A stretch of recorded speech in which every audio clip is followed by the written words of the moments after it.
Chapter 681. The Devers said, the Campanians are not in a hurry to urge Legio III to leave. They even hope that Legio III can stay for a while longer to prevent the Samnites' subsequent retaliation. So we don't have to worry. Anyway, they will supply the military food. We will wait until the negotiations are over and our citizens have settled in the new territory before leaving. But this way, the defense of Lucania municipality will be empty. If the Samni risk an attack, even with the Abenelum blocking the front, I'm still worried about the safety of Copsa and Potentia. Your Majesty, now that there is a shortage of food in the country, and it is impossible to mobilize the legions from other areas to garrison, can you send a senior team officer to Lucania municipality to organize the reserve soldiers in the area and coastal towns and take precautions in advance? Helos continued to suggest. In the military system of the Kingdom of Dionia, the Legio III's jurisdiction was the largest in terms of the number of soldiers and the range of training required for the legions. Not only did it include Lucania municipality, but it also included a part of southern Campania and some coastal towns. The young citizens of Elia, Posidonia, and Annona also had to receive training from Legio III and be conscripted during wartime. The Devers agreed with Helos's caution and said, yes, the Ministry of Military Affairs will decide on the candidate to be sent to Lucania.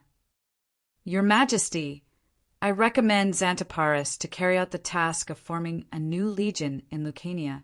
Helos had already considered the candidate. Xanthoparis?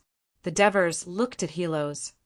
Xanthoparis has been in the Legion and the Ministry of Military Affairs for many years. Not only is he rich in combat experience, but he is also familiar with military affairs. Now that he is idle at home, he is the best candidate to build and command the Legion, Helos said frankly. It seemed that Helos did not just recommend Xanthoparis because of their past friendship.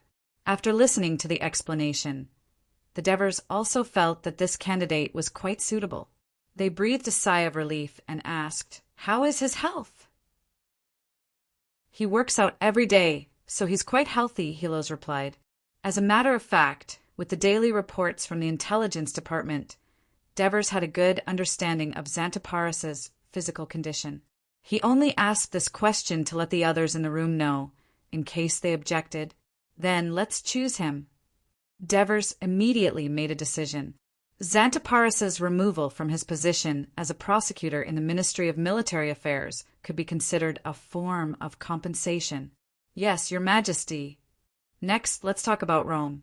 The Devers looked around and said in a serious tone, the cunning Rome used the excuse of waiting for their 2 military officials to return before discussing our request, but in fact, they are stepping up their attack on the Volsci town of Saturnicum.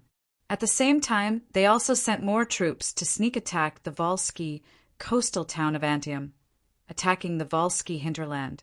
Our messengers protested to the Rome, but once again they were perfunctorily ignored by the Rome Senate. The dignity of the Kingdom of Dionia will not allow the Rome to make a fool out of us, and the Volsci who are in danger will continue to receive our help. My lords, under such circumstances, what should the Dionia do? Of course, we should fulfill our alliance with the Volsci, send reinforcements to repel the Rome, and take back the Volsci's lost territory. Antares said loudly. Cornelis and Lucius looked at each other, and Cornelis did not hesitate this time. Your Majesty, we cannot let the Volsci be conquered by Rome. Otherwise, the reputation of the Dionia in central Italy will be severely damaged. We must send troops. But can the Volsci guarantee the food supply for the troops we send? I have asked the Volsci messenger, and he promised that he can guarantee at least 2 months of food supply for one of our legions. In addition, they can also seek food aid from their neighbors, the enemies of Rome, the Hernici. Therefore, we do not have to worry about food supply for the time being. The Devers' answer stopped Cornelis's doubts. Your Majesty, can we only send 1 legion? Merces asked. With foreign countries providing food for free, he could not wait to send all his legions to relieve the pressure on the food supply in the empire. The Volsci is only a small force in the Latin region of central Italy. They have already done their best to guarantee a few months of food supply for a legion of more than 9,000 people. The Deverses answered disappointed mercies slightly. Your Majesty, as far as I know, Rome is not like Cottini.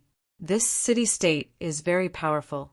I am afraid that it will be difficult to defeat the Rome's army with just one legion. Helos was a little worried.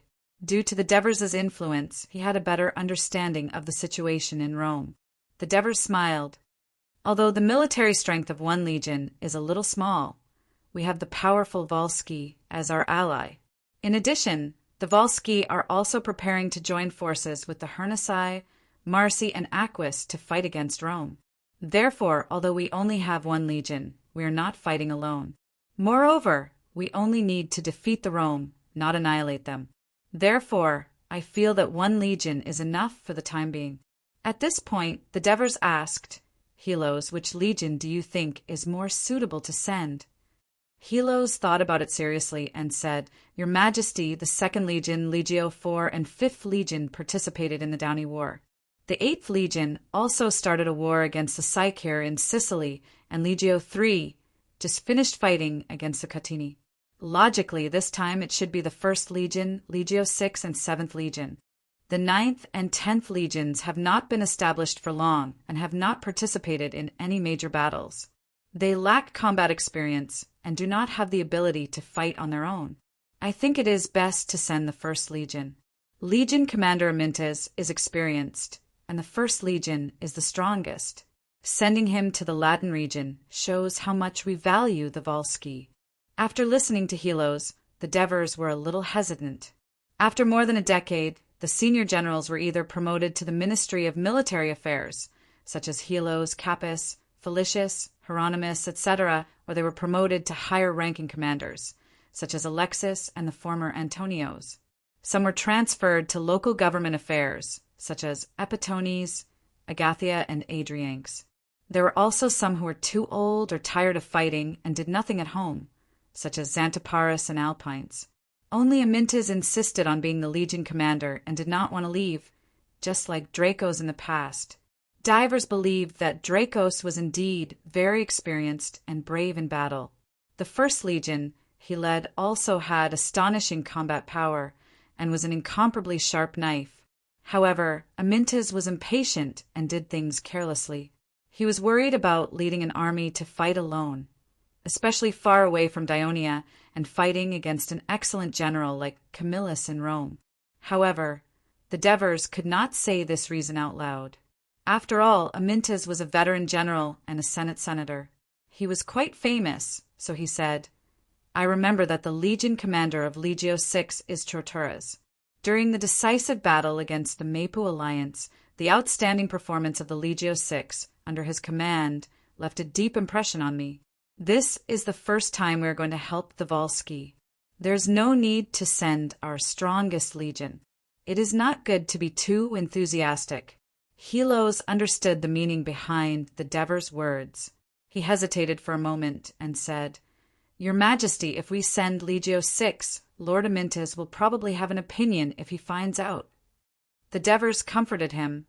If Amyntas has an opinion, you can ask him to come to me. Helos could not say anything else, so he decided to send Legio VI to fight against the Volsci. At this time, Lucius reminded him with a little worry, Your Majesty, if we go to war with Rome, I am afraid that Carthage will have an opinion. This was indeed a problem that needed to be considered. The Devers even knew through the intelligence department that the Carthage Senate had even discussed this matter for several days. However, he did not hesitate to say, We are protecting our allies and helping them fight against a strong enemy. This is a legitimate action that cannot be criticized. If we have to consider what Carthage will think about everything, it will not only restrict our hands and feet, but also make the people think that we are too weak. This will damage the prestige of the southern overlord. Your Majesty is right. The relationship between Carthage and us in the past 2 years is not very good. Through this action, we can test Carthage's attitude towards us, Sidorum responded.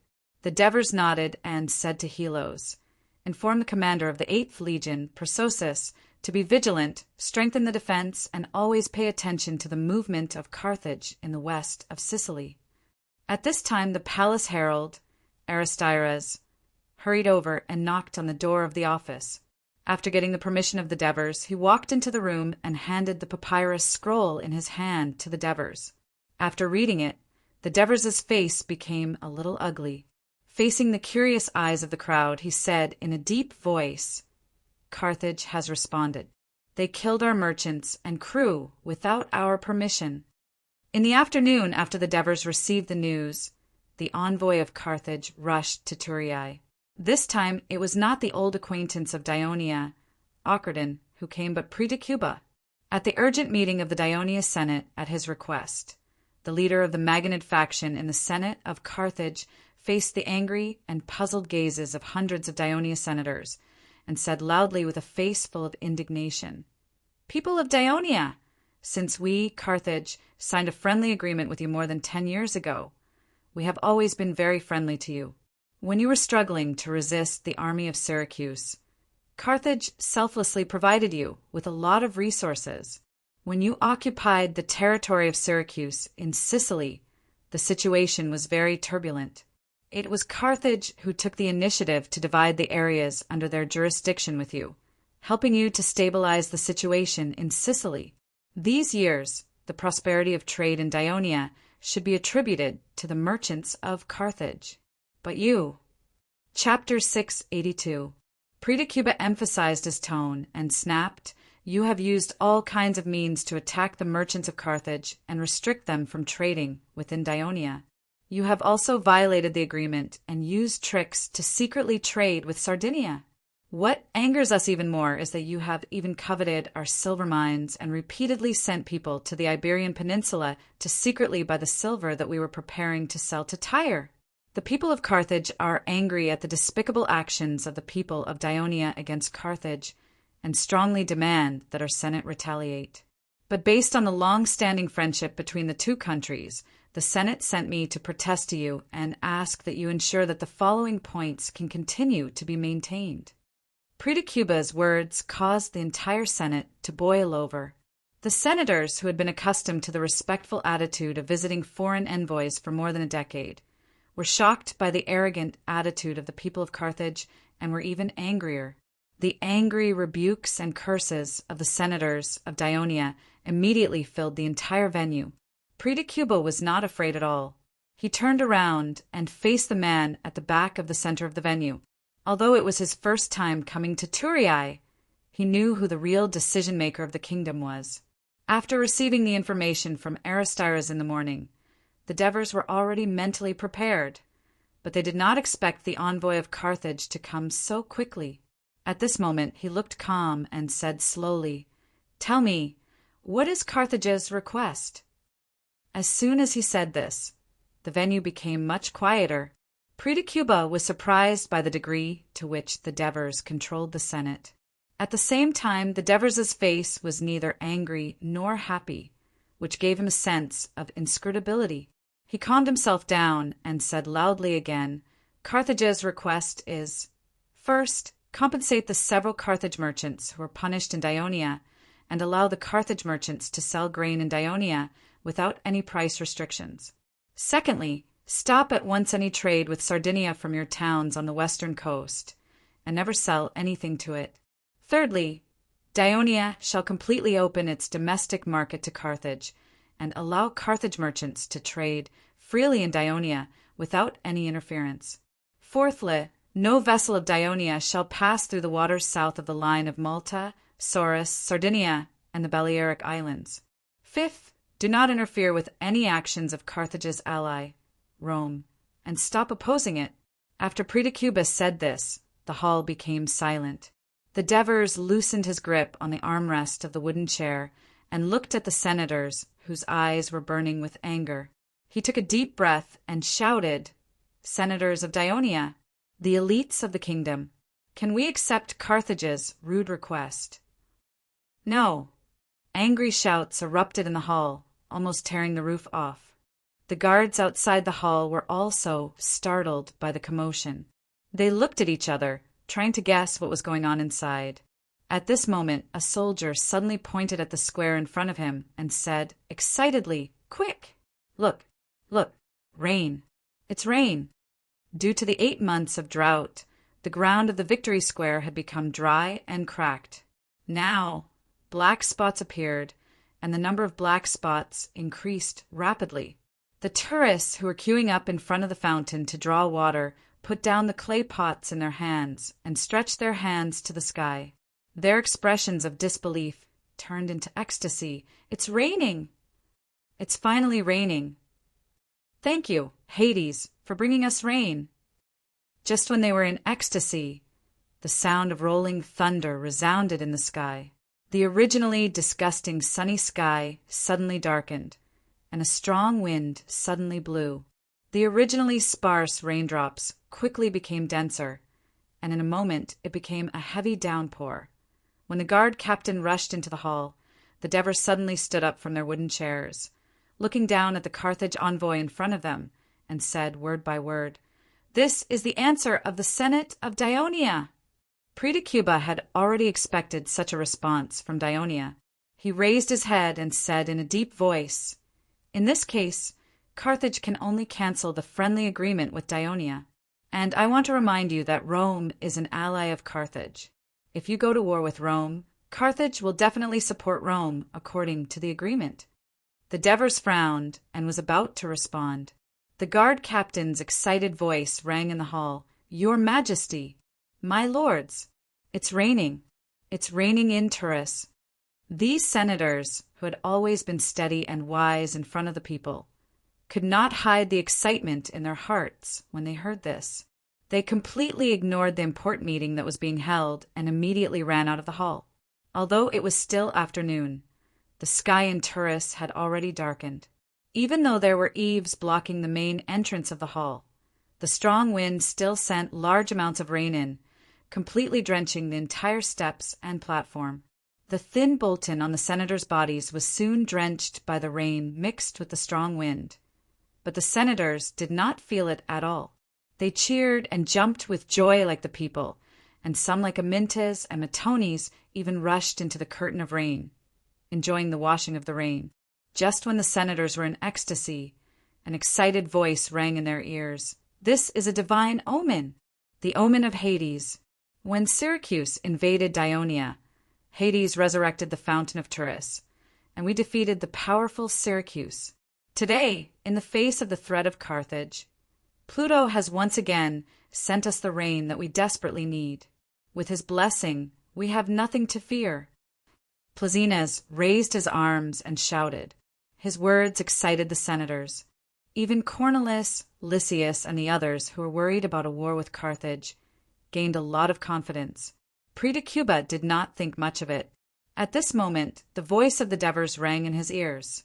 "In fact, I am very happy that Carthage has cancelled the friendly agreement with us, and I welcome you to launch a war against Ionia, so that we can have the opportunity to avenge those Dionia sailors and merchants who were cruelly burned to death by your flames." Predicuba turned his head to look at the serious-looking Devers and said proudly with confidence, "Carthage is not someone that Dionia can defeat now." A sneer appeared on the Devers' face. Just by relying on the Carthage citizen soldiers who have been tortured by the Namibian riots? Or is it the mercenaries of the almost independent kingdom of Iberia that your master Margot has occupied that give you confidence? Predicuba's face darkened. The people of Dionia actually know so much about the inside story of Carthage. After the excitement of the rain, the senators returned to the venue. Then they would face the possible threat of war from Carthage. But none of the senators regretted at this time that they had rejected the proposal of the envoy of Carthage too firmly before. The senators who could sit in this position were not fools. From the harsh conditions put forward by the envoy of Carthage, they had deeply felt the hostility of Carthage towards Dionia. As one of the most powerful countries in the Western Mediterranean, it was impossible for Dionia to accept these humiliating conditions of peace negotiations and restrict its own development. let alone stop rescuing the Wolsey people for fear of Carthage's declaration of war, with the possibility of a major war coming. This approach would only make the many Italian indigenous forces that could become the arms of Daionia leave Daionia, since the matter of aiding Wolsey could not be cancelled, and it was imminent if what the envoy of Carthage said just now was the intention of the Senate of Carthage and not just a threat. A war with Carthage would soon come. Therefore, the senators began to discuss with the king of the Devers on how to take precautions for war. The first problem to be solved was the food problem. As long as the food supply was guaranteed, the kingdom of Daionia could gather enough soldiers to deal with any enemy invasion. Therefore, the Minister of Agriculture, Bacchos, was asked to continue to observe the weather in the next few days. If there was continuous rain in all parts of southern Italy, then the Ministry of Agriculture should take action and let the people of Daionia plant some crops that were about to ripen to reduce the pressure on food, and at the same time make careful preparations for the next spring plowing. At the same time, the senators also requested that the Ministry of Foreign Affairs should send an envoy to Egypt and do their best to establish friendly relations with the Egyptian pharaoh, hoping to receive food aid from this country that had the reputation of the largest granary of the Mediterranean. In addition, they also suggested that the king of the Devers postpone the negotiations with Coltini to avoid being too forceful and forcing the Samni people to side with Carthage in the upcoming war. They also suggested that the Ministry of Foreign Affairs should try to send envoys to the various forces in the western Mediterranean to try to get them to side with Daionia in the war. The Greek city-states that were friendly with Daionia on Sicily in the south, such as Gela, Agrigento, Tyndaris, and so on, were the first targets that the envoys of Daionia had to visit. It was necessary to ensure that before the arrival of Carthage's army, they would stand firmly with Daionia and provide a certain amount of food supplies to the Dionysian army to reduce the logistical pressure of the Dionysian army. Although Syracuse had been greatly weakened due to the continuous civil strife over the past decade, a starving camel was still bigger than a horse. It was still the largest Greek city-state on Sicily, excluding the Sicilian cities of Daionia, even though it had been at odds with Daionia for the past few years and had little contact with them. The senators still hoped that the Ministry of Foreign Affairs would send envoys to try to rope in Syracuse as much as possible, or at least make it remain neutral. Chapter 683. Further south, Cyrenaica, on the land of Libya, was also a target of Daionia. If Daionia could establish an alliance with it, then it would divert Carthage's attention in the east of the continent of Africa. In the north of Daionia, to ease the tense relationship with the Samni, strengthen the military defense with the Campanian alliance, strengthen the friendly relations with Frentani, and strengthen the friendly exchanges with Abenalum and Nuceria. This was to prevent the Samni, which was an unstable factor, and to protect the northern border of the kingdom of Daionia. Further north, in the center of Italy, in addition to Wolsey, Daionia would also send envoys to win over the Aqui, the Marsi, the Sabines, and many other races and forces that had conflicts with Rome to unite against Rome. This would make up for the shortage of troops that Daionia could not send out due to the drought, and at the same time, it would also prepare for Daionia to enter the center of Italy in the future. The senators also did not forget the north of Italy. There were two archenemies of Rome, the Etruscans who were being conquered and the Celts who had previously suffered a crushing defeat. They asked the Ministry of Foreign Affairs to also send envoys to these areas, especially the northern part of Etrusca, hoping that they could unite with the kingdom and attack Rome from the north, so that both sides could not look after each other.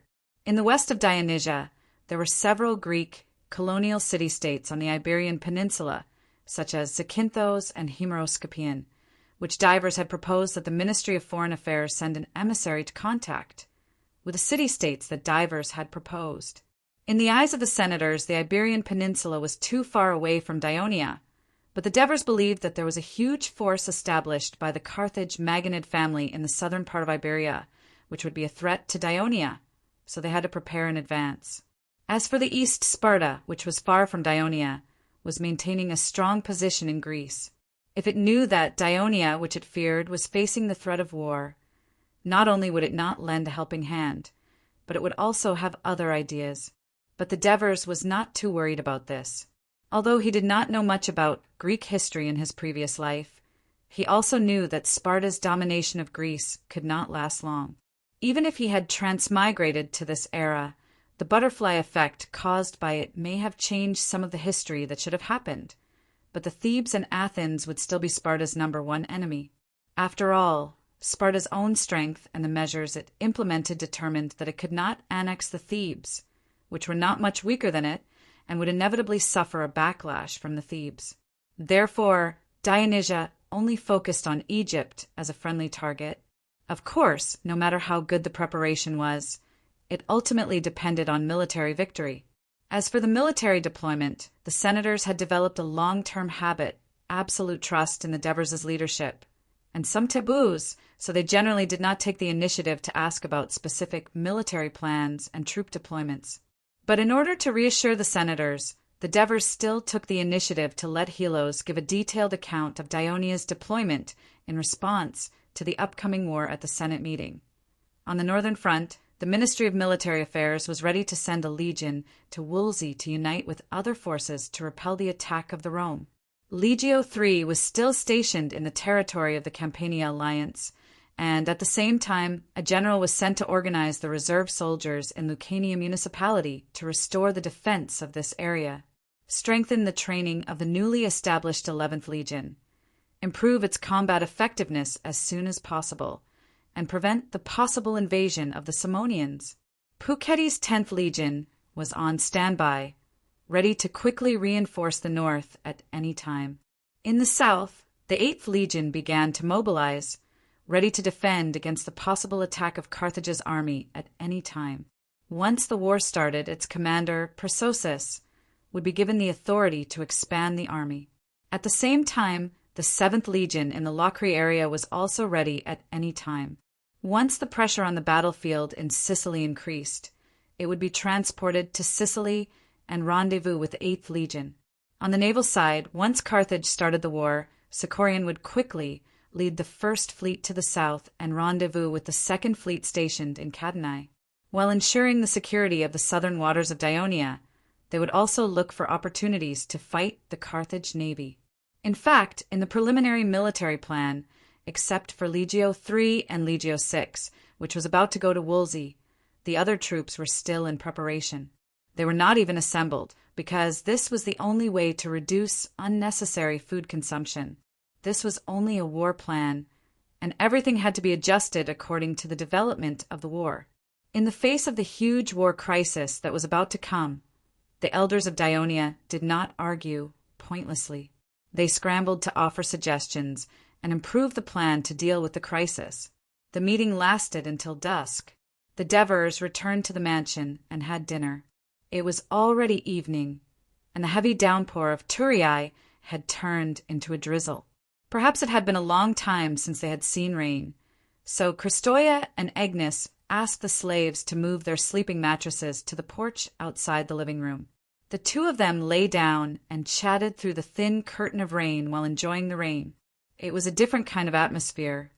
The children, Eunice, Apox, Bryant, and Avril, excitedly rushed into the curtain of rain, stepping on the puddles that reached their feet, and started a water fight. After dinner, the Devers also moved their mattresses out and lay down between the two of them. "What are you talking about? Why are you so happy?" the Devers asked casually. Sister Agnes said that she finally doesn't have to see the people who prayed to Hera go back in disappointment.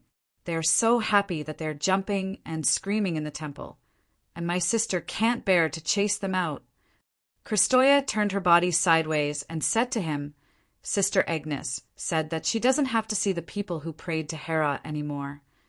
The people also prayed to Hera for rain? The Devers asked, slightly surprised. Not at first. Agnes lay on her side and slightly raised her head, revealing her smooth neck. She frowned slightly and said, but maybe after they prayed to Hades, the drought didn't get any relief, so they turned to Hera. I think they may have prayed to Heracles, Apollo, and other gods. I can understand their feelings. This drought has lasted for more than 8 months. If your Majesty didn't let the kingdom open the granaries in time, use the treasury, and let the city halls sell food at fair prices to help the people. Who knows how many people would have starved to death? Christoia said with a sigh, looking at her husband with eyes that flowed with admiration. Agnes was the same. Christoia even quietly stretched out her slender white left foot and placed it on the inside of the Devers' left leg, gently rubbing it. The Devers was in no mood to enjoy such tender affection at the moment. He said seriously, Christoia, although the drought has ended, there hasn't been a single grain of grain harvested in the south this year. So your bank still needs to continue lending to the people so that they can have the money to buy grain and seeds in the coming time, so that they can last until next year's autumn harvest. As she didn't get a response from her intimate actions just now, Christoia took the opportunity to express her dissatisfaction. We still have to give them loans. I'm running a bank, not a charity. Don't you know that there are already many people who can't afford to buy grain and are constantly borrowing from us? The banks in every city are feeling strapped for funds, and you still want to expand the scope of loans. I'm afraid that in a few months, our bank will be emptied, and by the end of next year, these people who borrow money may not even be able to repay the money. Christoia, the Devers said in a low voice, do you know who usually benefits the most after a drought? After such a terrible drought, there are still people who benefit? Agnes was puzzled. Christoia obviously wasn't Agnes who didn't understand the ways of the world. She thought for a moment, then replied, merchants. More accurately, wealthy merchants and nobles. The Devers sighed lightly, whether it's a drought, flood, locust plague, or earthquake. The first to be unable to bear it are the farmers who rely on the weather. Not only will a disaster cause them to lose a grain of grain, it can also make them quickly exhaust the little money left in their families.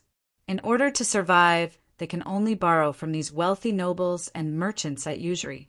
In the end, when they can't repay the money, they can only use their land as collateral and even sell their own children. In the end, they even mortgage themselves and become slaves. That's too tragic. Agnes' face was full of pity. That's in other city-states. In the kingdom of Dionia, we have our bank. Even if other rich people dare to lend usury, no one will borrow from them. Christoia said proudly, yes, in other city-states. At this point, the Devers suddenly sighed.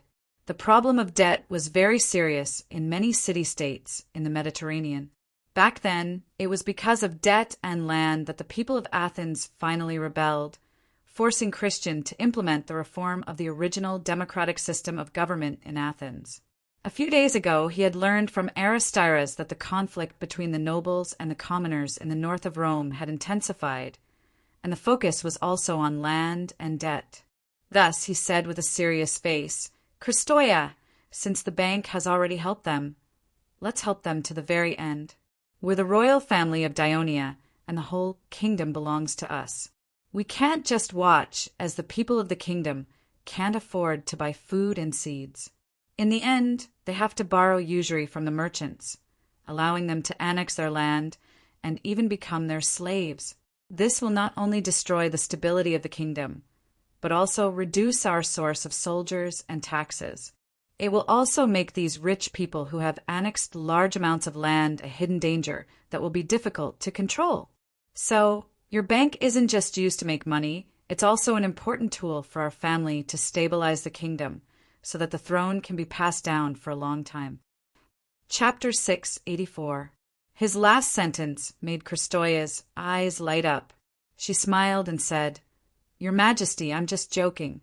Why are you so serious? Every time you make a request, I will do it seriously. At this point, she propped her upper body up with her hands and leaned towards the Devers' couch, almost nestling against his chest. Her eyes wandered as she said softly, You've been busy with the drought for the past few months. It's finally raining today, so you should relax. Let me and my sister accompany you tonight, sister.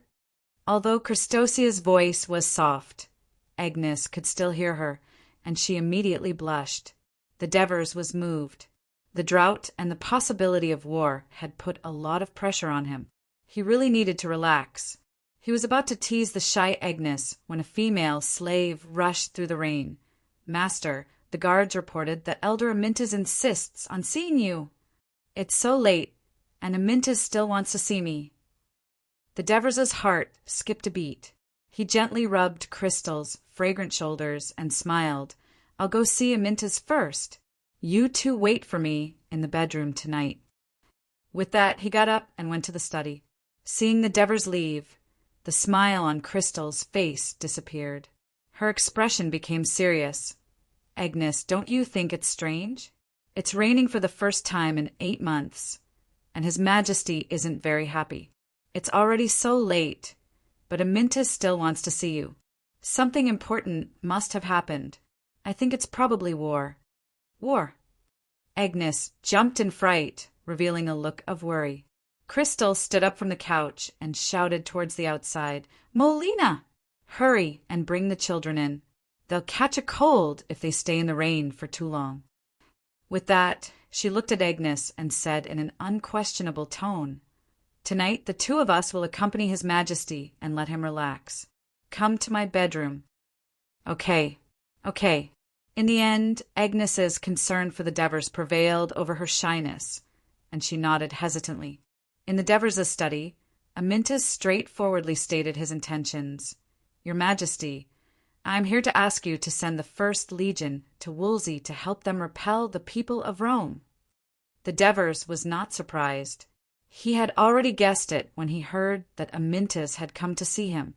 He looked at the old general, whose hair had begun to turn white but was still strong. He said earnestly, "Amyntas, my old friend, Rome is just a small enemy to Dionia. You are the legion commander with the most combat experience, and the first legion that you lead is the strongest legion. Our real enemy is in the south, on Sicily Island in Africa. Once Carthage declares war on us, your first legion will be the first to be sent to Sicily to face the strongest enemy since the founding of Dionia, Carthage. The first legion has to be used where it counts. I hope you understand that." Hearing this, Amyntas looked slightly hesitant, but he quickly became firm again. "Your Majesty, the Second Legion, Legio IV, Legio V, and even Legio VI are not weaker than the First Legion. They can completely repel the attack of Carthage. But going north to fight against Rome is a rare opportunity to lead an independent army. I hope your Majesty can give me such a chance." Amyntas spoke very bluntly, but this was his style. The Devers saw the determination in Amyntas' eyes. He suddenly understood. All these years, this comrade who had followed him from Persia to Greece had given him many support, but he never asked for anything in return. He had always stayed in the army, resolutely carried out his orders, and became his sharp knife to attack the enemy. But it was not that he did not care. Anthony led the army alone and conquered Syracuse in Sicily. Alexis led the army alone and conquered Casa, Ennona, and later Downey. Helos, who was younger than him, led the army alone and conquered the Locri region. Even Prososus Leotychides, who became a citizen of Dionia after the establishment of the Dionia alliance, led the army alone and conquered the Sycure people. Recently, Lazuru, who was born in Lucania, led the Legio III and the Campanian alliance to defeat the Catini. Amyntas, who thought that he was older and more experienced than them, would definitely feel resentful. As a general, who did not want to lead the army alone, defeat the enemy, and win glory for himself? It seems that I have neglected this. The Devers tapped his fingers on the back of the chair. Reject Amyntas' request? This would undoubtedly hurt his old friend's heart, and it would make his old comrades feel that after becoming king, he had alienated them. But to agree to Amyntas' request? He was indeed worried that Amyntas, who was already brave in battle, would put the First Legion in a difficult situation because of his eagerness to make a contribution. Then what should I do? The Devers pondered, and his eyes gradually lit up. He slowly said, "Amyntas, I can inform the Ministry of Military Affairs to send the First Legion to Wolsey. But you have to promise me one thing." Seeing that the Devers did not speak for a long time, Amyntas thought that he would not agree. When he heard this, he was overjoyed and quickly said, "Don't say one thing. I will agree to 10 requests, as long as you let me go." The Devers smiled and said, It's not a difficult request, but it will be very helpful to you. You should know Portalins, right? He once helped Alexis to seize Copsa and Enona, and previously helped Lazuru to defeat the Catini. He knows the situation in the north very well. I will send him to help you, and I believe that he will be very helpful to you in defeating the Rome people. Your Majesty, rest assured, I am very happy to work with Portalins, and I will definitely get along well with him. Amyntas immediately made a promise. The Devers nodded and said, Go back and have a good rest. Tomorrow you will be busy preparing for the expedition. It is best to lead the First Legion to the expedition the day after tomorrow. Yes, Your Majesty. Amyntas immediately stood up and solemnly saluted. He felt that he could not express the excitement and gratitude in his heart, so he stepped forward and gave the Devers a strong hug. The Devers watched him leave excitedly, and his heart was quite touched. In the past few years, he had somewhat neglected the feelings of these old people. Should he consider them more in the future? After sending off Amyntas, the Devers was thinking that he should immediately rush to Cristonia's bedroom to see if his two wives were really waiting for him together. Cristonia's joking suggestion had quite tempted him. Just then, a servant came to report that Sostatus was asking for an audience. The Devers was stunned. Why did this guy come so late at night? When Cunigurato was alive, he had mentioned his eldest son to the Devers several times, saying that he had a carefree personality, hated work, and liked to fantasize. But in fact, according to Aristyra's investigation, Sostatus was actually very talented in business. Especially after the Southern Italian War, Sostatus used the money he had previously earned to build a relatively large fleet. He seized the business opportunity of Dionia obtaining a large amount of land but lacking manpower and materials, and continuously transported Greek immigrants from the eastern Mediterranean. At the same time, he opened up the sea trade route between Carthage and Egypt, which was rich in grain, and bought a large amount of low-priced grain. While earning a lot of money for himself, he also contributed to the stability of Dionia's new territory. After that, Sostatus continued to open up new trade routes, such as the Celtic region to the north of the Iberian Peninsula, the Illyrian region to the north of the Adriatic Sea. He used the daily commodities and wine of Dionia to exchange for unique goods from these regions, such as gold, silver, iron, zinc, and various other metal ores, amber, agate, fur, and other rare goods, which once again increased his wealth. At the same time, he also loved to help other Dionia merchants, often funding them, and liked to cooperate with them in sea trade. Now he was already a famous merchant in the kingdom, especially among the merchants in the Thurii region. Therefore, even if it was not for his father's sake, the Dionia Devers would not treat him lightly. Your Majesty, I know Aeones. He was born a slave and has always been cautious. How would he dare to boldly go to Carthage's forbidden land and secretly purchase silver ore? This is clearly a false accusation by the Carthage. They did not go through the trial together with our officials and suddenly killed them. This must be because the people of Carthage have a guilty conscience. It's a pity that Aeones and the 50 sailors were wronged and died in vain. Now their families are crying. I originally hoped that they would earn enough money to return home and raise their parents, wives, and children. Your Majesty, you must uphold justice for them and clear their names. Make the people of Carthage compensate them. The moment Sostatus entered the study, he complained to the Devers that Aeones and the others had been wronged. Aeones was once a slave of your family, wasn't he? The Devers did not express their opinion and asked in return. Yes, Your Majesty. He was originally a farmer in Satsuma Island. Because he was unable to repay his huge debts, he sold himself as a slave. Later, he was sold to my family. Because he had always been diligent, my father gave him his freedom. 2 years ago, he became a citizen of the kingdom and has been in charge of selling our Thurii wine to the Celtic region in the west, as well as the Greek city-states in the Iberian Peninsula. His business has always been very good, but this time, sigh, damn the people of Carthage. Sostatus let out a long sigh and wiped his tears with his hand. His eyes were filled with regret and resentment. Chapter 685. The Devers stared at him.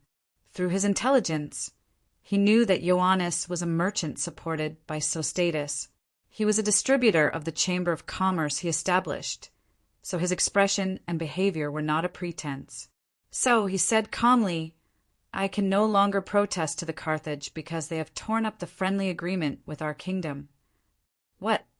Sostatus widened his eyes and asked anxiously, "Your Majesty, why would the Carthage do this?" "On the surface, they are protesting that our merchants are harming their monopoly of trade. They also want to abide by the alliance and help their ally, the Rome, to prohibit us from meddling in the affairs of central Italy." The Devers said calmly, "Basically, the Carthage wants to take this opportunity to strike a blow to Dionia, so as to prevent the kingdom from expanding too quickly and affecting the survival of Carthage." Sostatus was stunned when he heard this. He asked in a trembling voice, That means the war between Dionia and the Carthage may break out." The Devers nodded. "Very likely." Sostatus suddenly stood up and rubbed his hands vigorously. He kept muttering something, looking very agitated. "Do you feel that it is a pity? Because your caravan may no longer be able to trade with the Carthage?" The Devers asked curiously when they saw his strange behavior. "No, your Majesty." Sostatus clenched his right fist excitedly and said loudly, "This is great. I have been looking forward to this day for a long time. The Carthage have monopolized the trade with the other Phoenician city-states, as well as the metal smelting and trade in the western Mediterranean Sea. They also control Africana, Sardinia, Corsica, and southern Iberia. They won't let us meddle in.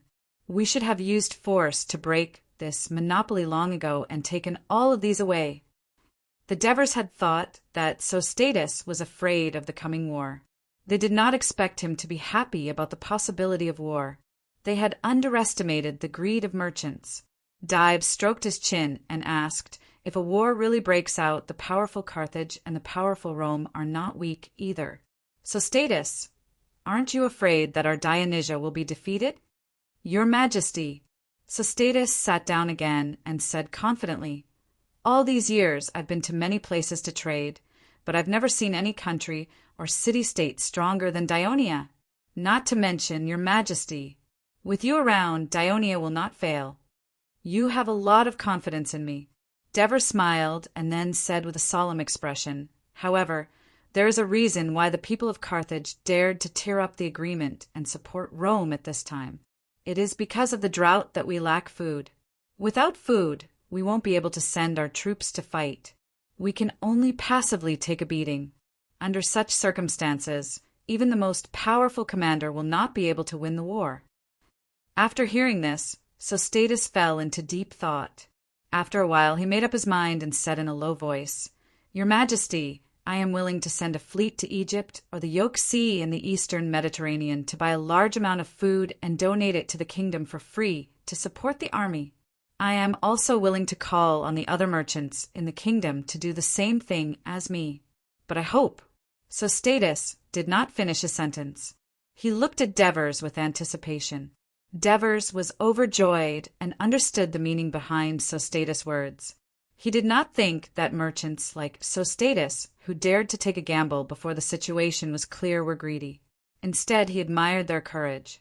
He immediately made a promise.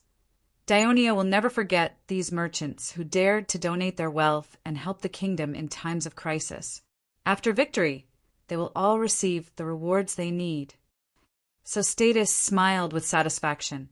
2 days later, his wife Rita saw Amyntas rushing to go out and said hurriedly, "Amyntas, you haven't had your porridge." "It's too late." Amyntas stood on the porch and looked up at the sky that was starting to brighten. He took a big bite of the bread in his hand and shouted back into the house, "Stephos, hurry up!" "Father, don't worry. It's useless for you to go so early.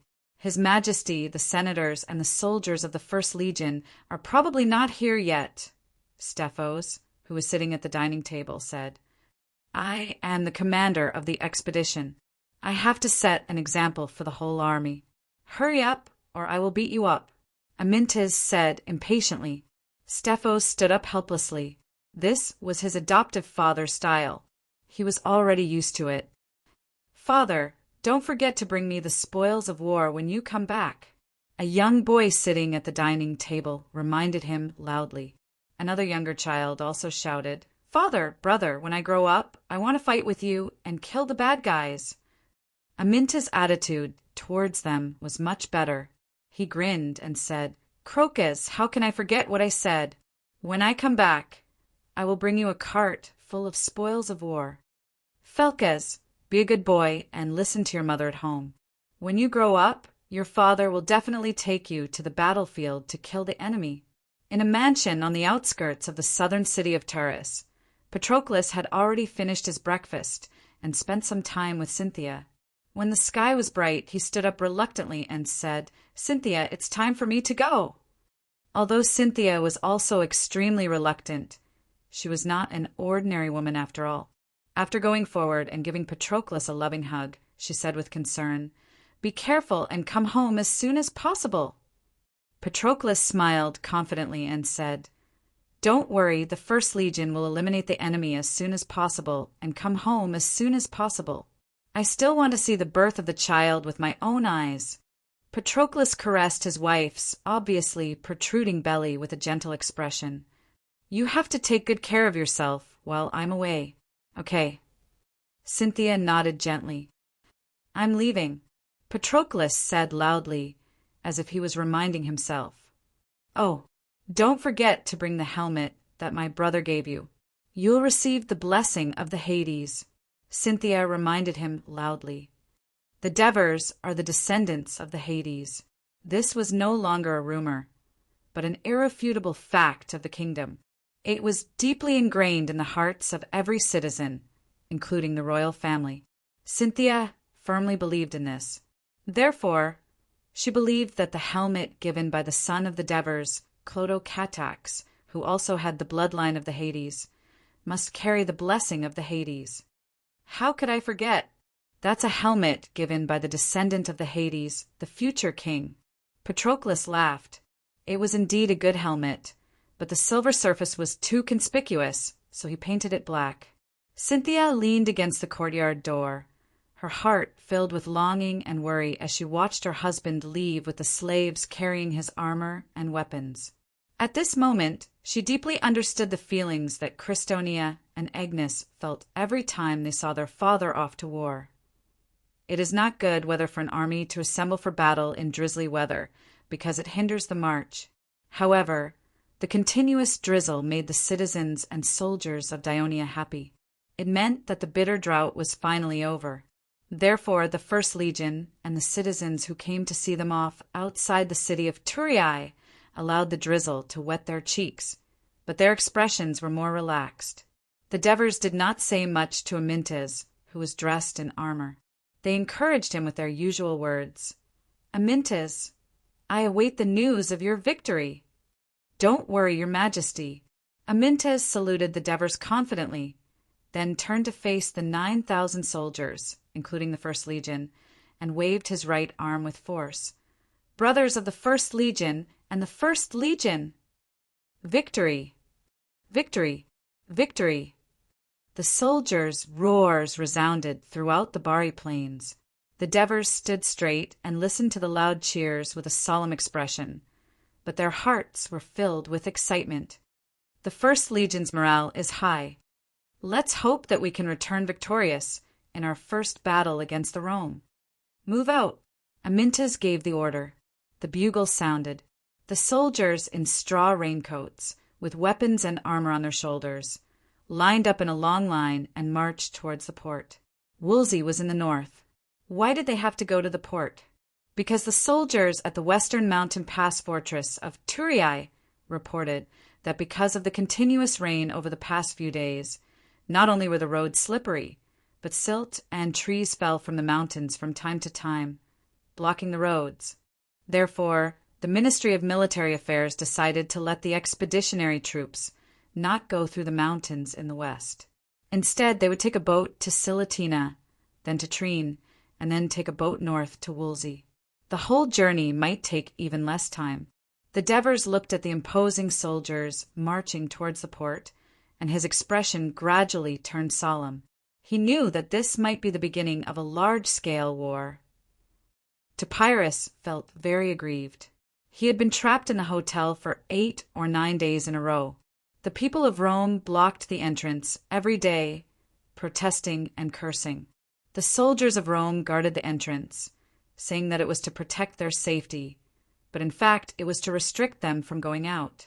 And for such a long time, they did not see a single official from Rome come to tell them about the progress of the discussion on whether the Senate of Rome should stop the war with the Wolsey.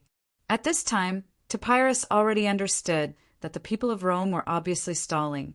They had no intention of stopping the war at all. This despicable act of toying with the Daionia emissaries and ignoring the dignity of the kingdom of Daionia made him very angry. Chapter 686.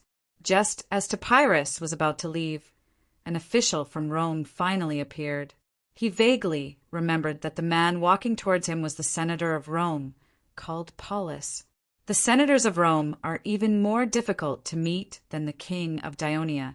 They haven't shown up for more than 10 days and don't let us out. I thought that Rome was going to imprison us here. I almost couldn't help but want to send someone to Thurii for help. As soon as Topyrus saw him, he said sarcastically and threateningly, not caring that the timidity in his words would damage his reputation. Paulus remained unmoved and said, "Esteemed Dionysian emissary, you have seen the chaotic situation outside the hotel. We are doing this to protect your lives. In the past 10 days, the Senate has been engaged in a heated debate about Daonia's proposal. There has been no clear result, so we didn't inform you. So there's a result now?" Topyrus raised his eyebrows slightly. "Yes." Paulus said with a serious expression, "Wolsey and Rome are enemies. When Rome was still weak, the Wolsey had been relying on their strength to constantly invade the land of Rome and kill the people of Rome. The citizens of Rome are determined to eradicate this mortal enemy, Wolsey, in this war. So, in an emergency meeting of the citizens, they passed the proposal to continue the war with an overwhelming majority. So, I'm sorry, Topyrus was not disappointed or shocked. In fact, before leaving Thurii, the king of Devers had vaguely expressed his hope that Rome would reject this proposal. The main task Topyrus shouldered was to go deep into the city of Rome and understand the details of the politics, military, society, and other aspects of the city. Although they were restricted and could not go out, they had already bribed the servants and low-level service staff in this hotel, so they knew a lot of things. At this moment, Topyrus asked with a faint smile, "It sounds like you guys even held a citizen meeting?" Because the Senate couldn't come to a consensus, we had no choice but to seek help from the General Assembly, Paulus said solemnly. "All right, I can only bring your decision back and tell His Majesty the King." Topyrus looked regretful, but in reality, he had long desired to leave this God-forsaken place. "I've really wronged you by making you stay in the hotel all this time. To express our apology, this is a gift from the Senate to you and your entourage on behalf of the citizens of Rome." Paulus waved his hand, and the accompanying soldiers carried 2 boxes.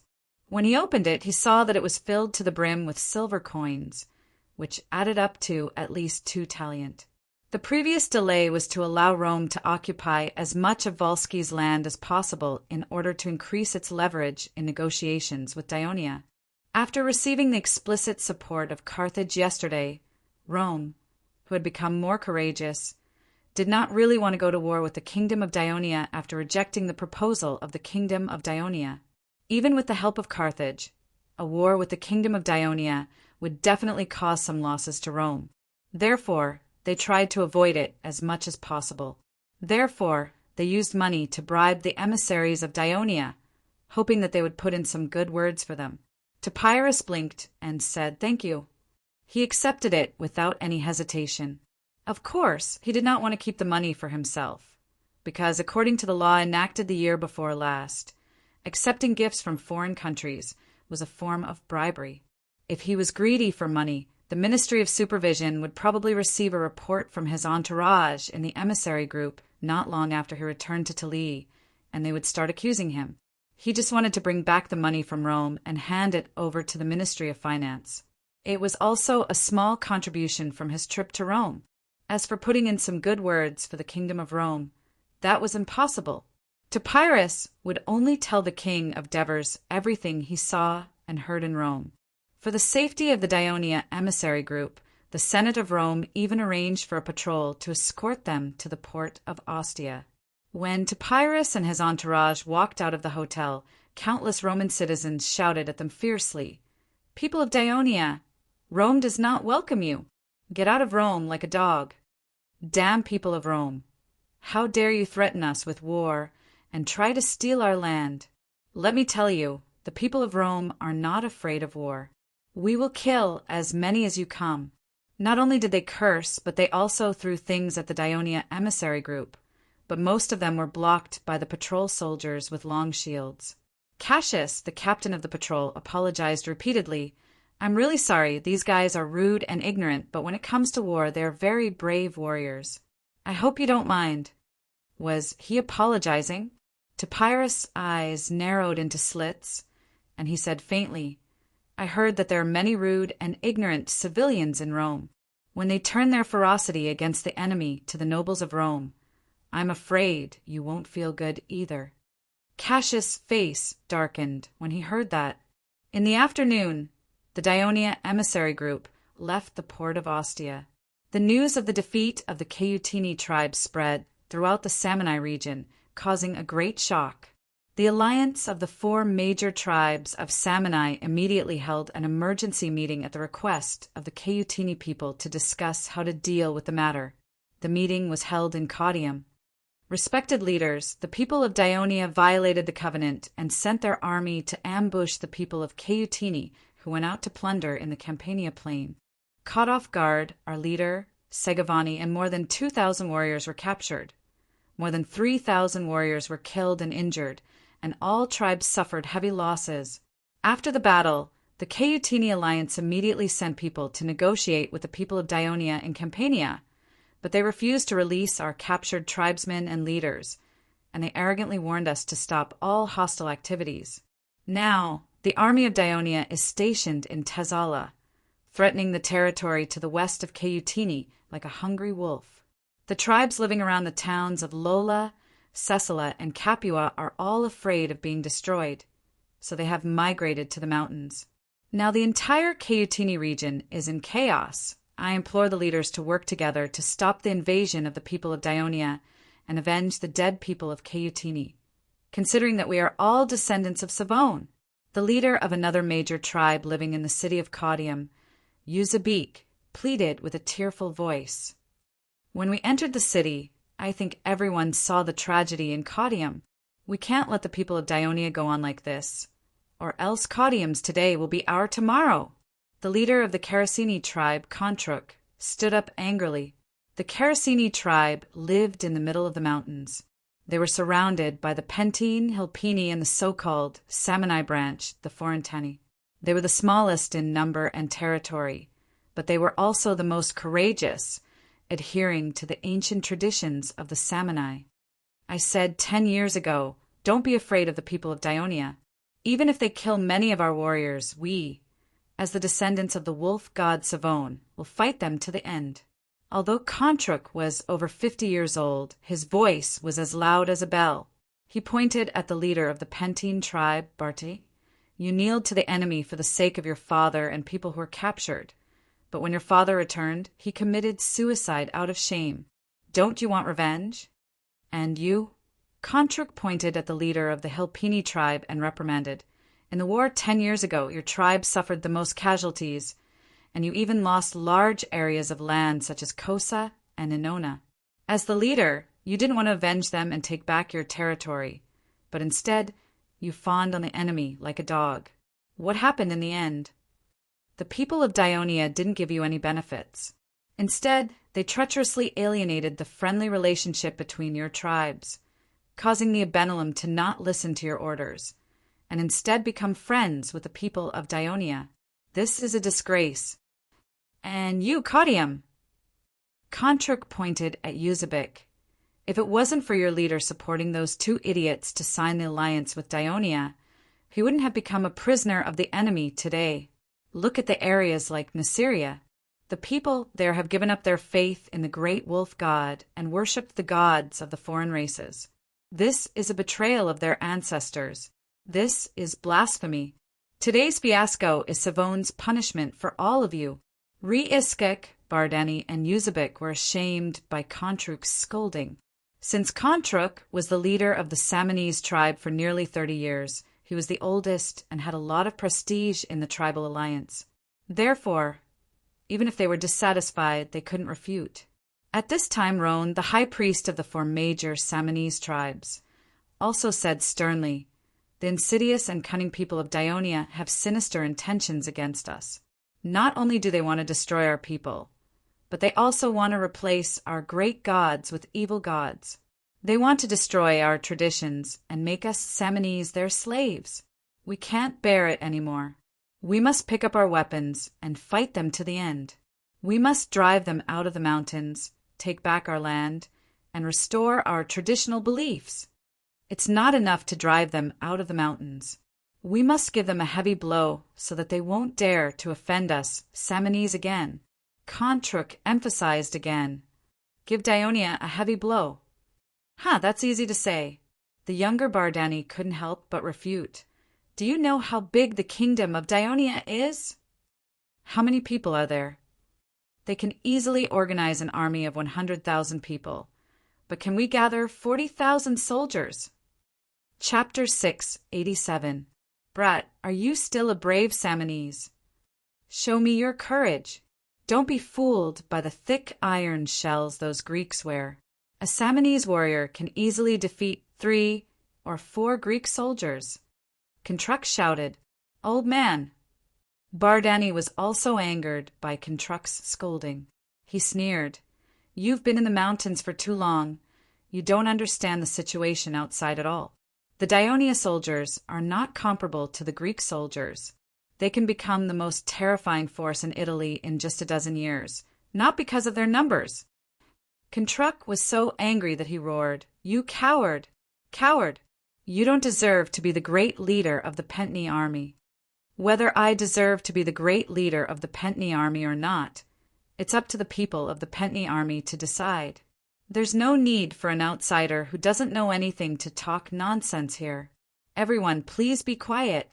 Are we here today just to quarrel?" Leskok held down Kontruk, who was about to get up and scold back, and then said to him sincerely, "Dear great leader, Bardani is right about one thing. More than 10 years ago, I saw the power of the Dionysian army with my own eyes. After so many years of development, their strength has become even stronger. But we really can't retreat anymore. We must stand up and fight back." Leskok's words satisfied Kontruk. He snorted and stopped making noise. However, how to fight against the powerful Dionia requires us to think carefully. Leskok continued, "First of all, it's best to trick the Dionia into releasing the thousands of captive Kotini tribesmen. This will not only enhance our strength, but also allow us to have no worries in the battle. Therefore, we have to pretend to respectfully agree to some of the conditions of the Dionia, deceiving them into letting their guard down." Hearing this, Uzbek nodded repeatedly. Kontruk snorted and did not say anything. "Secondly, it's best not to fight the Dionia on the plains. They have a large number of people, and they wear heavy armor. They also have cavalry. It's more difficult for us to defeat them. But if we can lure them into the mountains, we can display the strengths of our warriors and cause a lot of trouble to the Dionia. That's right, we should fight the Dionia in the mountains that we're familiar with." Bardani agreed loudly. "But how can we lure the Dionia into the mountains? The Greeks are not fools. They have always hated fighting in the mountains." Kontruk raised his doubts. "We can discuss this problem slowly. I'm sure we can come up with a good solution." Although Leskok said so, his confident expression showed that he had already considered it. At this moment, he said with a serious expression, "We still have an important problem to solve. We need to gather tens of thousands of warriors to fight against Dionia. It's possible for a short period of time, but I'm afraid that we won't have that much food in the long run. With Dionia's vast territory, they won't be defeated in a short period of time." These words hit the nail on the head, causing the others to fall into deep thought. The Samanai region was barren, but there was not enough food for a long-term battle. Bardani looked at Kintruck and the high priest, then exchanged glances with Leskok and interrupted. "Back then we organized more than 40,000 warriors to attack Potentia, but we received food aid from Dionysius, the tyrant of Syracuse. So we need an ally. He can provide us with the food we urgently need, and at the same time help us share the pressure of Dionia's attack."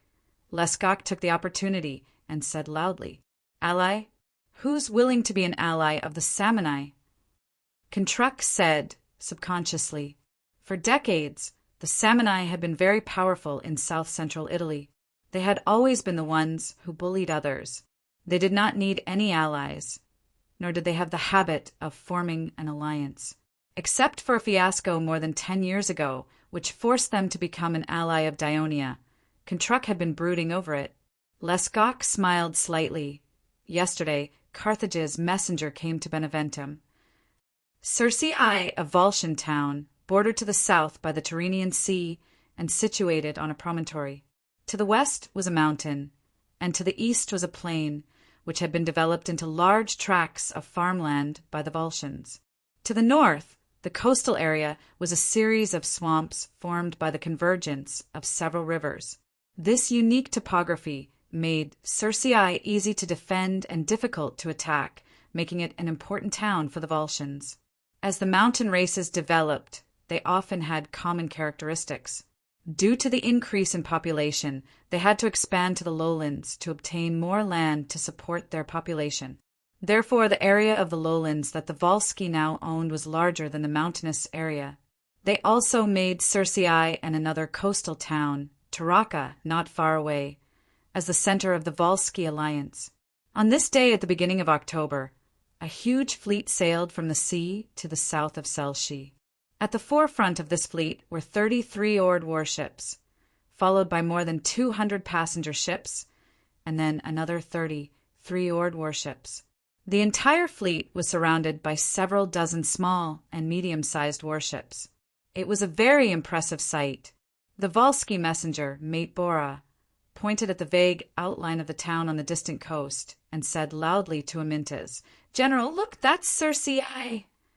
Amyntas, who had been tossing and turning at sea for nearly 2 days, looked tired.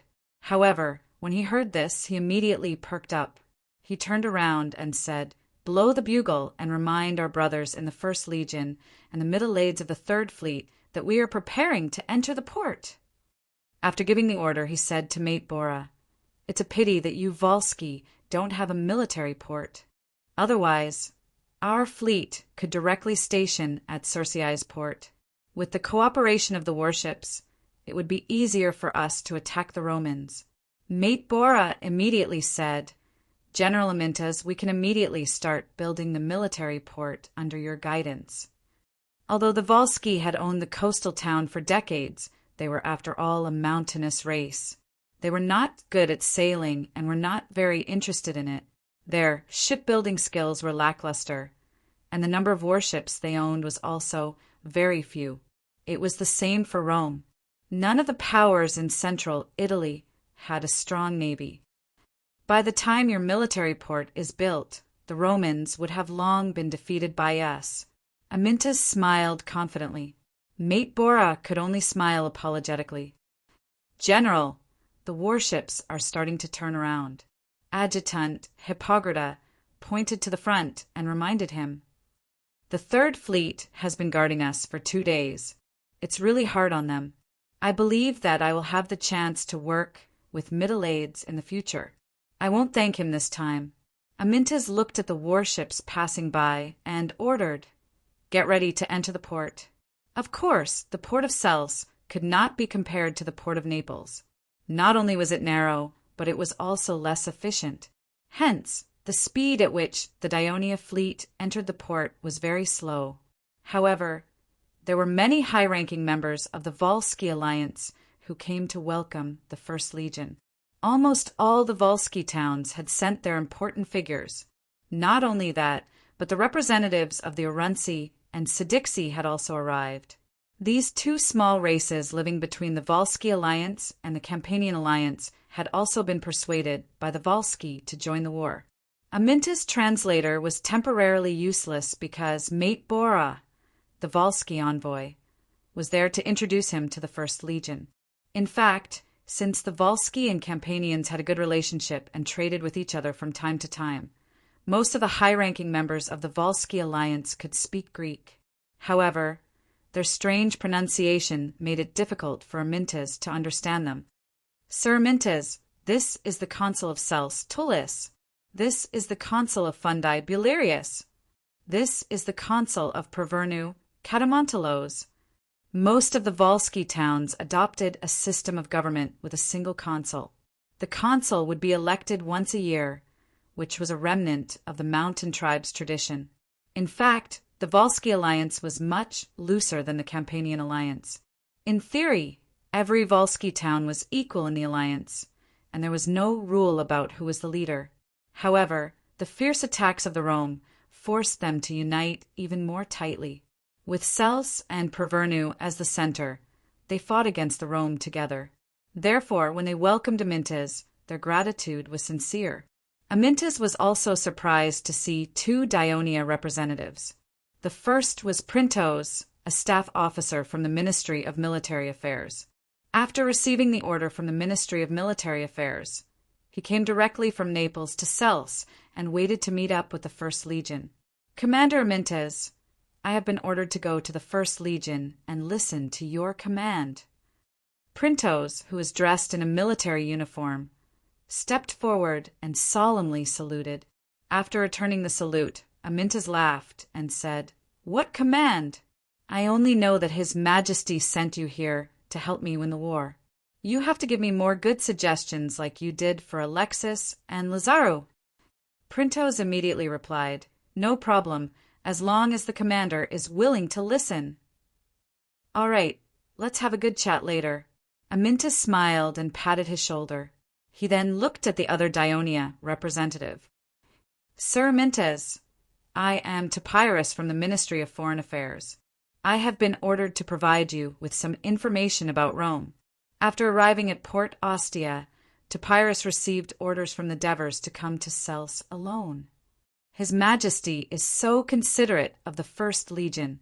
Amintas immediately expressed his welcome to Topyrus. Chapter 688. Unlike the Campanians, the Volsky did not hold a grand banquet to welcome the arrival of the Dionysian army. Instead, they cautiously asked Amintas if he could explain the situation of the war to him in detail and discuss how the two sides should work together to fight against the Romans. Amintas agreed without a second thought. This made the Volsky's impression of the Dionia rise to a whole new level. So, the two sides held a military meeting in the meeting room of the governor's residence in Sels.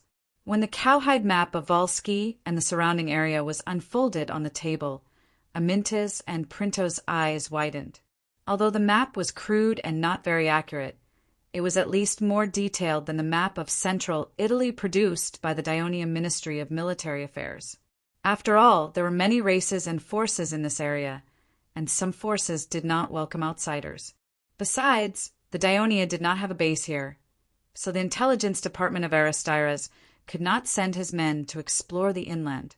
As the two studied the map, the governor of Sels, Tullus, pointed at the map and said in Greek, "General Amintas and General Printos, more than a month ago, more than 30,000 Romans invaded Volsky's territory and surrounded the city of Villater. As we had just suffered a defeat against the Romans not long ago, we barely managed to gather 20,000 men to rescue them. They fought the Romans outside Villater, but we suffered another defeat." At this point, Tullus's face was a mixture of anger and shame. He coughed and continued, "After we retreated, the Romans began to attack Villater. They used a terrible siege machine that could launch stones from afar and bombarded the walls. In the end, they blasted a hole in the wall and caused the fall of Villater." Printos was shocked. "Do the Romans also know how to make ballistae?" As a senator of Dionia, Amyntas had been attending the emergency meeting of the Senate regarding the affairs of Carthage. After he was appointed by the Devers, he also went to the Ministry of Military Affairs to read some secret information about Rome, so he knew a lot of things. When he saw the surprise on Printo's face, he whispered to him, "It should be from the people of Carthage. They have formed a military alliance with the people of Rome, and it is said that they have sent ships to provide weapons and equipment to Rome. Before I left Turiae, the envoy of Carthage went to our Senate to express his support for the people of Rome and tore up the agreement with us. The Ministry of Military Affairs did have information about the people of Carthage secretly trying to develop ballistae and siege towers. But Printos was even more shocked, because in the current situation there was a high possibility that a war would break out between Carthage and Dionia. Tullus noticed the change in the expressions of the two generals of Dionia, but he did not stop talking. After the Romans captured Villator, they continued to attack Saturnicum. This time we learned our lesson and did not fight with the people of Rome.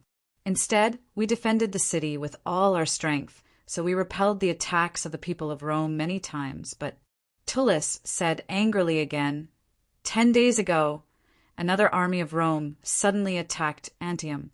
As most of the citizens of Antium went to help Saturnicum, they were caught off guard and succeeded in their sneak attack. After the Roman army occupied Antium, they quickly moved south along the coast.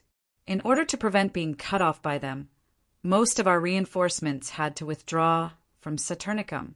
Tullus's face showed a pained expression. He sighed and said, "What is the situation in Saturnicum now? We are not sure, but there are not many soldiers in the city. I am afraid they will not last long. But we can't help them now because the attack of the Roman army is very fast, and this area—" Tullus drew a small circle on the map with his finger. "There are no big towns, only a lot of villages and a few small cities. The terrain is very flat. Although there are a few rivers, they are easy to cross. So we hurriedly organized an army to intercept them, but they were defeated by the people of Rome. Now they have reached the city of Setia." Amyntas found that the place Tullus was pointing at did not seem to be too far from Setia, so he immediately interrupted. "How far is this city from us?" "About 40 miles. Tullus's answer made Amyntas and Printos look at each other. Their eyes expressed the same thought. No wonder the Volsci are in such a hurry to hold a military meeting. The people of Rome are almost at their doorstep. Tullus's finger moved slightly south on the map, pointing at another city very close to Setia. Now our reinforcements are concentrated in Polyphonum, but the cunning people of Rome have stopped attacking Setia. Instead, they have built a camp not far from the city. We have been in a stalemate for a few days, but once the other army of Rome takes our city, I am afraid that will be the time for them to attack." Tullus finished with a worried look, and the others in the room also looked worried. Amyntas thought for a moment, then pointed at the icon of Polyphonum on the map and asked, "How many people do you have here?" "About 12,000, Tullus answered. "This is the largest force our Wolsey alliance can muster, and this includes the 3,000 reinforcements that our Longsai and Ctini sent to us." Tullus didn't bother to hide his true strength after replying, and he emphasized, "This is the largest force our Wolsey alliance can muster." The Volsci people present were ashamed and a little sad. The Volsci that once dominated the Latin region was now in a situation where they could not even muster 10,000 soldiers. Topyrus, who was listening at the side, had a look of realization. No wonder there were not many Volsci citizens in the port and the city. Amyntas did not care about this. He pointed at the icon of Setia and asked, "How many Rome soldiers are here?"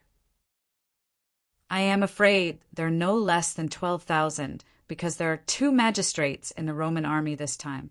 According to the rules of Rome, under normal circumstances, a magistrate will lead a legion into battle.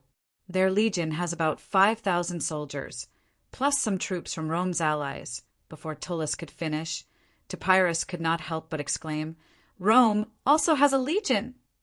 Amyntas looked at him and said calmly, Yes, Rome also has a legion, and its organization is a little similar to our Dionia's legion. Before coming here, Amyntas had specially gone to the Ministry of Military Affairs to learn some information about Rome. When he saw the description of Rome's military system, he was also shocked. He thought to himself, the Romans have secretly learned our Dionia's legion tactics. But because of this, he did not underestimate the Roman army. More than 12,000 soldiers. If they join up with another Roman army with more than 30,000 soldiers, then the Roman army near Siscia will have nearly 50,000 soldiers, Amyntas said slowly. The Wolsey people in the room looked solemn. When they first formed an alliance with Dionia, they thought that this powerful southern ally would send more troops here. They did not expect that they would only send 10,000 soldiers. Of course, after listening to Metbala's explanation that Dionia could not send more troops because of the drought, they understood.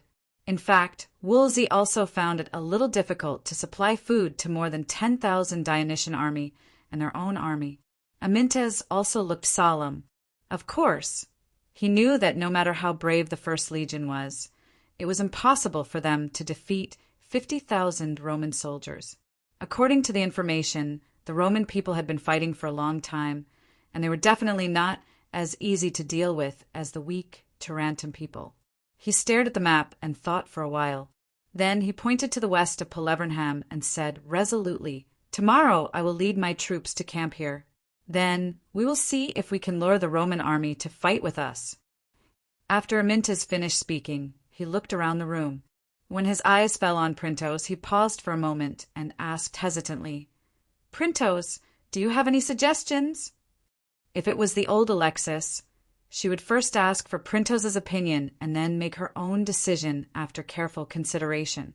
Obviously, Amyntas had not gotten used to the existence of Printos. His question was obviously perfunctory. Printos compared the styles of these two important Dionia generals in his mind. He shook his head gently and said, "I don't have any opinions. The Legion commander's decision is correct." Indeed, Polevernham was an important town in Wolsey.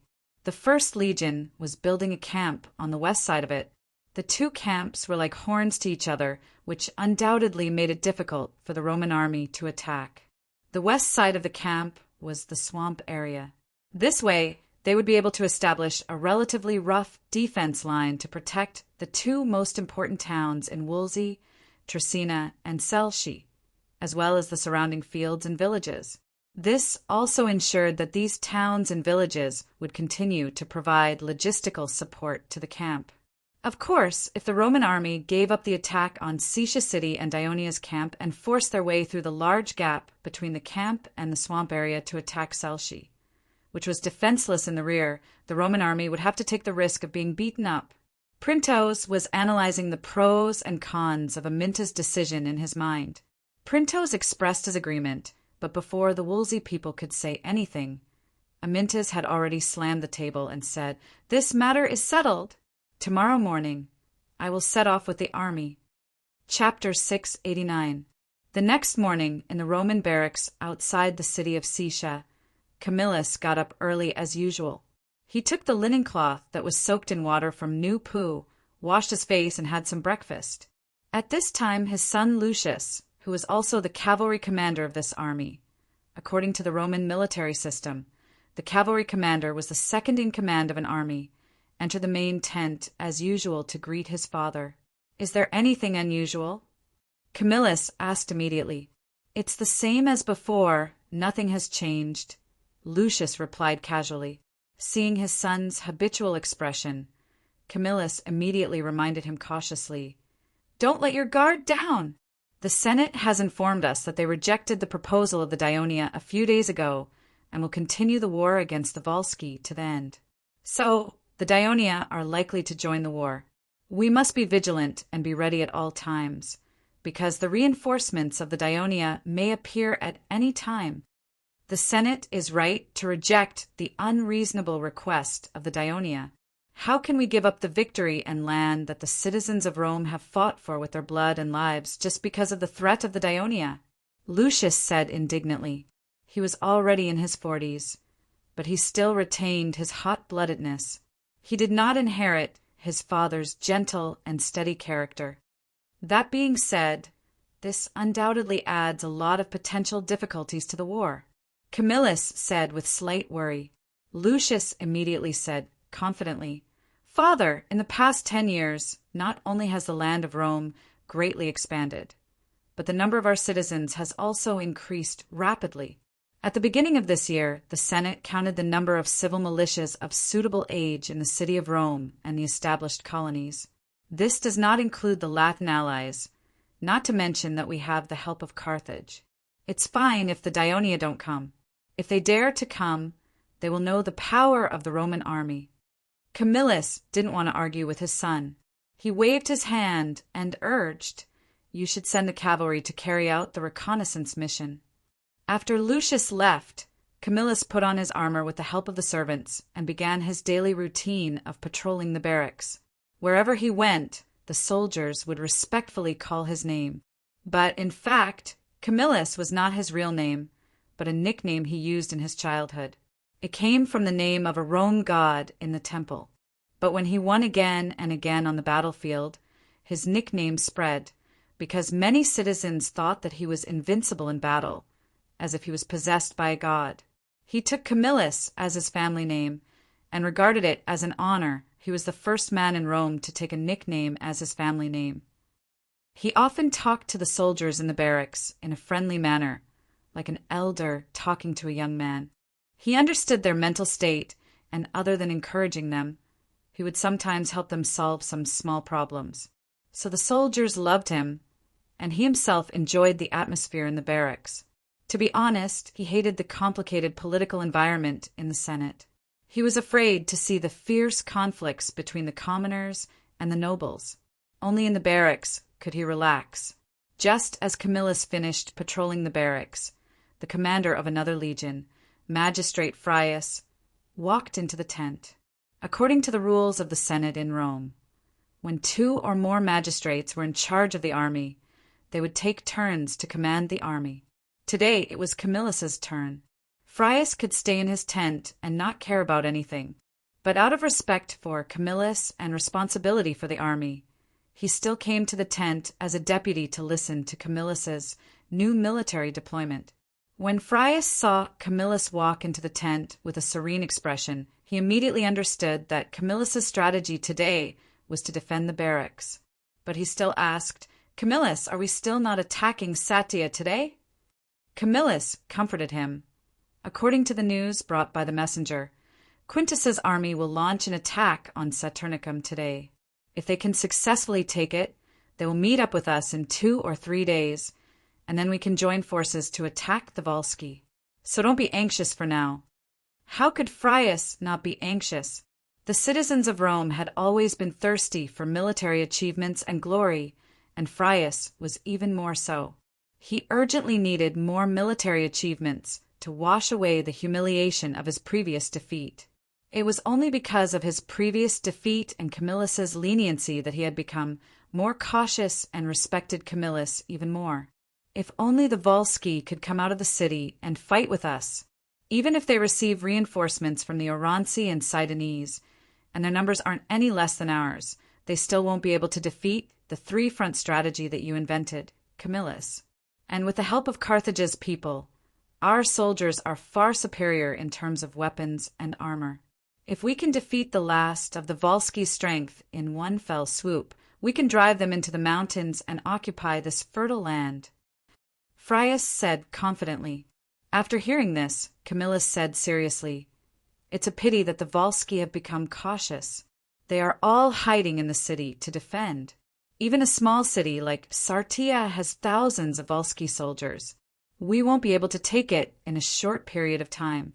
Once we attack the city with all our might, we will have to worry about the army in Pelevernham. If only we had the ballistae that Carthage's people gave us." Frius sighed regretfully. Suddenly he thought of something and suggested loudly, "Camillus, why don't we do what you did last time and give up on besieging Sartia and attack Selci instead?" Camillus was stunned. He thought for a moment and then shook his head. After such a surprise attack, I'm afraid the Volsci people are already prepared. Once we are unable to capture Sels in a short period of time, the enemies will rush over after hearing the news and surround us. At that time, we will be exhausted, extremely tired, and not have enough time to build a camp. I'm afraid, Camillus looked at Phraius and advised him seriously again. We already have an absolute advantage. There's no need to take risks. Wait patiently for 2 or 3 days. When the time comes, I'll let you personally lead the army to attack Selshi. Phraius slapped his thigh with his right hand and smiled helplessly. All right, Camillus, I'll listen to you. We'll wait for Quintus and the others to arrive. Let's hope they come quickly. After hearing what Camillus had to say, Phraius didn't want to stay in the tent any longer. He got up and bade farewell. Just as he was about to leave the tent, a man suddenly barged in. He stumbled and nearly fell. Lucius! Phraius looked in surprise at the dusty officer who was half kneeling on the ground. What happened? Camillus, who had been calm all this while, was surprised to see his son in such a pitiful state. Lucius pushed himself up with his hands and staggered to his feet. Phraius quickly brought him a wooden chair and let him sit. Lucius nodded to express his gratitude. He then panted and said, Father, I led 200 cavalrymen around Pelevernham and prepared to continue south to investigate the situation of the Volsci in the area around Selshi. Who knew that a group of cavalrymen dressed in black would suddenly appear from the south? They immediately attacked us. There was a flash of fear in Lucius's eyes as he said this. They were good horsemen, outnumbered us, and were good at throwing javelins. Our cavalrymen were quickly scattered. If it wasn't for the cavalrymen around me, covering me, I'm afraid I wouldn't have been able to see you.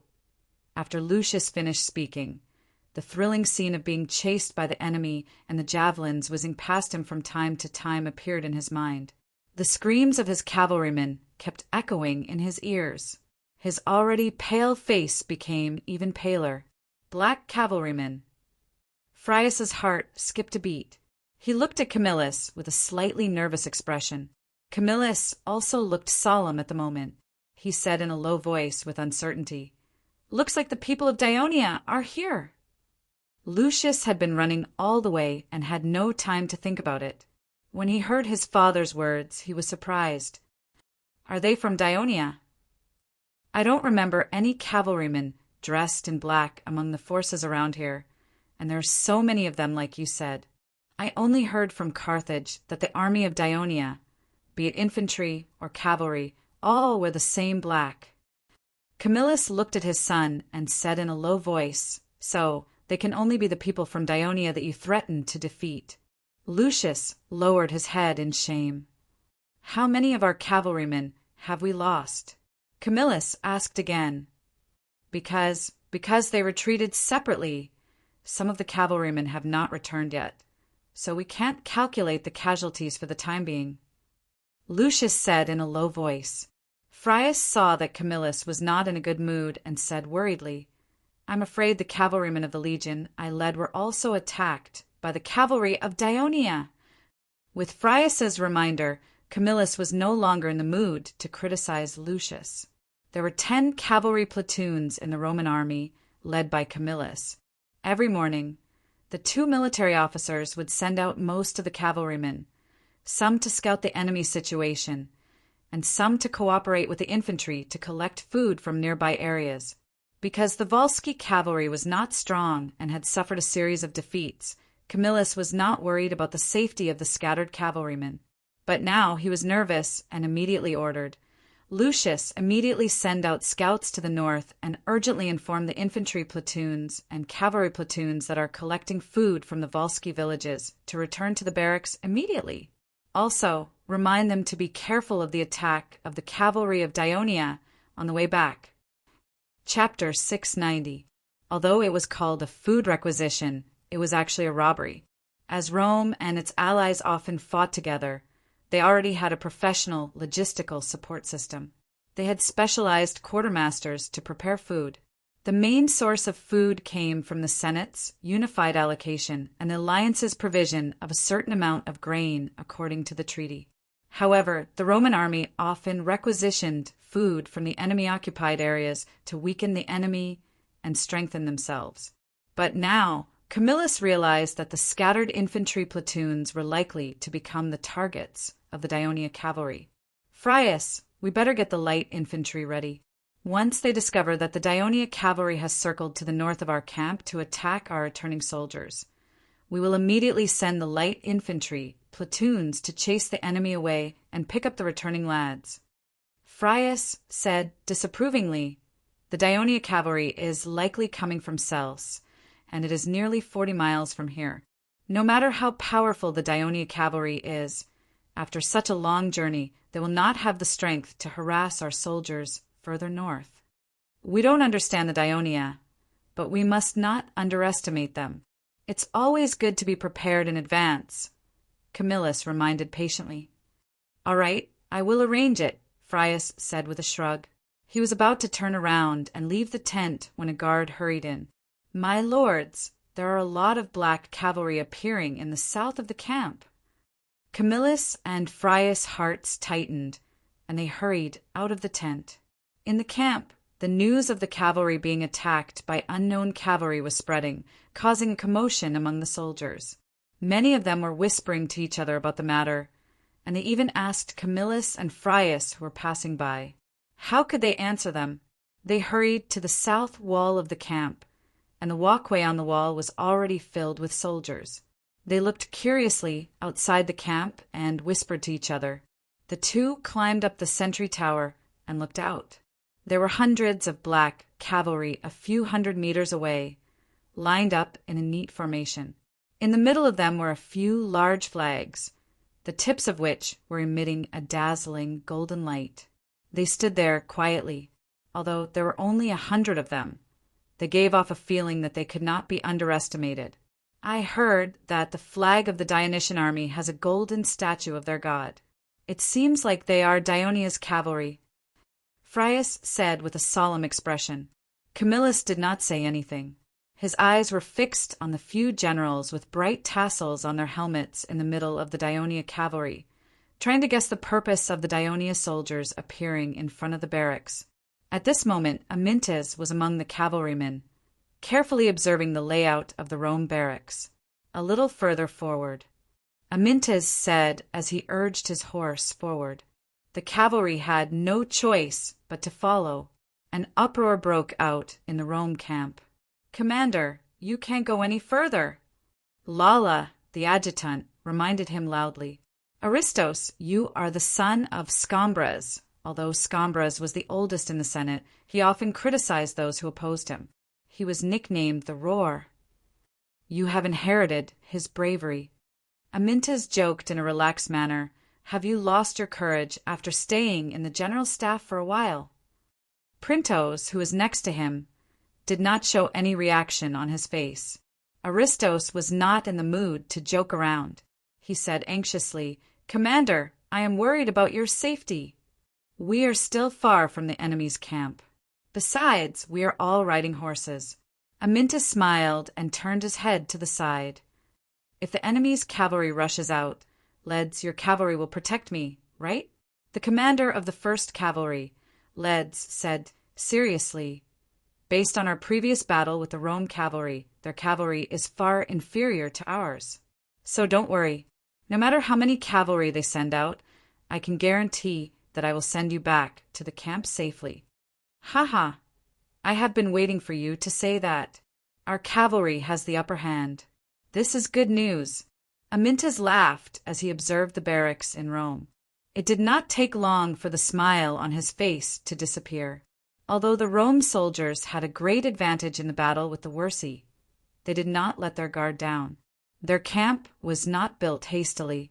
There were deer abatis densely arranged under the walls, trenches surrounding the entire camp, and towering watchtowers every 20 to 30 meters behind the walls. There were also earthen barricades and wooden walls that stood tall. Amyntas could not see the situation inside the camp at all, other than not knowing if there were traps outside the camp. Amyntas could feel that the defense of the Rome camp was not to be underestimated. He frowned and whispered, "This camp is not easy to attack." At this time, Printos said seriously, "Commander, there is one more thing that we need to pay attention to." In a short period of time before we arrived at the camp, it was already filled with soldiers. Printos pointed at the dense but orderly Rome soldiers on the wooden wall in front of them and reminded Amyntas, "This means that the Rome army is well trained. If we want to attack their camp and destroy this Rome army before their troops meet up, it will be very difficult. The casualties of the First Legion will not be low." Amyntas was silent for a while and said, "Then we will fight them." "Amyntas, I am afraid that the Rome soldiers already know that our army is coming. Will they dare to come out of the camp and fight us and the Wersi?" Leds reminded him in a euphemistic way. "We have to give it a try," Amyntas said, but in his heart he did not think that the possibility was too high. They had already circled around the Rome camp and found that every place was basically the same. There were no obvious flaws. Through the observation of the camp, he had a preliminary understanding of the characteristics and style of the Rome army and its generals. This was an army that did things cautiously and seriously. Could it be that they could only stay in the camp and defend against the attack of the Rome army after they met up? Amyntas was not willing to give up. Just as he was about to turn his horse and return to the place where he was going to build the camp, a cavalry scout came from the northwest. "Commander Leds, we found several Rome troops in the Wersi village in front of us. They are looting the food. Captain Agris asked if we should eliminate them." According to the Dionysius cavalry, a cavalry legion has 2,000 people, and there are 4 brigades. Each brigade has 500 people. A brigade has 5 companies, and each company has 100 people. A company has 10 small teams, and each small team has 10 people. "How many enemies are there?" Leds asked. "About 200 enemies," the cavalry scout replied. "There is a fat piece of meat right in front of his mouth, but he still refuses to eat it. Is Agris stupid?" Leds immediately said, "Tell your captain to eliminate them as much as possible." Yes, the cavalry scout turned his horse and was about to leave. "Wait a minute," Amyntas shouted to stop him. "Did you only see the 200 enemies? Or are there only 200 enemies outside the camp?" Amyntas' question was a little roundabout, but the cavalryman understood. He pointed to the northwest and said, "Commander Amyntas, our brigade is in this direction. We have not searched the other places." Amyntas immediately turned to look at Leds. "My old friend, I need your help. Send out the cavalrymen behind you and find out how many Roman soldiers are plundering food in this area. Report back to me as soon as possible." Okay, Leds did not refuse. He immediately turned around and issued the task to the cavalrymen. "Commander Amyntas, are you trying to use these Rome soldiers to lure their main force out?" Printos' brain reacted quickly, and he roughly guessed Amyntas' intention. Amyntas looked at him and said with a little excitement, "We can't just do nothing and watch the Rome soldiers gather. When the 50,000 soldiers come, the First Legion will not be able to stop them no matter how powerful they are." Under his gaze, Printos nodded and agreed with his opinion. "Aristonos," Amyntas turned around and said to his adjutant, "Send a cavalry scout to inform our brothers in the First Legion. Tell them to stop building the camp, put on their armor and weapons, and march to the Rome camp in formation. Wait for my order." "Yes," Aristonos answered excitedly. At this time, Leds had already sent out some of the cavalrymen. After hearing Amyntas' order, he had to remind him, "The situation is not completely clear yet. Don't make such a big move just yet. What if there are only about 200 enemies? What if the Rome soldiers in the camp do not leave the camp at all? Not only will your efforts be in vain, but you will also be blamed by the soldiers. How dare they?" Amyntas' eyes widened, and then he said in a firm tone, "If we wait until we understand everything, I'm afraid it will be too late to make preparations. I'm afraid this is our only chance to let the Rome soldiers fight us in the field. I agree with Commander Amyntas. We have to give it a try.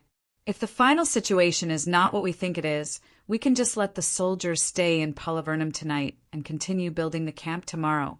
Printos said. He had discovered a characteristic of Amyntas. This commander had a strong desire to fight, and he would not let go of any small opportunity. He continued, in addition, we also need to remind the Volsci troops in Pallavernum and Satia in advance. Once the Rome soldiers in the camp come out, we need to join forces with them to defeat them. I will only be responsible for fighting the Rome soldiers. You will be responsible for the other trivial matters. What do you think? Amyntas asked directly. Chapter 691. Printos was stunned, but he did not decline. Okay. He then said to his adjutant, Aristonos, I need your help. Aristonos looked at Amyntas. Amyntas waved his hand and said, You are under his command now. Yes, Aristonos answered, and immediately brought the messengers to Printos's side. Go and inform the Wolsey people in Satia and Pallavernham immediately. Tell them that we are intercepting the soldiers of Rome, who are robbing the food supplies. The Roman army is likely to come out of the camp and fight us. Ask them to gather their soldiers and get ready.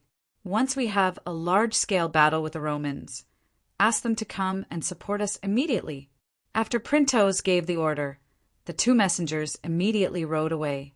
Printos then asked Aristonos, Did you bring the recording board? Yes. Aristonos took out a small square wooden board, painted black, and a white pen from behind the padding on the horse's back. This was the standard equipment of the adjutant of the legion. It was to prevent any mistakes in conveying the orders issued by the commander during an intense battle. At the same time, it could also be used as a tactical display board. Aristonos had been in the General Staff headquarters, so of course he knew how to use it. Mark the camp of Rome. Satia is about 2 miles to the south, Pallavernham is about 16 miles to the south, and the camp we are building is 8 miles to the southwest. Printos was indeed the brain of the General Staff headquarters. He had just arrived at Wolsey yesterday, but he had already memorized the situation. Aristonos listened to Printos, while he used a white pen to mark each location on the board with the Rome camp as the center and wrote the distance numbers. Amyntas listened to a few words. With his character, he would not have the patience to analyze and calculate these numbers. He only wanted the final result, so he quickly walked away and looked to the north, anxiously waiting for the news brought back by the scouts. On the other hand, Lead's cavalrymen were vigilantly watching the Roman camp in the east to prevent the Roman cavalrymen from suddenly attacking and threatening the safety of the generals. In fact, Amyntas did not have to wait for long. Not long after Lead sent out the cavalrymen, the cavalry brigades and companies that were sent out earlier came back to report the situation of the enemy. Legion commander, the 3rd Company of the 2nd Cavalry Brigade has spotted more than 100 Roman soldiers in the south. How far? About 10 li. Legion commander, the 1st Company of the 4th Cavalry Brigade, found about 100 Roman soldiers 11 miles north. As more and more cavalrymen came back to report, Amyntas's face was filled with joy. He shouted back, Printos, there are more than 1,000 Rome soldiers outside, right? According to the current statistics, there are already more than 1,500 people. Printos immediately said. Aristos, the adjutant, also presented the recording board. The board was filled with white words on a black background. It was filled with the symbols of towns, camps, armies, and distance numbers. Amyntas glanced at it and felt dizzy. He stopped looking at it and said, excitedly, there is no need to wait for the other scouts to report back. There are more than 1,500 Roman soldiers. The Roman generals will not give up on them easily. Capture them and lure the Roman army out. We will fight them here. Amyntas stared at Leds and Printos with determination. Printos did not hesitate at this moment. He immediately replied, We should inform the First Legion immediately. Speed up the march and intercept the Roman soldiers before they return to the camp. Also, tell the First Legion that if any brigade, company, or division is late, they will be severely punished according to the military law. Amyntas said again. There was a hint of murderous intent in his stern tone. Yes, Aristos the adjutant looked a little ferocious when he gave the order to the messenger. Amyntas, Leds rode on his horse and said to him with a solemn expression, I am going to the north now. Organize my cavalry and try to delay the Roman soldiers who are collecting food outside to return to their camp. Thank you. It was rare for Amyntas to express his gratitude. Although the Ministry of Military Affairs had given the overall command of Wolsey to Amyntas before he came, he and Leds were both legion commanders after all. In fact, as the founder of Dionia's cavalry, Leds had the potential to command all of Dionia's cavalry. You don't have to thank me. I'm doing this for the sake of the First Legion, Leds said with a straight face. After I leave, you have to be careful of your safety. After receiving Leds' reminder, Amyntas and Printos also left the Roman camp with a small number of cavalrymen. The 1st Cavalry Legion departed from Sels and began to attack the Roman cavalries that were patrolling in the area. The 1st Cavalry Legion's goal was to clear the surroundings, hide the eyes and ears of the Romans, and protect the 1st Cavalry Legion's camp. In the end, they even circled to the north of the Roman camp. In contrast, the 1st Legion's marching speed was much slower. When Amyntas was planning to lure the snake out of its hole, the 1st Legion had just arrived at the selected camp. The soldiers had just put down their armor and weapons. Under the command of their officers, they picked up pickaxes, wooden frames, and other tools and began to dig trenches according to the layout of the camp designed by the engineers after surveying the terrain. At this moment, the messengers sent by Amyntas arrived. After receiving the order from Amyntas, although the captains were puzzled, they did not hesitate to blow the bugle to assemble. Captain, are we going to attack the enemy's camp by putting on our armor and weapons? A company captain asked doubtfully. Patroclus shook his head. He really did not know what was going on in front of them. The order given by Amyntas was a little vague, so he could only say, Tell our brothers to hurry up and get into formation. We, the 6th Brigade, cannot fall behind the other brigades. Don't worry about it, Captain. Our brothers will not embarrass you. The company captain immediately responded in a serious tone. Although Patroclus was young, he had a high prestige among the soldiers. He had made many military achievements and was known as the kingdom's hero. Now he had another identity that the soldiers respected. He was the son-in-law of the great king of Devers. 6 heavy infantry brigades, 1 light infantry brigade, 1 light armor brigade, including the engineering battalion, because they had to consider the possibility of attacking the enemy's camp, and 100 scouts, totaled more than 8,000 soldiers. They lined up in several columns and began to march northward at a normal speed under the lead of the cavalrymen. At this time, the soldiers did not feel dissatisfied because they had to march again. Since the terrain in this area was flat, and the late autumn weather was relatively cool, the 1st Legion's 2-hour march was very relaxed. The soldiers, who were still quite energetic, were talking excitedly. Will there be a battle next? After marching for more than 20 minutes, Amyntas' messengers arrived again. This time, the order was much clearer. Everyone, march quickly to his position and intercept the Roman soldiers who left the camp to plunder. Tessus, Patroclus, and the other captains were all excited. They quickly gave the order. The bugle sounded hurriedly, and the messengers galloped between the marching columns. Soon, the shouts of the officers rose one after another, and the rumbling of footsteps could be heard. After the Roman army, led by Camillus, occupied Antium and Astura, they did not clear the many Volsci villages in the area behind them in order to quickly advance to Satia. Since the Volsci reacted quickly, Satia and Polophonum had stationed their troops there. Now that they were prepared, the Roman army had no choice but to build a camp and confront the enemy in front of them. At the same time, Camillus repeatedly sent various Roman platoons to the rear to collect provisions. On the one hand, it could reduce the pressure on the army's food supply, and on the other hand, it could take the opportunity to clean up the Volsky villages that might be a potential threat. For example, they could capture the young and strong men in the villages and crush the resistance of the Volsky during the process of collecting provisions. Camillus was a platoon leader in Rome. Early in the morning, he was ordered to lead his platoon to the north to collect provisions. Due to the previous attempt to gather food, the villages near the Roman camp had already been looted clean, and the people had all run away. Hence, Camus' squadron, like the other squadrons, had to travel for nearly 10 miles to the north before they found a village that could be harvested. He immediately led his soldiers and rushed into the village like a wolf among a flock of sheep. After killing more than a dozen Volsky soldiers, Camillus' operation to collect provisions became smoother. Just as the soldiers were holding the Volsky's carts full of provisions and some of the looted carts, a Roman cavalryman arrived. Officer Camillus orders you to return to the camp immediately. The enemy is attacking. Although Camillus regretted that there were still a lot of provisions that he did not load, he did not hesitate and immediately gathered the soldiers scattered in the village.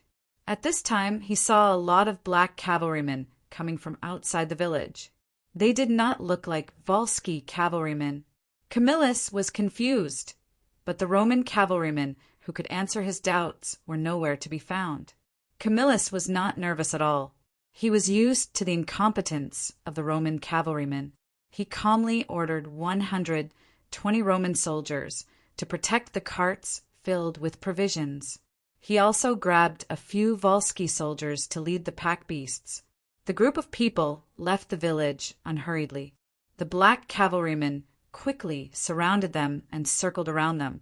Camillus asked the soldiers to be more vigilant, but he was not too worried.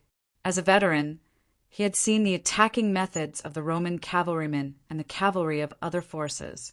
He knew that in front of the Roman soldiers with shields, the cavalry's thrusts would not only be useless, but it would also cause them to fall off their horses.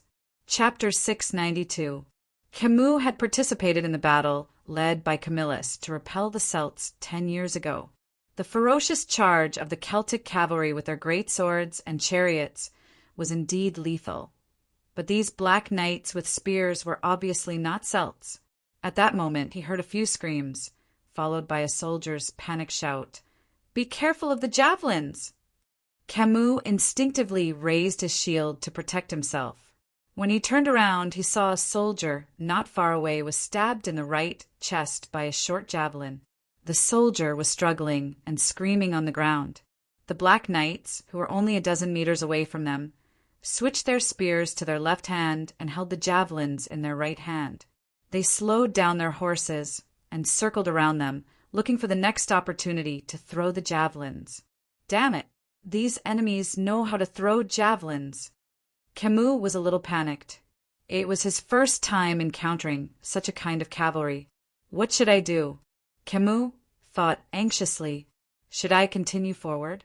I'm 10 miles away from the camp. I have to defend against the enemy's attacks and protect the wagons. It's not hard to imagine how slow I'll be. The soldiers have to stay alert for a long time. Their stamina is also a big problem. Should I retreat to the village and wait for reinforcements? The village is not far behind the troops. It'll be fast for me to return to the camp, but I'm not sure when the reinforcements from the camp will arrive. Besides, the enemy's cavalry is here, and there might even be infantrymen. While Camus was hesitating, the captured Walsey soldiers took advantage of the fact that the soldiers were guarding against the Black Knights and could not help them. They quietly untied the horses from the wagons and drove them to break through the defensive circle of the Roman soldiers. Then they took advantage of the chaos and sneaked out. A few angry Roman soldiers chased after them. "Idiot, come back!" Camus shouted anxiously. However, it was too late. A few Black Knights chased after them. The Roman soldiers noticed that the situation was not right, but they did not panic. They raised their shields to block the enemy's cavalry and retreated with large strides. Unexpectedly, a few more black cavalrymen charged at them from behind. They couldn't dodge in time and were knocked down by the horses. At this time, the enemies in front of them had also arrived.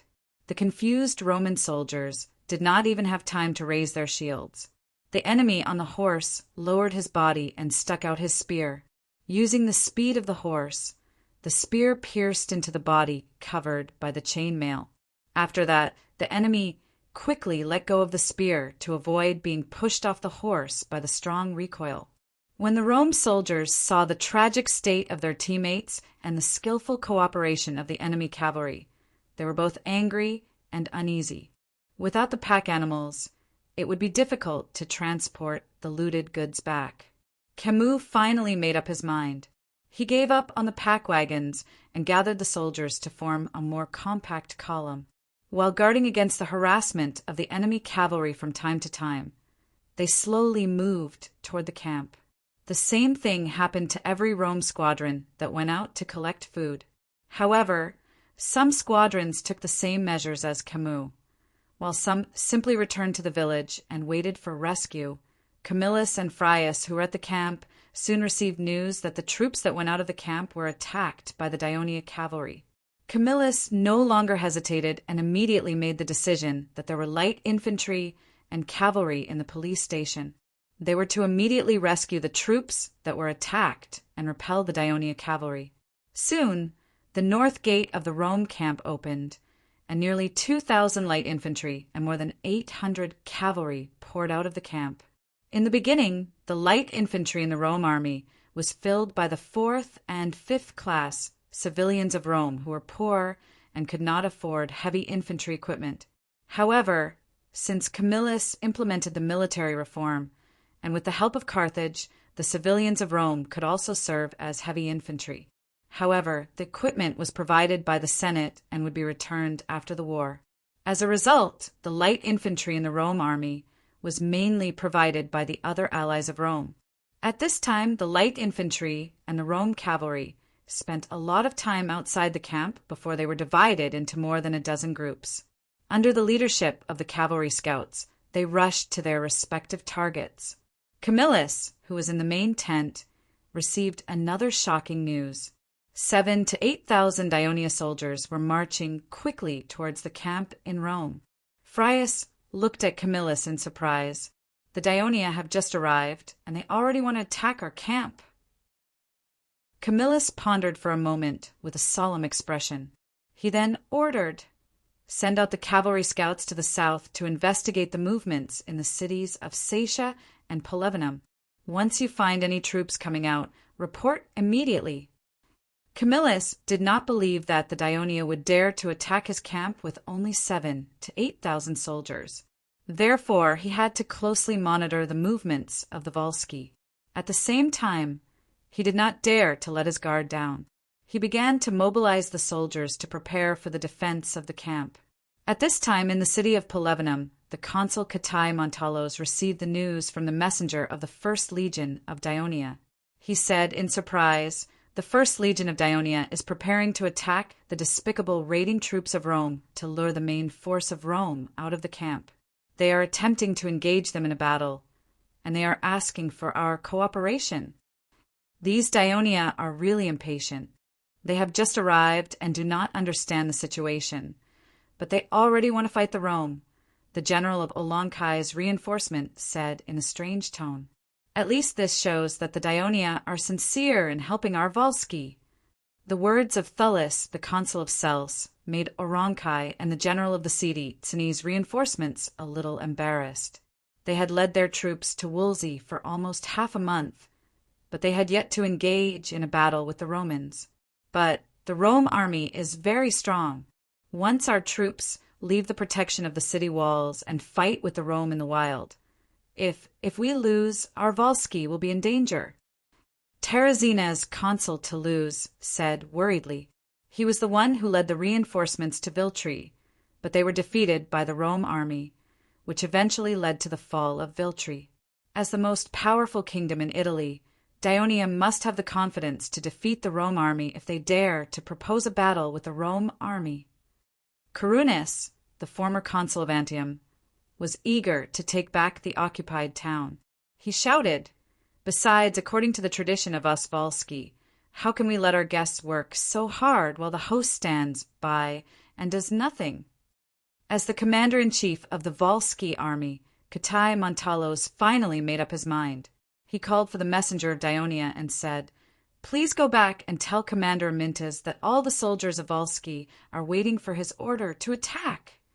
Since the cavalry of Dionia was mainly concentrated in the west and north of the Rome camp, the scouts of Rome could relatively safely observe the movement of the Dionysian army in the south of the camp. An hour later, Camillus received news that the Dionysian army was approaching the Rome camp. When he came to the watchtower in front of the south gate of the camp, he could already see the rising dust in front of him. Camillus was not nervous at all. He looked at the soldiers on the wooden wall who had already taken up their defensive positions, hoping that the light infantry and the Rome soldiers who were sent out to collect food would come back soon. Then he would not have to worry about anything. Fortunately, 2 or 3 squadrons of Rome had returned to the camp. It seemed that he did not have to wait too long. After standing on the watchtower for a while, he was surprised to find that the dust was not getting closer to him. Instead, it seemed to be moving further away. Just when he was puzzled, a scout from Rome rushed into the camp and reported to him, "Consul Camillus, the Dionysian army has turned to the west of the camp." West. Camillus was stunned. He pondered for a moment, and his expression suddenly changed. "Is the Dionia trying to bypass the camp and attack the soldiers outside our camp?" "Commander Amyntas, Commander, Led sent me to tell you that the cavalry legion is running out of javelins. The light infantry of Rome is attacking fiercely. Some of the cavalrymen have been injured. He can no longer stop the Rome army from withdrawing to the camp." Amyntas' face turned gloomy when he heard this. Due to the participation of the light infantry and cavalry of Rome, it had become difficult for the 1st Cavalry Legion of Dionia to carry out the plan of delaying the retreat of the Rome army. The combination of the light infantry and cavalry of Rome, in turn, posed a great threat to the scattered Dionia cavalry. So, under Printo's suggestion, he reluctantly let Leds lead the cavalry to give up obstructing the other Rome squadrons and concentrate on obstructing the 3 Rome squadrons that were closer to them in the southwest. But he did not expect that the light infantry of Rome had also arrived here. Was his battle plan going to fail? Amyntas was unwilling to give up. He said to the messenger of Leds, "Go back and tell Commander Leds. I ask him to hold on a little longer. The 1st Cavalry Legion will be here soon. Your cavalry has worked hard for so long and paid a heavy price. You can't just give up like this." Amyntas' request obviously moved the messenger of the 1st Cavalry Legion. The messenger hesitated and said, "I will pass on all your words to Commander Leds." After the messenger left, Amyntas' face was completely gloomy. He shouted, "Hurry up and urge the 1st Cavalry Legion. If they can't get here soon and let the Rome army escape, they will all be punished according to military law." While Amyntas was cursing, his adjutant, Aristos, suddenly looked happy. He pointed to the south and shouted, "Commander, our soldiers are here!" Amyntas immediately turned his head and looked back. He saw dust rolling in the distance, and the sound of footsteps was rumbling.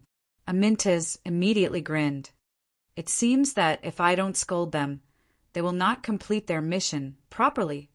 Chapter 693. Reporting to the Legion Commander, the 7th Brigade has arrived. We are waiting for your order. The 7th Brigade Commander, Satyrus, bowed to Amyntas while panting. It was expected that the 1st Legion's light infantry battalion would be the first to arrive. After all, they were not wearing armor, and they did not have any heavy weapons, so they moved quickly. In fact, when they received the order to rush, they were only about 7 miles away from Amyntas. Running 7 miles in an hour was not considered fast. The main thing was to maintain the integrity of the formation and maintain a certain amount of physical strength so that they could immediately join the battle when they arrived. Amyntas glanced at the soldiers. They were all sweating profusely, but they were still in high spirits. He nodded with satisfaction and said loudly, "Brothers, you came at the right time. The enemy is just in front of us, waiting for us to eat them up. We will make the name of the First Legion of Dionia famous. Do you have the confidence to do so?" "Yes," the soldiers shouted in unison. "Staff officer, you will make the arrangements," Amyntas said immediately. Printos did not decline. He glanced at the board full of marks, then pointed to the southwest and said to the 7th Brigade commander, Satyrus, "There are more than 300 heavy infantry, 700 cavalry, and nearly 2,000 light infantry from Rome 4 miles away. The 1st Cavalry Brigade is under great pressure to stop them from retreating. Immediately take the 7th Brigade and help the 1st Cavalry Brigade to delay the enemy. Wait for the reinforcements to arrive and annihilate them." "Yes." Satyrus turned around and shouted, "Brothers, continue to run with me." Under the guidance of the scouts, the soldiers of the 7th Brigade ran to the southwest. "Printos, your previous suggestion was right. As long as we capture this large group of enemies, I don't believe that the Rome will not come out to rescue them." The arrival of the 7th Brigade made Amyntas feel a little relieved. He began to praise Printos. When Plutarch suggested to him to give up on intercepting all the Rome food supply troops and concentrate on the cavalry to block the few Rome platoons that were closest to them, and in fact the 1st Legion, Amyntas hesitated for a while. Now, not only did they stop more than 300 heavy infantry from Rome, but they had also lured the light infantry and cavalry from Rome over. If these 3,000 Rome soldiers could be pinned down, he would not have to worry that the Rome main force would not leave the camp. Printos smiled and did not say much. At this time, Adjutant Aristos shouted again, "Commander, another unit has arrived!" Dust billowed in the south. This time it was the 8th Brigade, the Light Armor Brigade, that had rushed over. At first, the companies of the 1st Legion successfully blocked the Rome platoons and even inflicted some casualties on them. It could be said that they had gained a lot of victory. However, the arrival of the Rome light infantry and cavalry reversed the situation of the Rome soldiers being passive. The Rome light infantry was composed of archers and javelin throwers. Not only did they have a longer range than the javelins of the Dionia cavalry, but they also had a more stable and accurate shot. On the other hand, the speed of the Dionia cavalry was limited by the Rome cavalry. Even if the Dionia cavalry wanted to charge forward with their horses, the Rome army was mixed with heavy infantry, making this risk impossible. Instead, it was easy for them to be surrounded by the enemy. The combination of Rome's heavy infantry, cavalry, and light infantry caused the Dionia cavalry, who were more skilled in horsemanship, to suffer casualties. In the kingdom of Dionia, the cavalry was not as precious as before. The cavalry of the 1st Legion mainly came from the Bruttii region. The people there were good at raising and riding horses. Therefore, the number of reserve cavalry of the 1st Legion was enough to form another legion. However, as the legion commander, Leds was distressed by the loss of the cavalry. These were the soldiers that he had painstakingly trained. Besides, in this unfamiliar land, it was difficult to replenish the cavalry after the loss. In the face of the current terrible situation, the commander of the 1st Legion, Leds, was hesitating whether he should cancel the order to intercept the Rome soldiers and return to the camp. Fortunately, Amyntas' order arrived in time, so Leds could concentrate all the cavalry to deal with the 3 Rome platoons in the southwest. For this reason, Leds ordered the cavalry to purposely drive and force the 3 Rome platoons to gather food together. This would be more advantageous for him to command the 1st Legion to intercept the enemy. In the face of nearly 2,000 Dionia cavalry galloping around, the Rome soldiers did not dare to act rashly. However, it did not take long before a large number of Rome's light infantry and cavalry arrived and changed the stalemate. The Rome's heavy infantry was in the middle, the light infantry was on the periphery, and the cavalry was on both sides. They were ready to intercept the Dionia cavalry at any time. With such a formation, the Rome soldiers began to advance slowly toward the camp. Under the attack of the Rome's light infantry's javelins and arrows, the Daionia cavalry in front of them could not throw their javelins before they entered the Rome's light infantry's shooting range. When the flying arrows hit the Daionia cavalry, the Rome cavalry would also take the opportunity to charge forward. After a while, they would quickly retreat to avoid being surrounded by the Daionia cavalry. The Rome soldiers repeatedly used this tactic, causing the First Legion of Daionia to suffer a lot of losses. Leds no longer dared to let the cavalry block in front of them. Instead, he harassed them from the side and the rear. However, the Rome's formation was tight, and the Daionia cavalry did not dare to get too close under the threat of the arrows. Looking at the battlefield filled with dust and the constant neighing of the war horse, Leds once again fell into a dilemma of indecision. From the corner of his eyes, he saw a wounded war horse carrying a wounded soldier. The soldier was being pulled by another cavalry and was heading toward his back. The wounded soldier's face was familiar to him. He urged his horse forward and took a closer look. It was indeed the captain of the First Legion of Cavalry, Pebericius. His full name was Sabocos Pebericius. He was the eldest son of Led's old subordinate and the kingdom's hero, Sabocos. Ever since Devers named his son Clodocatax, his practice gradually became popular in the kingdom. Most of the citizens gradually abandoned the Greek tradition of only having first names and no surnames, and began to use their own names as the surnames of their descendants. At this moment, the young man's eyes were closed and he was unconscious. "Commander!" The captain's war horse was shot by an arrow.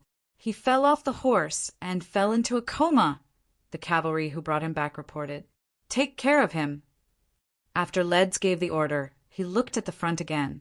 He finally made up his mind. He took a deep breath and said, "Order! Cancel the interception of the Rome. Woo!" Suddenly, a loud bugle was heard in front of them. "Commander, it's the First Legion. The First Legion has arrived." The cavalry next to him shouted excitedly. Hearing the familiar bugle, Leds looked forward. Through the dust, he could vaguely see the golden light on the Daionia flag. At this time, Aminta's messenger also arrived, reporting to Commander Leds, "The 7th Brigade of the First Legion has arrived. They are on the enemy's way back and are approaching the enemy." "Only the 7th Brigade." Leds was slightly disappointed. The messenger then emphasized, "The other brigades are coming one after another." Leds thought for a moment and then ordered, "Order all brigades to immediately stop harassing the enemy. Keep a distance from the enemy and slow down the horses. You only need to monitor the enemy's movements. At the same time, make way for the encirclement in the east to avoid being accidentally hit by the long-range attacks of the First Legion." The soldiers of the 7th Brigade looked at the dusty battlefield in front of them. Although they were physically tired, they were extremely excited. Their footsteps also quickened. When they were approaching the battlefield, the commander of the 7th Brigade gave the order to stop. Goose formation. He then gave another order. Hearing the bugle and the waving of the flag, the soldiers immediately moved away from each other. The whole formation stretched to both sides, and soon the whole formation showed a concave arc. At this time, the cavalry of the First Legion rushed over. "Brothers of the First Legion, we have moved away from the front." The commander of the light infantry immediately ordered again, "First Company, get ready!" The organization of the light infantry brigade of each legion was a little special. It only had 4 companies. The 1st and 2nd companies were archers, while the 3rd and 4th companies were javelin throwers. Each company had 250 soldiers and was composed of 5 teams. However, the light infantry brigade of the First Legion was very special. It only had 3 companies. The 2nd company was archers, the 3rd company was javelin throwers, and the 1st company was stone throwers. This was the only unique unit in Daionia. There were a total of 350 soldiers, all of whom were born in Rhodes and were good at stone throwing. The soldiers of the 1st company untied the catapults tied to their waists and advanced in a loose formation to the front of the brigade. Satyrus kept his eyes on the front and judged the distance between his brigade and the enemy. This was a basic skill necessary for the commander of the Daionia Light Infantry. He had fought in Persia and was born as a Thracian light shield soldier. Therefore, he was even more experienced and outstanding in battle. That was why he was the commander of the First Legion of Daionia. Although the Rome soldiers saw that the Daionia cavalry in front of them had moved away, they still did not speed up because the Daionia cavalry was still surrounding them. This forced them to maintain a tight formation.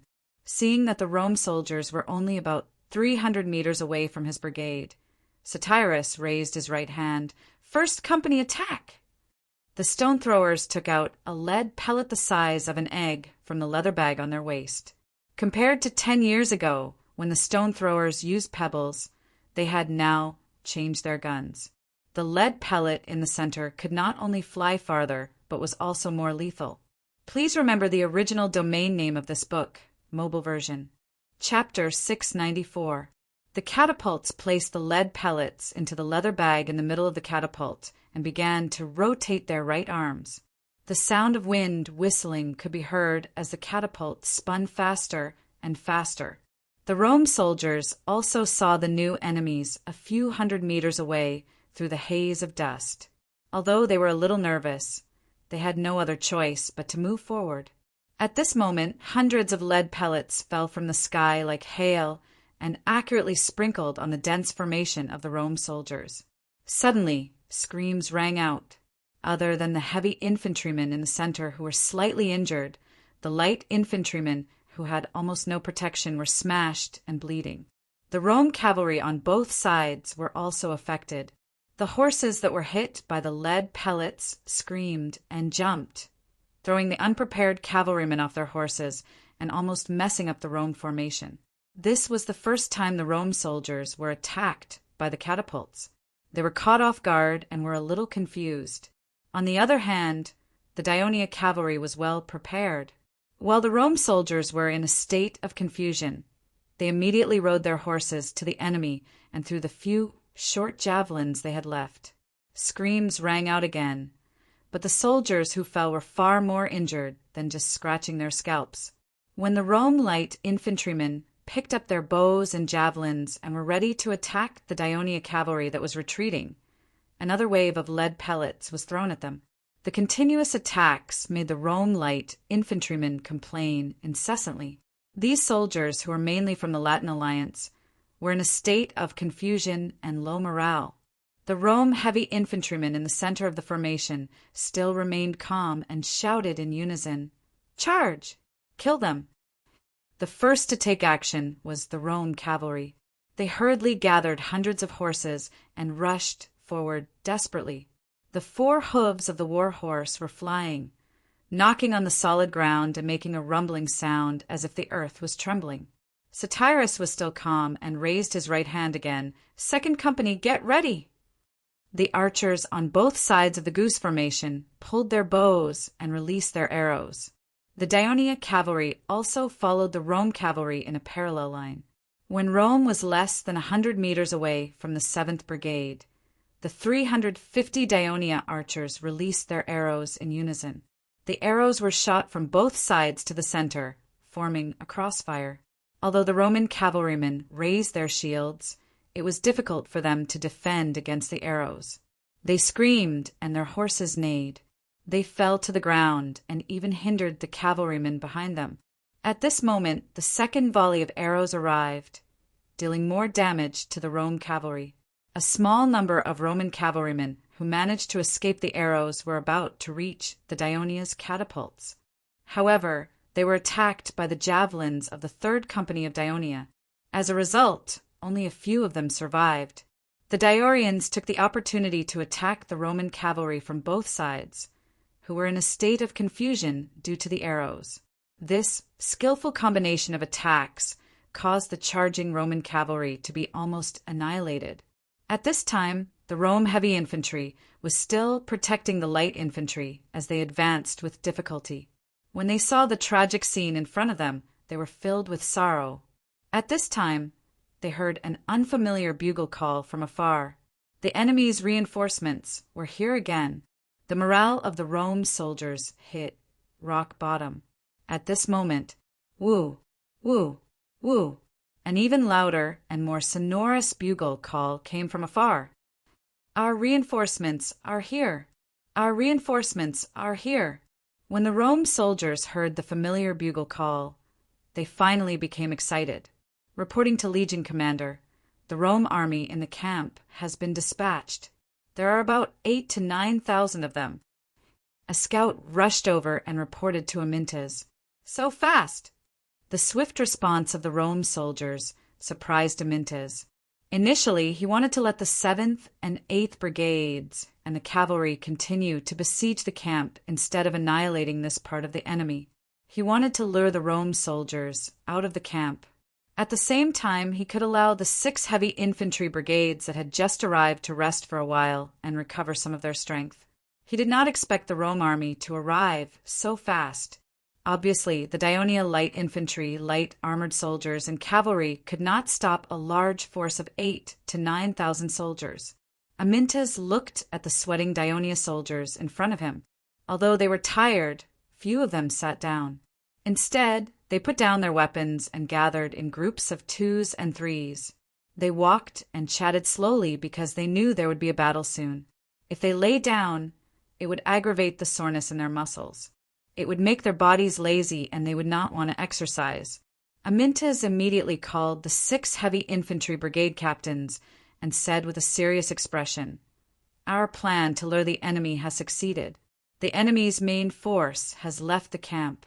I hope you can overcome your fatigue, capture them, and defeat them. Don't worry, Commander. Since the Rome soldiers have left the camp, they will not be able to run back." Tessus, the 1st brigade captain, received the approval of the other brigade captains. "Then get ready to go," Amyntas immediately ordered. Just as the brigade captains went to gather their soldiers, Amyntas ordered the messenger. Immediately inform the Volsci and Satia and Polevenum that the main force of the Rome soldiers has left the camp. Ask them to come and participate in the battle. After Camillus guessed the intention of the Daionia soldiers, he did not hesitate and immediately gathered 9,000 heavy infantry soldiers, leaving only 3,000 soldiers to defend the camp. Originally, Phraates requested to lead the troops and let the elderly Camillus guard the camp. However, he was rejected by Camillus. He only sent the troops to rescue the soldiers who were trapped outside the camp. He had no intention of fighting to the death with the Daionia soldiers. However, if the young and energetic Phraates led the troops, it was likely to lead to such an outcome. Camillus led more than 70 heavy infantry platoons of Rome soldiers to the west. He knew that the Daionia army would also be coming in this direction. He had to lure out the trapped soldiers as soon as possible and then quickly return to the camp. Camillus did not know much about the Dionysian army. In his impression, the surrounding forces and even the Greeks of Campania fought in the form of bloated phalanxes, except for the Rome army that he led. Because the platoons were the main force of the army, they were more flexible in both formation and combat. Therefore, he believed that even if the main force of the Daionia army arrived, they would need to rearrange their formation, and he would have enough time to organize a retreat. When Camillus arrived at the battlefield, the 7th and 8th brigades of Daionia and the cavalry had taken the initiative to retreat. The scene in front of him shocked him. The ground was full of dead bodies, dead horses, and wounded soldiers who were struggling and groaning. Nearly 1/3 of the 3,000 soldiers, cavalry and light infantry, who were ordered to come to the rescue had been lost, and the soldiers who were still alive were disheveled and depressed. Some of them were bruised and bleeding. Through the brief description of the trapped officer, Camillus understood the whole process of the battle. He could not help but be surprised by the lethality of the light infantry and cavalry of Daionia, as well as the close cooperation between them. This is a well-trained army. Camillus set a label for the people of Daionia in his heart, so he urged the soldiers to bring the wounded soldiers and retreat immediately. What about our citizens who died in the battle? The light infantry officer from the alliance asked to bring the corpses back as well. Camillus, who had always loved his soldiers like his own children, hardened his heart and said, "Leave them here for the time being. We'll deal with them later. We must hurry up and return immediately." The officer of the alliance was dissatisfied with this decision and wanted to say more. At this moment, a scout hurried over and reported, "Officer Camillus, there are about 6,000 to 7,000 black soldiers attacking from the south." Camillus's heart tightened and he galloped out of the team. According to the military tradition of Rome, the commander of the Roman army must be on foot like the soldiers to show that there was no difference between the two and that they shared weal and woe together. However, Camillus was too old and his physical strength was limited. Therefore, the Senate of Rome specially allowed him to ride a horse. He looked to the south and saw dust rolling in the distance. Based on his experience, the enemy was already a mile away. He immediately returned to the team and gave the order, "Line up according to the formation we used before meeting the enemy. Start to retreat." The formation he mentioned before meeting the enemy was a small phalanx of 120 Rome soldiers arranged in a fish-scale formation. Since there was a large gap between the platoons, they could move more flexibly and retreat faster. Once they could no longer retreat, they could switch to an offensive formation at any time. Due to the slight uneasiness in his heart, Camillus adopted this safe approach. However, how could the Daionia light infantry on the periphery let the Roman army retreat so easily? The stone throwers once again swung their catapults and threw lead pellets at the Roman army.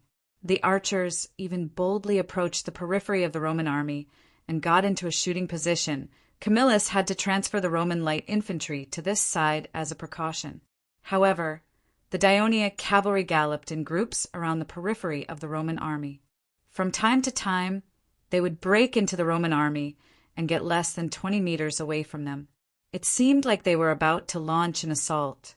Although the messengers sent by Camillus repeatedly warned the Roman soldiers to ignore the harassment of the Daionia cavalry, the speed of the Roman soldiers was still significantly affected. At this time, the Daionia army was advancing very fast. They were less than 300 meters away from the Roman army. The Roman soldiers could already see the golden flags that were held high in the gray dust. They could hear the strong rhythm of the military drums, and rows of black soldiers that seemed to cover the sky were marching towards them in a relatively orderly manner. While the soldiers were attracted and intimidated by the momentum of the Dionysian army, Camillus was even more surprised. He found that the formation of the Dionysian army was very similar to the tactical formation of the Roman army after it was reformed. This made him suddenly realize that the Daionia army might not need to spend a lot of time to arrange their formation. They could directly attack him. If he forced himself to retreat here, he was likely to be chased by the enemy, which would cause chaos in his army and lead to a crushing defeat. Chapter 695. After thinking about it again and again, Camillus finally made up his mind to repel the enemy in front of him before retreating. Since the decision had been made, Camillus immediately took action. He sent out a messenger to convey his order, asking the Rome army to immediately line up in a 3-line formation when facing the incoming enemy. There were a total of 10 Rome squadrons made up of young soldiers, forming the front line. There were 1,200 soldiers in total. Behind them, there were 6 Rome squadrons made up of young soldiers, a total of 660 soldiers. The last line was made up of 6 veteran squadrons, also 660 soldiers. In total, there were more than 2,500 heavy infantry soldiers in the middle line. He also lined up in the same way on the left and right flanks. The Rome army had been fighting the war with new tactics for the past 10 years, so they were very familiar with it. In addition to the squadrons that were arranged to meet the enemy, they only needed to intersperse the small phalanxes formed by each squadron with each other. It didn't take long for them to form a huge 3-line formation that stretched for a mile. Camillus brought a total of 9,000 soldiers, all of whom were heavy infantry soldiers. There were a total of 75 squadrons. Together with the 3 squadrons that were trapped, there were a total of 78 squadrons. Among them, there were 40 squadrons of young soldiers, 25 squadrons of young soldiers, and 13 squadrons of veterans. In the formation, there were not enough squadrons of veterans, so he replaced them with squadrons of young soldiers. When the formation was completed, there were a total of 7,600 heavy infantry soldiers in Rome. At this time, there were 12 squadrons under his command, and most of them were composed of young soldiers. He arranged them in the fourth line behind him as a reserve force. While protecting the wounded soldiers, they also took care of the Daionia cavalry and light infantry that were patrolling in the rear. He also arranged the remaining 500 Rome cavalry on both sides of the formation, and more than 1,500 light infantry soldiers were scattered between the fourth line of reserves. This was mainly to guard against the enemy's cavalry and light infantry. While the Rome army was in formation, the advance of the First Legion of Daionia was slowing down. When they were 200 meters away from the enemy, the entire army stopped moving forward and quickly adjusted according to the enemy's formation. Amyntas placed the 1st, 2nd, and 3rd brigades in the front, and the 4th, 5th, and 6th brigades in the back. The length of the entire formation was almost the same as the Rome army. Both sides were in formation almost at the same time. At a distance of 200 meters, the soldiers on both sides were looking at each other curiously. The soldiers of Rome were also wearing a helmet that covered their cheeks. There were 2 colorful feathers on both sides of the helmet, and there was a red horsehair tassel in the middle of the helmet. The soldiers of Rome were wearing red short-sleeved shirts and chain mail. Only the captain of the platoon wore a bronze breastplate, bronze shin armor, and leather sandals. He held a long shield that was half the height of a man in his left hand and a 2-meter-long spear in his right hand. In the Rome army, there were no other flags except for the flag bearers of the left, middle, and right wings. Each of them was holding a red military flag embroidered with an eagle spreading its wings. In the Daionia army, the sub-team flags, company flags, and battalion flags were distributed in each small square formation in an orderly manner. They surrounded the legion flag in the center and fluttered in the wind. The statue of the god on top of the flag was shining in a golden light, like the stars in the night sky. It was a beautiful scene. After both sides were in formation, half of the battlefield was black and the other half was red. The soldiers of both sides stood like mighty statues. The spears in their hands were arranged like a dense forest, and the shields were erected like towering walls. Both sides remained silent, but the thick, murderous aura that permeated the battlefield was dispelling the dust. Amyntas, who had always been aggressive, did not immediately give the order to attack. On the one hand, he wanted to let the soldiers who had rushed all the way here take a breather and recover their strength. On the other hand, he wanted to buy more time and wait for the Volsci soldiers to arrive. After all, compared to the other side, the First Legion had fewer heavy infantry soldiers. The other side could quickly form a formation similar to that of Daionia. He felt that this opponent was very different from the previous enemies, so he acted more cautiously. However, he could wait, but Camillus could not. He could roughly guess the reason why the Dionysian army had stopped advancing after chasing them all the way here. Therefore, he waited for the soldiers of Rome to form a formation and stabilize themselves before he immediately gave the order, "Everyone attack!" Woo! The bugles of the army sounded. The soldiers of Rome held their spears and shields as they advanced slowly. The 4 lines maintained a relatively neat formation, pressing against the Daionia army. Camillus rode at the back of the center of the formation. From time to time, he would look back at the Daionia cavalry that was cruising behind the flank of the Roman army. At this time, Leds had already rushed to Amyntas' side. "You've worked hard, old friend." Amyntas nodded and thanked him. "In order to stop the Roman army, my legion has paid the price of more than 300 casualties," Led said with a solemn expression. Amyntas was silent for a moment and asked, "Can your cavalry fight again?" Led shook his head. "The horses have been running back and forth, and they are very tired. Moreover, the cavalry has used up their javelins. Now they need to recover their horsepower. They can only be used when the Roman army retreats." However, the enemy you are facing is not easy to deal with. Don't worry. If the Roman army wants to use the tactics that they stole from us to defeat our teacher, it will only be a joke, Amyntas said confidently while paying attention to the battle situation in front of him. If the Devers heard this, they might feel a little ashamed. Leds glanced at the reserve team of light armored soldiers behind him. He felt a little uneasy, but he did not say anything. The captain of the company in front, Stephos, Amyntas' adopted son, clearly saw that the Roman soldiers in front of him stopped when they were about 50 meters away.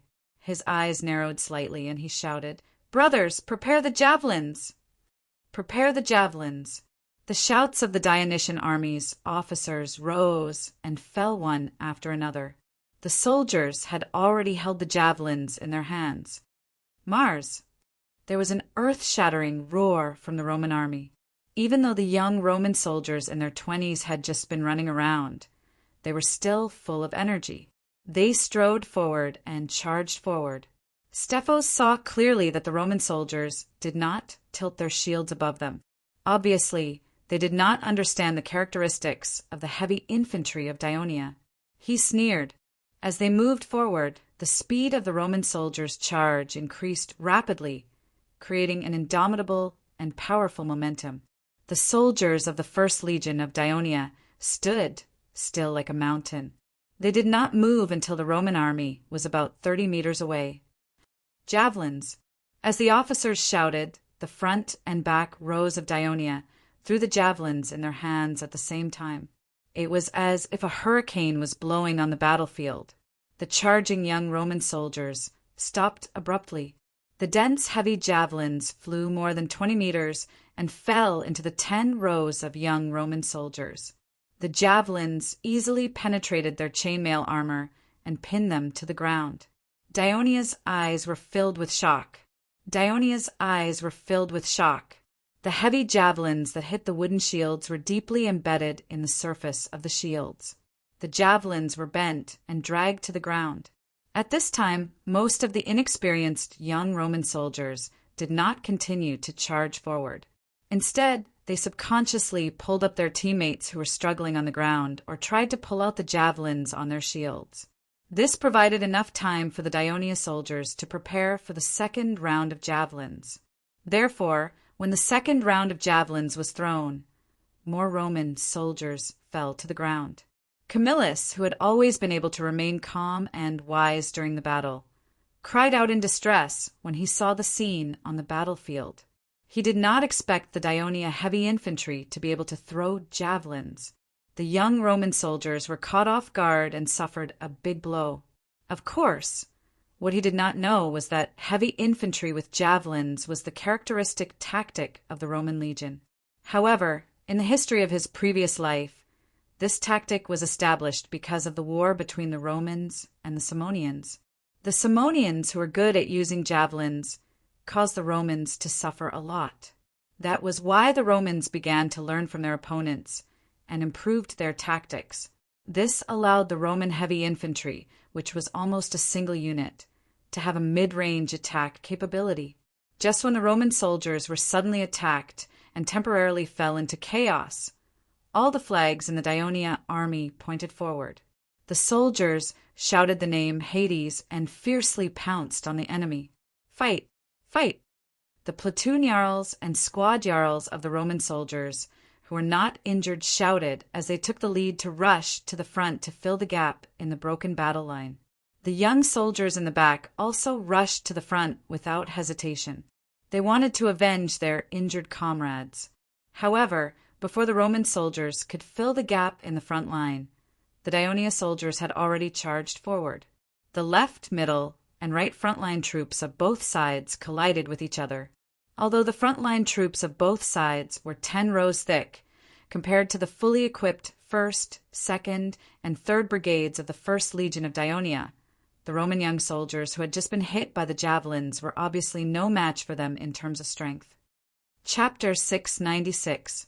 Especially in the first row, after the Dionia soldiers broke through the enemy's shield with the force of the charge, the spear in their right hand stabbed out like lightning. The Rome soldiers dodged the stab, but another spear came from the side. Due to the disparity in numbers, the young soldiers of Rome often faced a dangerous situation of 1 versus 2.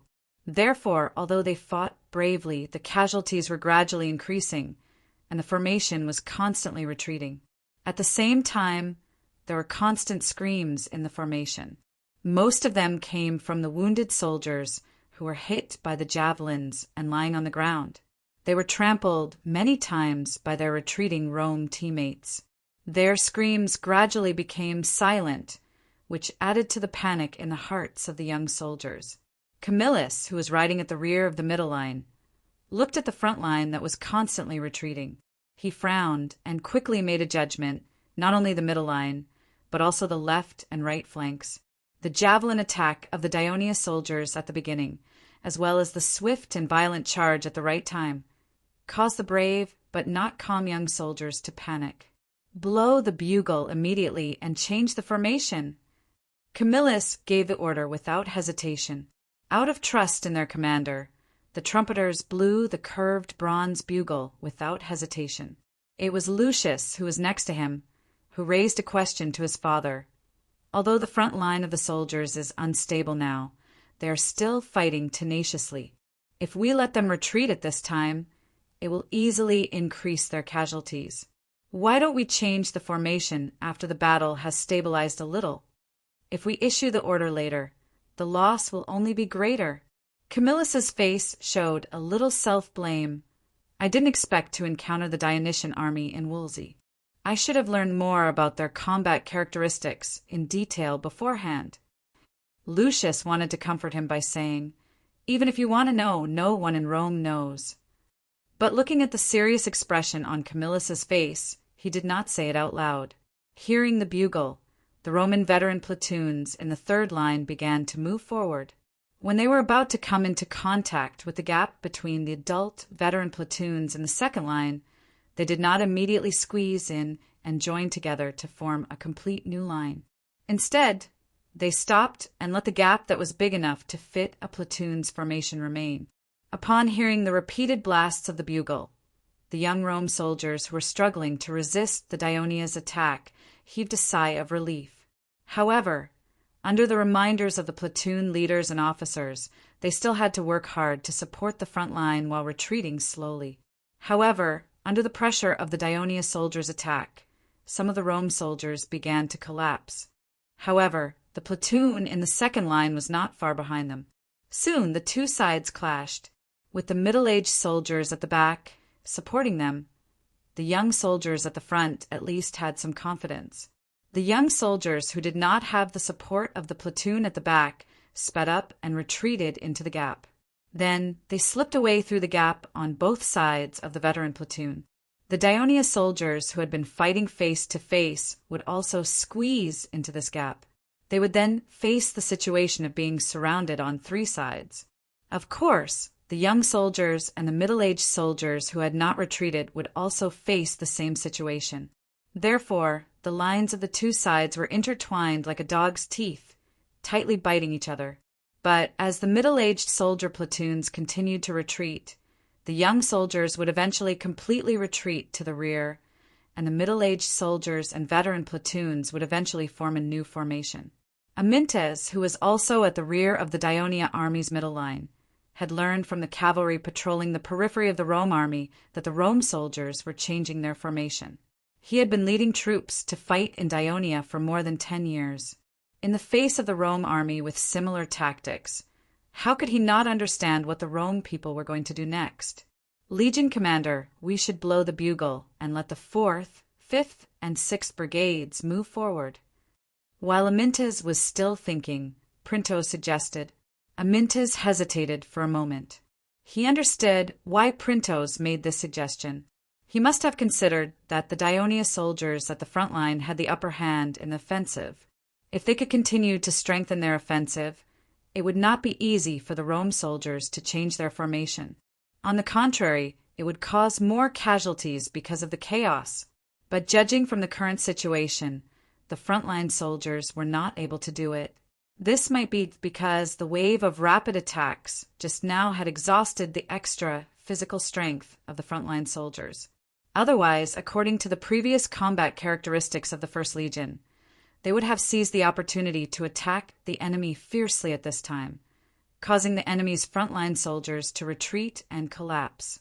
But now, the attacking speed of the Rome soldiers was constantly decreasing.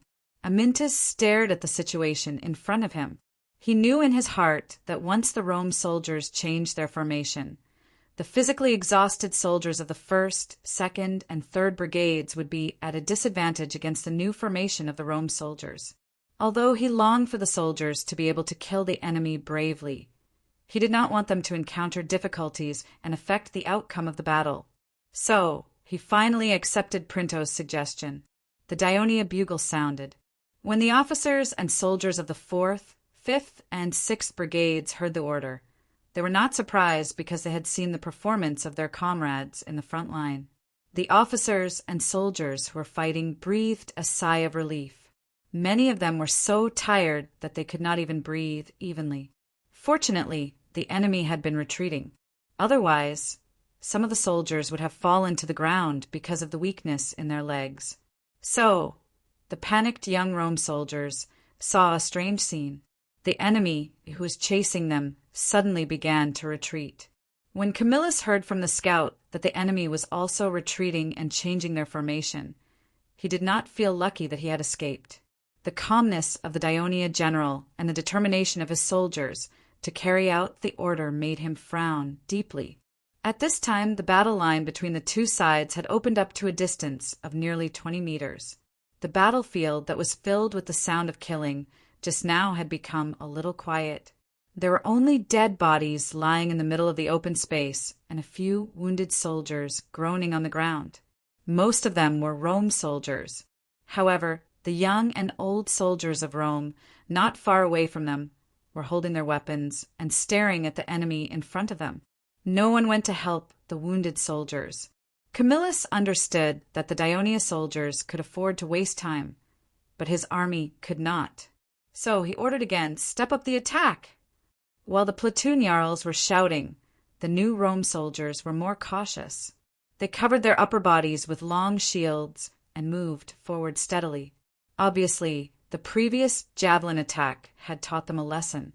But in fact, the 4th, 5th, and 6th Brigades of Dionia, who had already thrown out all their javelins, were a little amused when they saw their opponents being so cautious. But when the two armies approached each other and started fighting again, the Dionia soldiers could no longer laugh. The Rome soldiers were skilled in the combination of shields and spears. Their spears were accurate and ruthless, and their coordination with the shield formation was also very tacit. Their overall combat power was not weaker than the Legion of Dionysia. This really surprised the Dionia officers on the battlefield. If the Dionia soldiers knew about Rome, they would know that these new Rome soldiers had served for more than 8 years and had participated in many foreign battles. Many of them had even received the civic crown. The civic crown was a recognition given by the Senate of Rome to the citizens of Rome who had performed bravely in many battles. In public, all the citizens of Rome, including the senators, would show respect to the citizens who wore the civic crown. Even the citizens' fathers would be treated with courtesy. It was an honor, and there was no material reward. However, the citizens of Rome held it in high esteem and wanted to have it. It could be seen that the people of Rome were also a race that valued military virtue and martial spirit. For a time, the frontline soldiers of both sides were in a stalemate in the fierce battle. Of course, Camillus would not be satisfied with just maintaining a stalemate with the Dionia soldiers in the front line. He must seize the time to defeat the enemy. So he ordered the 12 Rome squadrons, which included 10 squadrons of youth soldiers and 2 squadrons of adult soldiers, to split into 2 groups and bypass the frontline formation on both sides to attack the enemy's flanks. After giving the order, Camillus turned around and asked, "Is the casualty count out?" About more than 400 citizens were injured or killed. Lucius could not help but shiver in his heart when he reported. The initial battle did not last long, but in this short period of nearly 20 minutes, they had lost 4 squadrons. This had never happened in the last 10 years of war. At this time, although Camillus was also heartbroken, The order he gave was very firm. Let the retreating squadrons immediately regroup and wait for my order before attacking the enemy. The humiliation they suffered before must be washed away with victory. At the same time, Amyntas was also asking his adjutant, "What's the situation on the Vorsi side?" Aristos glanced at the record board and said, "The messenger reported that they have already regrouped and set off. Satya has sent out 1,000 soldiers, and Pelevernham has sent out 7,000, and they are rushing here." Amyntas was relieved and continued to pay attention to the situation in front of him. At this time, a scout galloped over. "Report, Commander, the enemy has sent out more than 700 heavy infantry, and they are circling behind our left flank." As soon as the voice trailed off, another scout galloped over. "Report, Commander, there are 700 to 800 enemy heavy infantry on our right flank." Amyntas' expression changed slightly. He did not hesitate and said loudly, "Let the first platoon rush to protect the left flank. The second platoon protect the right flank. The third platoon." Chapter 6, 97. Amyntas paused for a moment, and Printos reminded him in time, "Don't forget about the Rome soldiers who have just retreated." Aristos, the adjutant, said with slight disdain, "Do those defeated soldiers still have the courage to fight?" Don't underestimate the enemy. Although that was what he said, Amyntas did not think that the defeated Rome soldiers could regroup so quickly, but he was still cautious. Let the third platoon be in the middle. After giving the order, he looked back at the soldiers of the 8th platoon, who were resting not far behind him. It would be great if they were also heavy infantry. At this time, Amyntas actually had such a thought in his mind, which showed the psychological pressure caused by the Rome soldiers' attack. Immediately send someone to urge the Vorsi soldiers to speed up.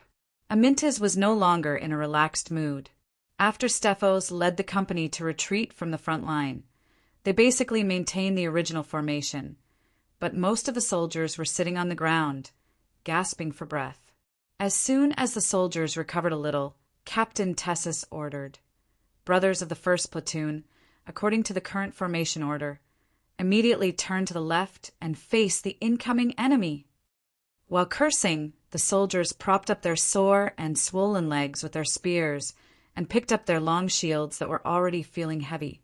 Under the command of the company captain Stephos and the division leader, they followed the other soldiers of the company and spun the formation of the entire 1st Battalion to the left before marching forward with large strides. As soon as they arrived at the edge of the left flank, the soldiers saw that the Rome soldiers were not far from them.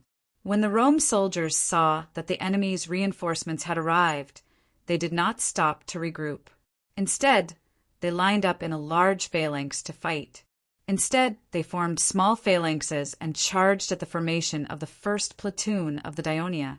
This kind of offensive method that was often seen in the legion of Dionysius training was actually used by the enemy.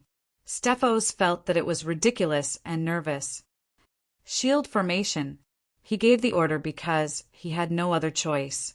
His soldiers were already exhausted and did not have the strength to launch a charge to counteract the opponent's charge.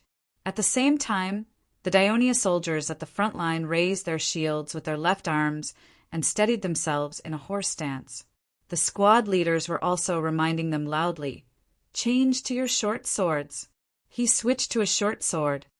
When the soldiers were tired and their muscles were sore, using a stinger would not only reduce the accuracy of their stabs, but it would also cause the stinger to slip backward when the opponent collided fiercely, scratching the palms of the soldiers and affecting the use of the weapon. On the other hand, short swords were easier to control, especially when the enemy wanted to use their strength to close in and crush them. This was the experience summed up in countless battles, which was compiled into the military law by the Daionia Ministry of Military Affairs, so the team officers could use it in a timely manner. The 6 Rome platoons were all made up of young soldiers. They ran with strength and roared like thunder. In fact, most of the soldiers of the 1st Legion were 25 or 26 years old, which was also the period of peak physical strength in their lives. It was just that they had not rested much since they set off from Sels in the morning and had consumed too much physical strength. Naturally, they could not compare with the opponent now. The Rome platoons hit the Dionia's shield formation one after another. It was like a boulder bombarding the city wall, causing the shield formation to sink one after another. The Rome soldiers used the strong momentum of the charge to break the opponent's shield formation and stab the enemy, who staggered back with the spears in their hands. The Dionia soldiers used all their strength to resist the enemy's charge first, and then slowly retreated with the soldiers at the back to ease the opponent's strong offensive. While protecting their whole body with the long shield, the short sword in their right hand stabbed out from the gap from time to time, killing and injuring the enemy who dared to approach and attack fiercely. The Rome soldiers attacked fiercely. When the soldiers at the front were stabbed down, the soldiers at the back stepped over the wounded and continued to attack. The Dionia soldiers were also tenacious in defense, constantly stepping forward to fill the gap, trying to maintain the integrity of the front line of defense. The battle had entered a white-hot stage from the beginning. At this time, Amyntas received another piece of bad news from the scout. Reporting to the commander, there are more than 2,000 Rome heavy infantry moving quickly to our right flank. Hearing this news, Amyntas's face was very ugly. The Rome soldiers still have so many troops. Did they regroup the defeated soldiers so quickly? Time did not allow him to think anymore. He looked back at the light armored soldiers who were still resting and ordered, "Let the 3rd Battalion quickly rush to the right flank to organize the defense. After receiving the enemy, let the 8th Battalion quickly circle around the enemy's flank and attack from both sides." Commander, Printos reminded him, "Since the tactics of the Rome soldiers are similar to ours, I am afraid they will not be afraid of being attacked from the flank. On the contrary, when the enemy's morale is high, let the light armored soldiers fight with the heavy infantry. I am afraid they will not be able to defeat the enemy. We're not going to defeat the enemy now, but to defend and delay time." Printo's reminder made Amyntas ponder for a while. Indeed, since the Rome soldiers fight with a platoon of more than 100 soldiers, when the light armored soldiers move to the rear of their formation, the platoon at the back only needs to turn around flexibly, and they can fight face to face. Soon he changed his order. Let the 3rd Battalion reduce the thickness of the formation, extend the length of the formation, and completely block the enemy's attack. Let the 8th Battalion rush to the rear of the 3rd Battalion and increase the thickness of the entire formation to resist the enemy's attack. Yes, the messenger ran away. At this time, Amyntas was no longer as calm as before, and so was Printos. The atmosphere became a little heavy. Leds hesitated and said, "Well, do you want my cavalry to attack the enemy from the flank to relieve some pressure for the 1st Legion?" Amyntas' eyes lit up, but then he shook his head. "Thank you, Leds. My 1st Legion can resist the enemy's attack. Let your cavalry have a good rest. I don't want to wait for the enemy to retreat, and the cavalry can't chase after them because of exhaustion." Okay. Although Leds looked regretful, Amyntas' words made him feel relieved. "Send the messengers to urge the Walsi to hurry up." Then Amyntas' impatient words made everyone around him understand that the Legion commander was not as confident as he said. In fact, Camillus did not send all the heavy infantry out. He left 3 new platoons at the rear to protect the light infantry and cavalry from being attacked by the enemy's cavalry. Although the light infantry of the Roman allies outnumbered the Dionia light infantry, they did not dare to attack the Dionia light infantry because they were afraid of the stone throwers. In fact, the Dionia stone throwers were running out of lead pellets, but they were ready to attack at any time, so the two sides were in a stalemate. Camillus paid close attention to the progress of the battle in front of him. The new front line formed by the old soldiers and the young soldiers not only blocked the enemy's attack, but also began to force the enemy to retreat. But their advance was very slow, which did not satisfy Camillus. He knew very well that the Dionia heavy infantry had fewer soldiers than them, and after a long march, their physical strength was not as good as theirs. Yet, after defeating his first line, they could still maintain a stalemate with the second line of soldiers, which was more powerful. This surprised him. Therefore, in order to defeat the enemy as soon as possible, Camillus did not keep the third line of reserves. He threw almost all of them into attacking the enemy's flank. Now that all the available measures had been used up and all the available troops were pressed forward, all he could do was wait anxiously and pray to God. Patroclus, who was at the rear of the 6th Legion, was also surprised. This was the first time he had encountered such a difficult enemy since he joined the army. These Roman soldiers used continuous shield attacks and stabs to consume the physical strength of the Daionia soldiers, but they rarely used brute force to crash into the shield formation to avoid going too deep into the enemy's line. Therefore, they could basically maintain a relatively continuous line of attack. In such a situation, it was difficult for the Daionia soldiers to exert the power of their daggers, because taking the initiative to get close to the enemy would undoubtedly consume more of their exhausted physical strength.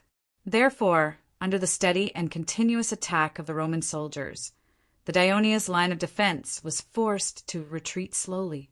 But on the flank of the army, the attacks of the young Roman soldiers were much more violent, especially the more than 2,000 young Roman soldiers who were sent to fight at the end. In order to wash away the shame of their previous defeat, they did not need to use their physical strength at all. Some of them even fought with their lives on the line. This put the 3rd Battalion of the 1st Legion of Daionia under great pressure. Camillus was one of the 2,000 young soldiers. His platoon was attacked by the Daionia cavalry before being defeated by the javelin attack of the Daionia heavy infantry. The soldiers had been holding back their anger for a long time. After regrouping, they were sent to attack the enemy's flank and rush to the front. At the rear of the platoon, Camillus witnessed several soldiers being stabbed in the chest by the enemy's dagger. However, he did not fall immediately. Instead, he used the last of his strength to hold on to the enemy's dagger, providing opportunities for his teammates behind him to kill the enemy. The valiant performance of the soldiers made Camus, who had been a veteran for many years, feel his blood boiling. The tall and burly Camus saw a general with a white tassel on his head shouting at the back of the enemy's formation. Without a second thought, he threw the spear in his hand, and the general fell to the ground. However, the enemy's formation did not fall into chaos. It was as though nothing had happened. The Daionians were still tenaciously defending against the attacks of the soldiers. Chapter 698. Not long after, more than half of the soldiers under him were dead or injured. Camus' rear team was now in the front. However, when he looked at the enemy in front of him, he was stunned. It was the officer with the white tassel that he had hit with his spear. At this time, there was a big hole in the breastplate of the enemy's right shoulder. Blood was still oozing out. He lowered his right hand and held the shield in his left hand while glaring at Camus. Camus did not have his spear anymore, so he pulled out the sword at his waist to fight. The 1-meter-long sword was good for slashing, but the narrow space and the enemy's good defense made it difficult for him to unleash the power of his sword. With his rich experience, he took advantage of the difference in strength and kept hitting the enemy's shield. The heavily injured enemy obviously could not withstand such a powerful attack. A painful expression appeared on his face, and he finally knelt on the ground. Camus stepped forward again and swung his sword down. However, he suddenly felt a sharp pain in his left leg. He saw a short sword piercing his calf. Although the enemy's right shoulder was seriously injured, he was still holding the short sword in his right hand. However, he hid it behind the shield and pretended to be powerless to hold the weapon. When Camus let his guard down, the attack succeeded. Then he pulled it out forcefully, and a sharp blade immediately cut through the tendons. Camus let out a blood-curdling scream. His body, which was leaning forward, lost its balance and fell forward, pressing the enemy to the ground along with his shield. The enemy also grimaced in pain, but the short sword in his right hand was still swinging, cutting the ankle of his teammate who was moving forward beside Camus. It was not until the soldier behind Camus pierced the enemy's chest with his spear that he spat out blood and shouted, Hades!" Then he died with a relieved expression. Although the 3rd Brigade of the 1st Legion fought bravely, the number of young Roman soldiers was more than double of their own. Under their crazy attacks, the formation of the 3rd Brigade had many gaps. The light armored soldiers at the back did not hesitate to fill in the gaps in time and bravely resisted the attacks of the heavy armored Roman infantry. The battle continued fiercely, and the scouts kept reporting back and forth. "Commander, the 4th Brigade's 2nd Brigade's captain is injured." "Commander, the 1st Brigade's 3rd Brigade's captain is dead." "Commander, the 3rd Brigade's 1st Brigade's captain is injured." "Commander, the 3rd Brigade's 1st Brigade's captain is dead." "The 5th Brigade's captain is dead." According to the usual practice of the Legion of Dionysia, the captain of a company rarely went into battle personally. If the captain of a company went into battle personally, it only meant that the company suffered heavy casualties. Hearing the reports of the scouts one by one, Aminta's face was as dark as the sky, frighteningly gloomy. At this moment, another scout galloped over. Reporting to the Legion commander, Hetbarus, the leader of the 3rd Brigade, is requesting reinforcements from you. The 3rd Brigade has suffered heavy casualties, and the leader has personally gone into battle. Go back and tell Hetbarus that I don't have any reinforcements, and I don't want to hear about the number of casualties. But he must stay there and block the Rome's attack. If he dies in battle, I'll take over. Amyntas's face was ashen as he shouted sternly. The mounted scout galloped away. Amyntas glanced at the guards behind him and shouted, "Let's go to the rear of the 8th Battalion!" Amyntas's words were aggressive. Printos opened his mouth and wanted to persuade him, but in the end he gave up. At this time Led said, "I'll send the cavalry to attack the enemy and reduce the pressure on the 3rd Battalion." Amyntas glanced at him. This time he didn't refuse and nodded. Of course, the movement of the Dionia cavalry could not be hidden from the eyes of the Rome scouts. Now that the right flank of Dionia was the area where the Rome's attack was the fastest, it was obvious where the Dionia cavalry would go. Camillus immediately said to Lucius, "Immediately lead all the cavalry and 3 heavy infantry platoons to the enemy's right flank. After defeating the enemy cavalry, lead them to continue to strengthen the attack on the enemy's flank. Completely defeat the enemy." Lucius hesitated. "But father, your safety, the fiercer your attack, the safer I will be." "Go, go." Under Camillus's urging, Lucius left with his troops. There were only 1,400 light infantrymen left by the old governor's side. He called a few of the alliance's generals over and said sincerely, "My life is in your hands now." Camillus was not only highly respected in Rome, but also in the entire Latin alliance. People respected him very much because it was he who led the army to repel the Celts who ravaged the Latin region. Several Rome's generals immediately promised, "Lord Camillus, don't worry. If the enemy wants to hurt you, they will have to do it over our dead bodies." As soon as they returned, before they could set up their defense, the Dionia's catapults threw lead pellets at them. When the 7th Battalion of the 1st Legion saw the enemy's cavalry and heavy infantry leave, they also began to attack the Rome's flag, trying to kill the enemy's commander and reverse the situation in one fell swoop. The front and flanks of both sides were filled with heavy infantry and light armored soldiers, while the periphery was filled with cavalry and light infantry. Rome and the Dionysian army were engaged in a full-scale battle. The battle lasted for nearly 2 hours, and it had entered the final stage. The Rome had gained the upper hand. The entire Dionia's line of defense was compressed into a semicircle, especially the line of defense on the far right. If it were not for the commander, Amyntas, personally raising his shield and spear to kill the enemy, and the legion's flag was erected behind them, the 3rd Battalion and the light armored soldiers would have already retreated. But now they were just fighting with their last breath. Led's 1st Cavalry Legion was also struggling to stop the enemy's cavalry and heavy infantry reinforcements. Although the Rome's cavalry was brave, there were not many of them, and they were not very lethal. However, their heavy infantry caused a lot of casualties to the Dionia's cavalry. Although Leds was heartbroken, he knew that the 1st Cavalry Legion could not retreat.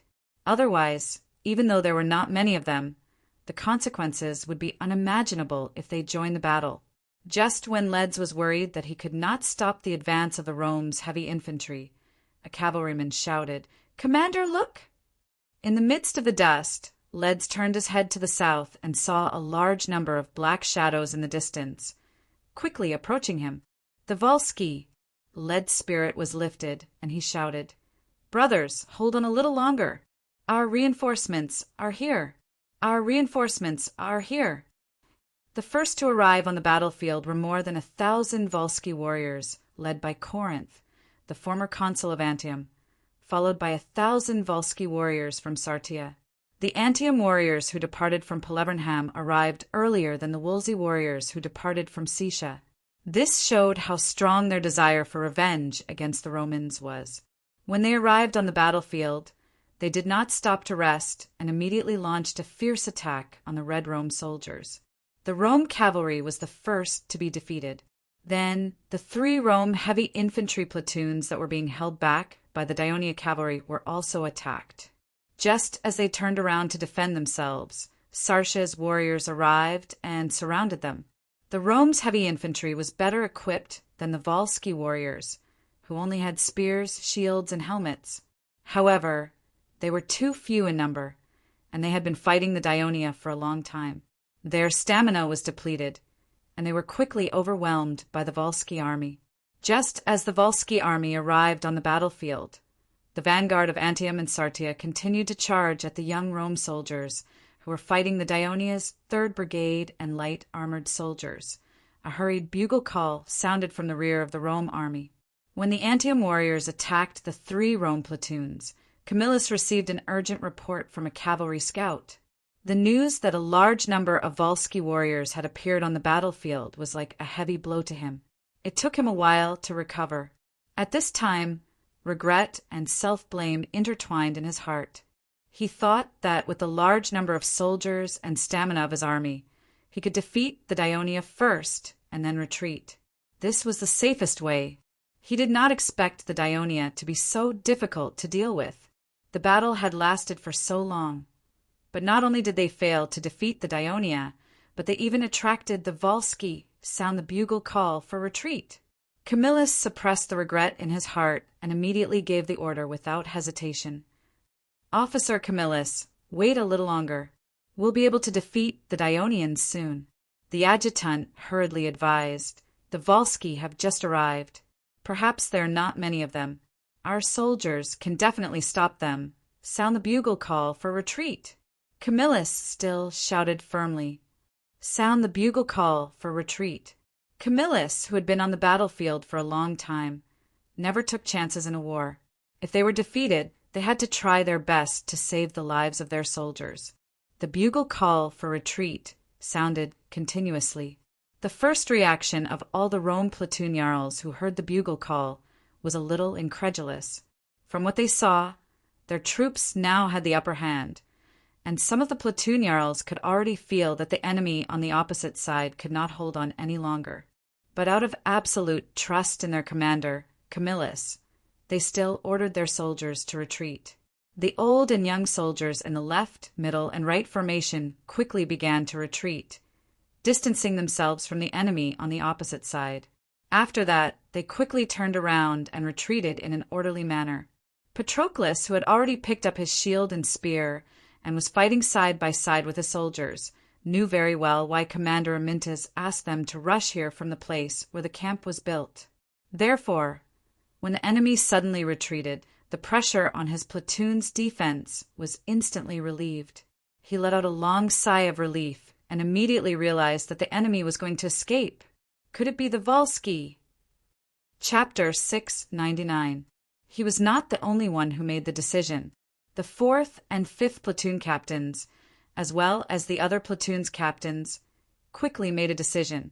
They ordered their soldiers to rush forward and trap the enemy so that they could not escape. However, The exhausted legion of Dionysia's soldiers only managed to widen the distance between them and the Roman soldiers. As for the young Roman soldiers on the flanks, the previous attack was too fierce. The formation of the two sides had become intertwined with each other and were too close to each other. It was difficult for the young Roman soldiers to retreat. This was especially so for the young Roman soldiers on the right flank of the Dionia army. Nearly half of the young Roman soldiers who came to attack the Dionia army were in a killing frenzy. They only cared about attacking and ignored the bugles and shouts from the outside world. At this moment, more than 2,000 Volsci soldiers from Antium and Saetia quickly arrived, together with the 3rd platoon of the 1st Legion and the light armored soldiers. They surrounded the young Roman soldiers from the front and back. However, the Roman soldiers did not panic. The platoons at the back turned around to resist the attack of the Volsci soldiers, while the soldiers at the front attacked even more desperately. The formation of the 3rd platoon and the light armored soldiers almost collapsed. Fortunately, they knew that the reinforcements had arrived, and it strengthened their confidence to hold on. At the same time, Amyntas urgently transferred the soldiers of the 2nd platoon, which was next to the 3rd platoon, to strengthen the defense line. When the other reinforcements arrived at the battlefield, they saw that the entire Roman army was retreating, so they immediately began to chase after the Roman soldiers. The heavy infantry of the Dionia army was exhausted. After running for a while, they could no longer continue. Only the light infantry and cavalry were still chasing after them. The 7th platoon, which was made up of light infantry, had the best stamina in the 1st Legion. They ran desperately, trying to get to the front and intercept the 6 young Roman soldiers who were attacking the left flank. However, the Roman soldiers did not know that the reinforcements had arrived when they were on the left flank. Therefore, they responded to the military order and retreated instead of retreating in disorder. Their morale was quite good. Similar to the way the Dionysian army retreated, they retreated in groups of platoons instead of completely dispersing. They could immediately regroup and counterattack. After suffering some losses, the 7th Brigade no longer dared to block in front of them. Instead, they ran along with them and attacked with javelins and arrows at the same time, thus achieving some results. The Dionia cavalry's pursuit was even more direct. They directly rode their horses to charge from the rear, scattering the enemy's platoon, and then stabbed the lone enemies one by one. However, this method was more damaging to the tired horses. The cavalry only used this method a few times at the beginning of the pursuit. After that, they only attacked the scattered enemies. The battlefield was only 4 to 5 miles away from the Rome campsite. Camillus led most of the young soldiers, veteran platoon, and light infantry to retreat to the north gate of the campsite without any hindrance. Phraates had already received the news and had already opened the camp gates in preparation to receive Camillus. Camillus did not immediately enter the campsite. Instead, he reminded Phraates to guard the campsite to prevent the enemy from taking the opportunity to attack. He also ordered the light infantry to quickly stand on the wooden walls and climb up the sentry towers to attack any enemy that dared to approach the campsite. At the same time, he led the more than 3,000 young and veteran soldiers to line up 100 meters away from the campsite and launched a swift and violent attack on the Volsci who had caught up to them. As the Volsci only cared about pursuing the routed soldiers, their formation had long been scattered and disorganized. They were quickly routed by Camillus' troops. Camillus defeated several Volsci troops in a row and ensured the safety of the Rome's routed soldiers. Instead of pursuing them, he led his troops in a steady retreat and stood 50 meters away from the north gate of the campsite. Under the protection of the light infantry's arrows and javelins, he blocked the escape route of the routed soldiers. By the time the Volsci had no choice but to gather the pursuing soldiers and form a new army to approach the Rome campsite, Camillus had already led his troops into the campsite. Seeing the Rome soldiers densely packed on the wooden walls, the Volsci finally gave up on the idea of taking advantage of the situation to attack the Rome campsite. It was only at this point that this arduous battle finally came to an end. although they had won the battle. Amyntas could not feel happy when he looked at the wounded soldiers on the ground. The rough casualty statistics were out. The First Legion had suffered more than 2,400 casualties, which was 1/4 of the entire legion. More than half of the Third Legion and the Light Infantry Brigade were lost. Although some of the wounded soldiers only suffered superficial wounds and would recover after bandaging, treatment, and recuperation, the First Legion had suffered a great loss. Led side beside him, the First Legion of cavalrymen had obstructed the retreat of the Rome's food supply troops at the beginning, and at the end they had blocked the reinforcements of the Rome's heavy infantry and cavalry. Therefore, they had paid a great price. In the end, the number of casualties was as high as 700, which was close to half of the legion. The war horse, in particular, had been severely damaged. It would probably take some time to recover before it could be used on the battlefield again. This is a big loss. Leds lamented on the side. His voice was loud enough for Amyntas to hear. Although he had tried his best to help Amyntas during the battle, it did not prevent him from venting his anger after the battle. Amyntas did not refute. In fact, he did not have the mood to refute now. He asked the orderly to inform the medical camp to treat the wounded soldiers. At the same time, he asked the guards, who were still strong, to bandage the wounds of the wounded soldiers and carry out the initial treatment.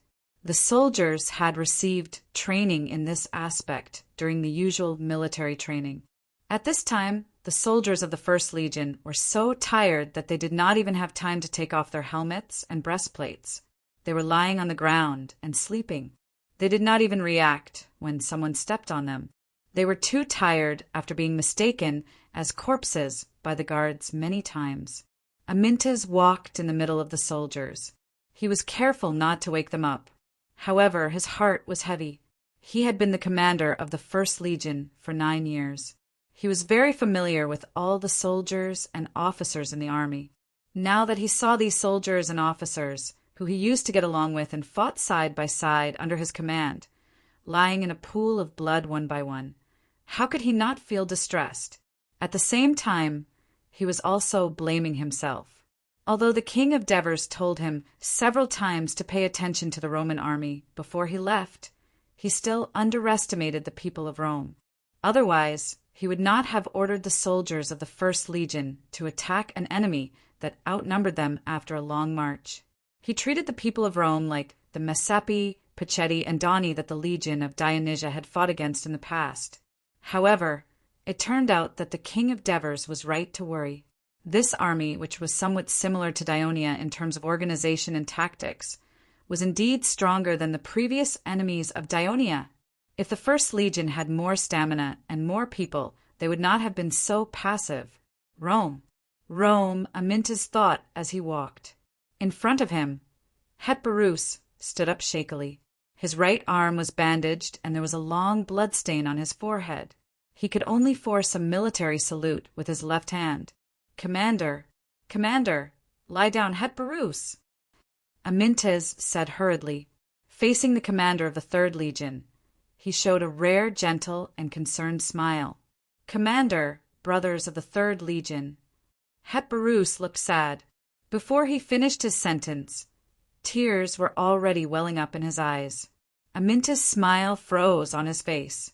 He could only say in a low voice, "Thanks to the Third Legion and the Eighth Legion's tenacity in blocking the enemy's attack, we won this victory.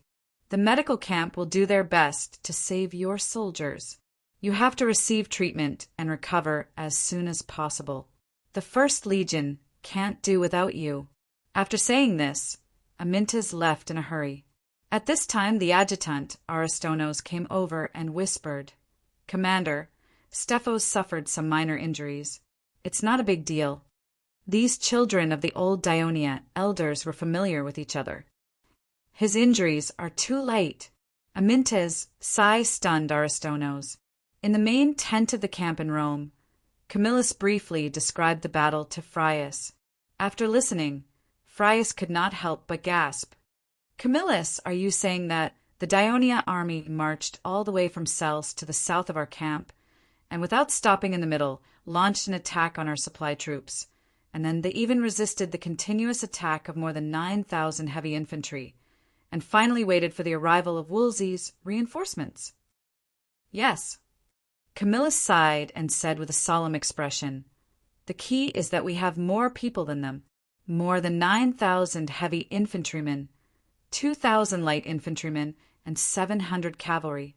The army I lead has nearly 12,000 people, while the Dionians, according to the many reports from the scouts, they have about 10,000 people, but the heavy infantrymen might only have 6,000 to 7,000 people.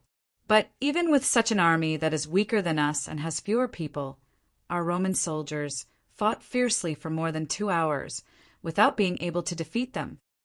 For the past few years, the Roman army had been invincible in the Latin and Etruria regions. Frius, who was used to victory, found it difficult to accept the fact that the Roman army was inferior to the Dionysian army. Of course, he knew Camillus, and he did not think that the respected veteran would distort the facts in order to clear his name of losing the battle. So he could not help but ask, "Is the Dionysian army really that strong?" Let's not talk about the cavalry of Dionia first. You already know the situation before this. As for the light infantry, we did not pay much attention to them. They were all provided by our allies, so they were undisciplined and lacked training and cooperation. But the light infantry of Dionia has catapults that can throw long-distance lead projectiles, archers, and javelin throwers. They are well coordinated and well trained. So before I arrived with my army, their light infantry of about 1,000 could suppress our 2,000 light infantry and 700 cavalry. Chapter 700. Camillus analyzed seriously. More importantly, their heavy infantry is not much different from ours in terms of equipment. Even their formation and tactics are very similar to ours. However, their heavy infantry can invest in javelins. At the beginning of the battle, our young soldiers were defeated by the enemy's javelin attack. I also noticed that there are many flags in the Dionia army. They not only use bugles, but also drums and flags to convey orders.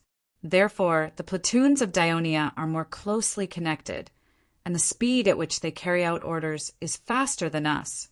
After listening to this, Frius looked a little depressed and said with a little doubt, "It seems that our army is not as good as the Dionia army in every aspect."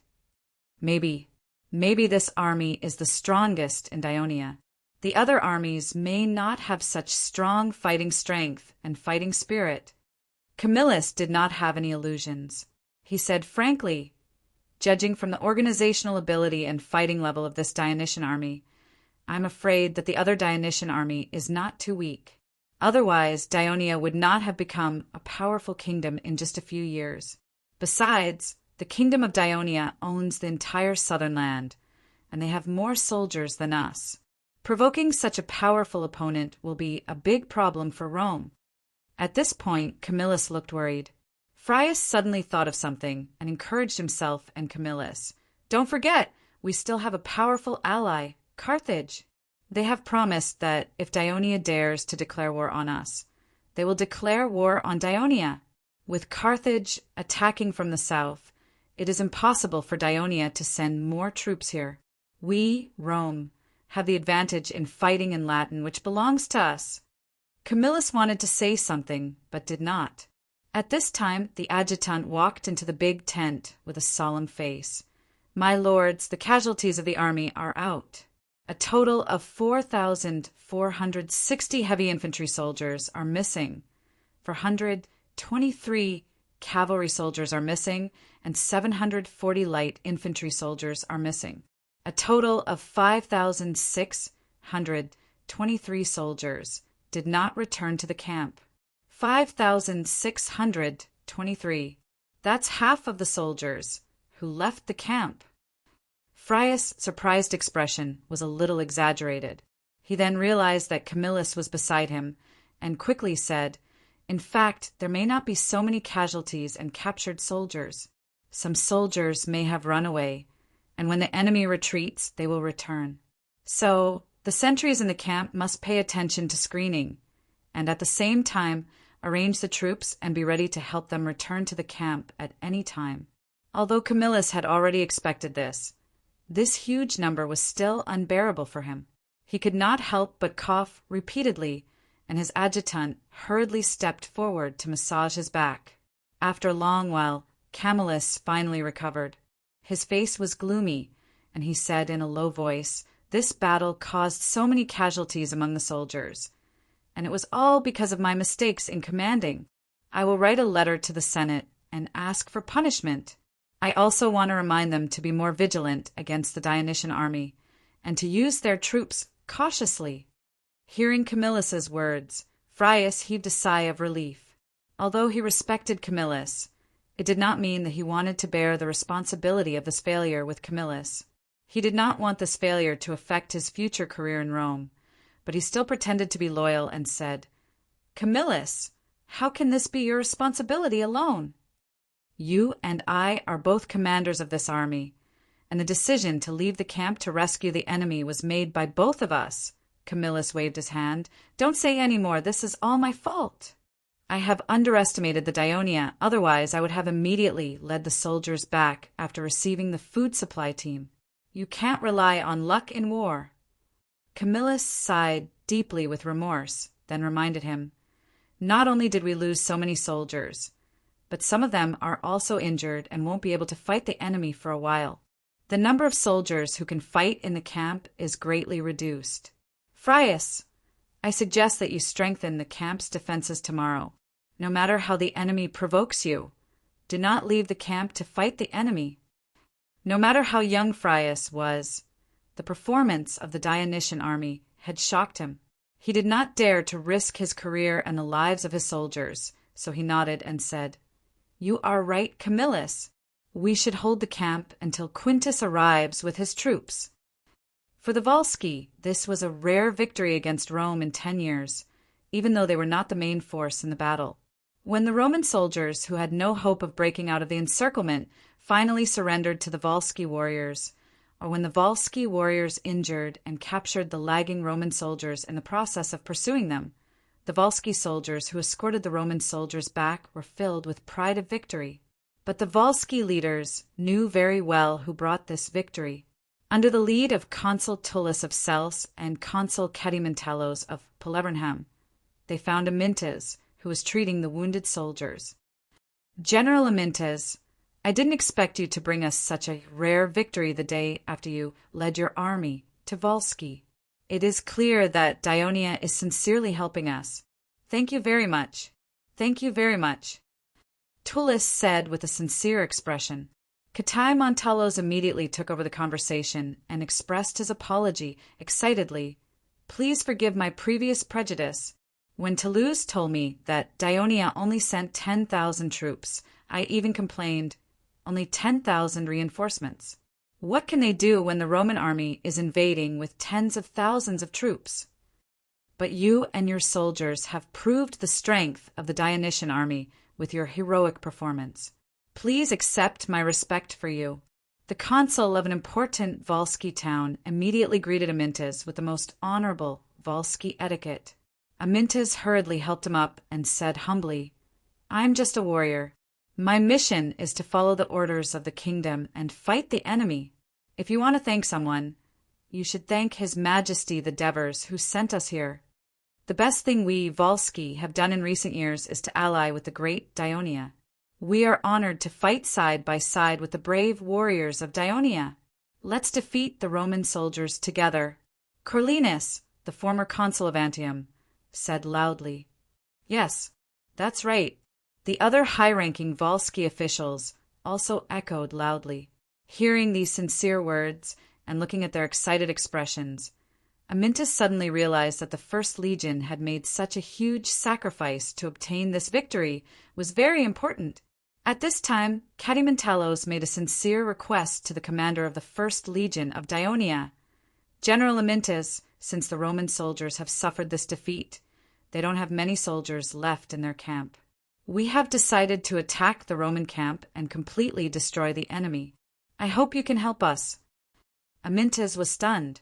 He then shook his head and said bluntly, "I don't think it's a good idea to attack the Roman camp now." He did not care whether the Volsky people looked happy or not. He continued to analyze the situation seriously. I have carefully inspected the Roman camp today. Their defense is very tight. And after today's battle, I found that the Roman soldiers are very strong. Even if we can rely on our numbers to take down the camp in the end, we will definitely suffer a great loss. Can you bear such a loss now? It is said that the Roman soldiers have another more powerful army, and they will arrive soon. When that time comes, our numbers will be greatly reduced because of the continuous battles. What can we do to resist them? Aminta's words were like a can of cold water poured on the high-ranking Volsky officials, temporarily calming them down from the ecstasy of victory. Tullus, who originally did not agree to attack the Roman camp, took the opportunity to ask, General Amintas, do you have any suggestions for the next battle? Amintas thought for a moment and said, we should adopt a defensive strategy and rely on defending the towns to kill a large number of the Roman soldiers. Defense? That will only allow the Roman soldiers to take our towns one by one. The loss of the Let city is proof of that. The Roman soldiers now have a very strong ability to attack cities. Catai Montalos expressed his doubts and concerns. Amintas, who is usually hot-tempered, did not get angry at this moment. He patiently explained, when the army marched through Saetia, I observed the town. Its defense facilities are too simple, so it is easy to break through. If you can take advantage of the victory of this battle and the time before the arrival of the other Roman army, you can speed up the improvement and reinforcement of the city's defenses. It will definitely cause a lot of trouble for the Romans when they attack the city. General Amintas, how should we improve the defense of the town? Tullus immediately asked humbly. First of all, dig the trench deeper and wider. Bury sharp wooden spikes at the bottom of the trench so that it will be difficult for the Roman soldiers to pass through it. Set up densely packed antlers between the trench and the city wall. Even if the Roman soldiers pass through the trench, it will take them a lot of time to bring their siege weapons to the city. Our arrows, javelins, and stones will be able to kill the enemy as much as possible. We have to set up traps outside the trench, and there's a lot of details to how to set up the traps. Amintas explained in detail as he drew on the ground with his dagger. The higher-ups of Wolsey were listening attentively to him. When the first legions sailed to the Latin region, Carthage, who had received the news, sent out his army to declare war on Ionia as promised. However, in Carthage's Senate, there was a heated debate about this issue. Chapter 701. On the surface, Hanno agreed to send troops to Sicily, but he believed that Ionia's current military power was strong. Carthage alone did not have absolute confidence in winning, so he needed to gather the military power in the hands of the governor of Iberia, Margo, because they had a large army all year round and often fought with the indigenous people of Iberia, so they had rich combat experience. According to reason, this request of Hanno was reasonable, and many senators expressed their approval. However, Pretacuba and the other Magonid senators firmly opposed it. They believed that although Mago had an army in Iberia, this army was used to defend against the invasion of the Iberian natives. If they were transferred away, the newly occupied land of Carthage in Iberia might once again fall into the hands of the natives. Hanno scoffed at this reason. He loudly sneered, Does Margo still need to defend against the attack of the indigenous people of Iberia? I heard that the indigenous leaders of Iberia often go to Sicily to see him, and he scolds them like he scolds his slaves. And I also know that the officials of Malaga City and Gades City go to Sicily to see Margo much more often than to Carthage. The Iberian colonies are now very stable, but the military expenses that Margo applied to the Senate are increasing year by year, and the army under his command is getting bigger and bigger.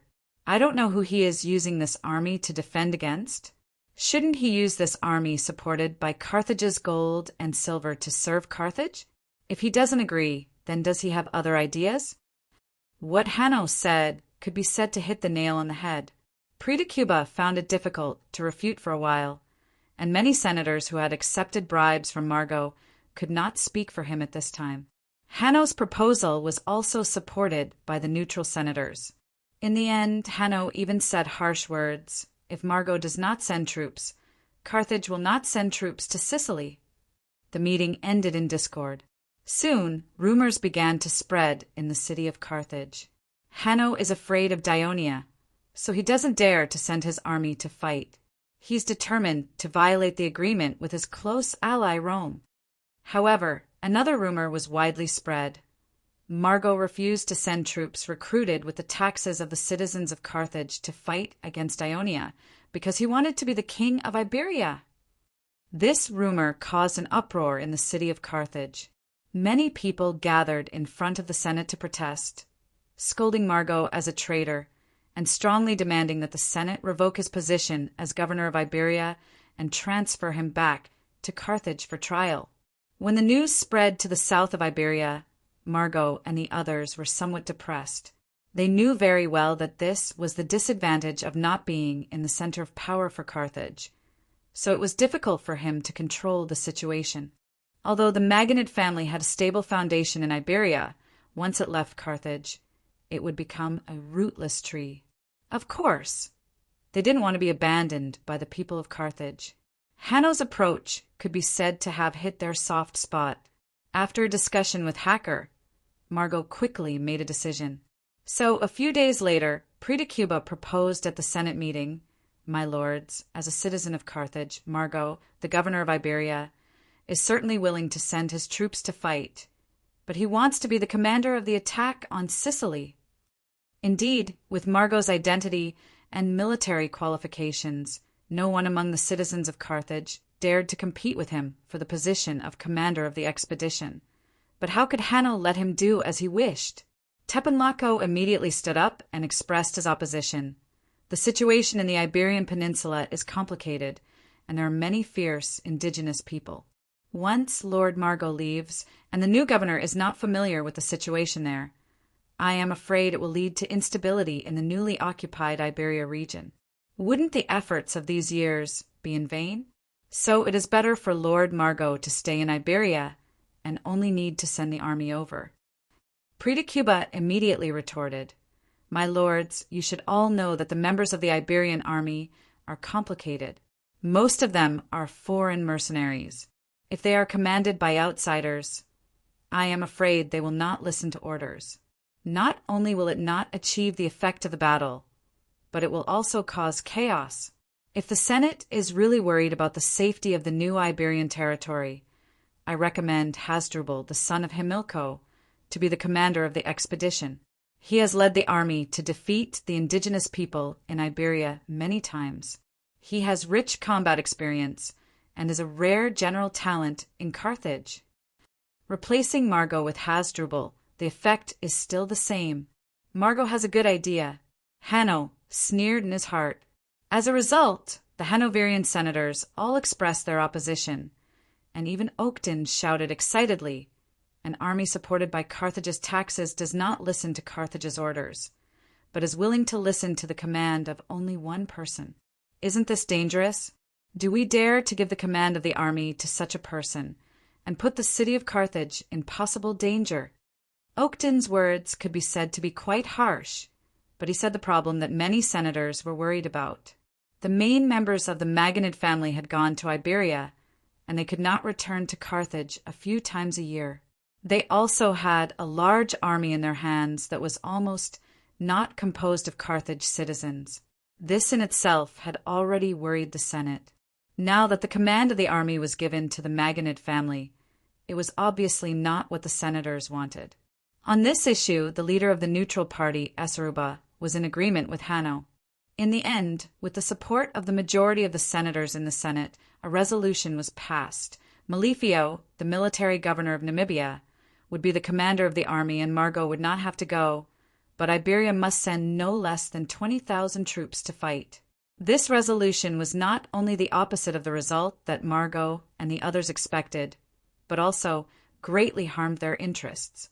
Therefore, Margot, who received the news, delayed the implementation of the resolution and sent messengers to Carthage with a large sum of money to lobby the senators.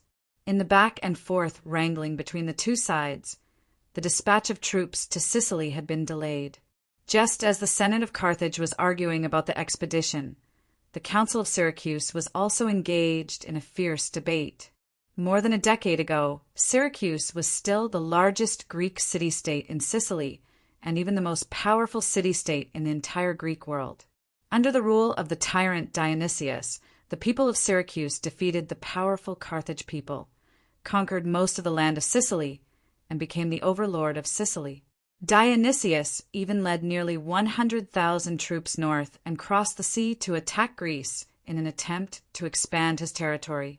However, after half a year of war with the newly rising Daionia alliance, the people of Syracuse, who obviously had the upper hand, eventually suffered a crushing defeat in both naval and land battles. Dionia's army even attacked Sicily, causing the people of Syracuse to rebel and overthrow Dionysius's rule. In the end, Dionysius and his family were betrayed and murdered by Sparta. The people of Syracuse, who were liberated from Dionysius's dictatorship, decided not to repeat the same mistakes. The people entrusted Herolas, who played a leading role in the process of overthrowing Dionysius's rule, to form a new democratic government in Syracuse. However, Herolas had other ideas. During Dionysius's rule, he held an important position in the city-state. At the same time, he seriously studied the political system of Daionia. That was why he opposed Dionysius, because Dionysius was too cruel and oppressed the people too much. It did not mean that he fully agreed with democracy. On the contrary, he believed that democracy was too free and undisciplined, inefficient, and prone to chaos, especially when Syracuse experienced a crushing defeat and urgently needed to recover its national strength.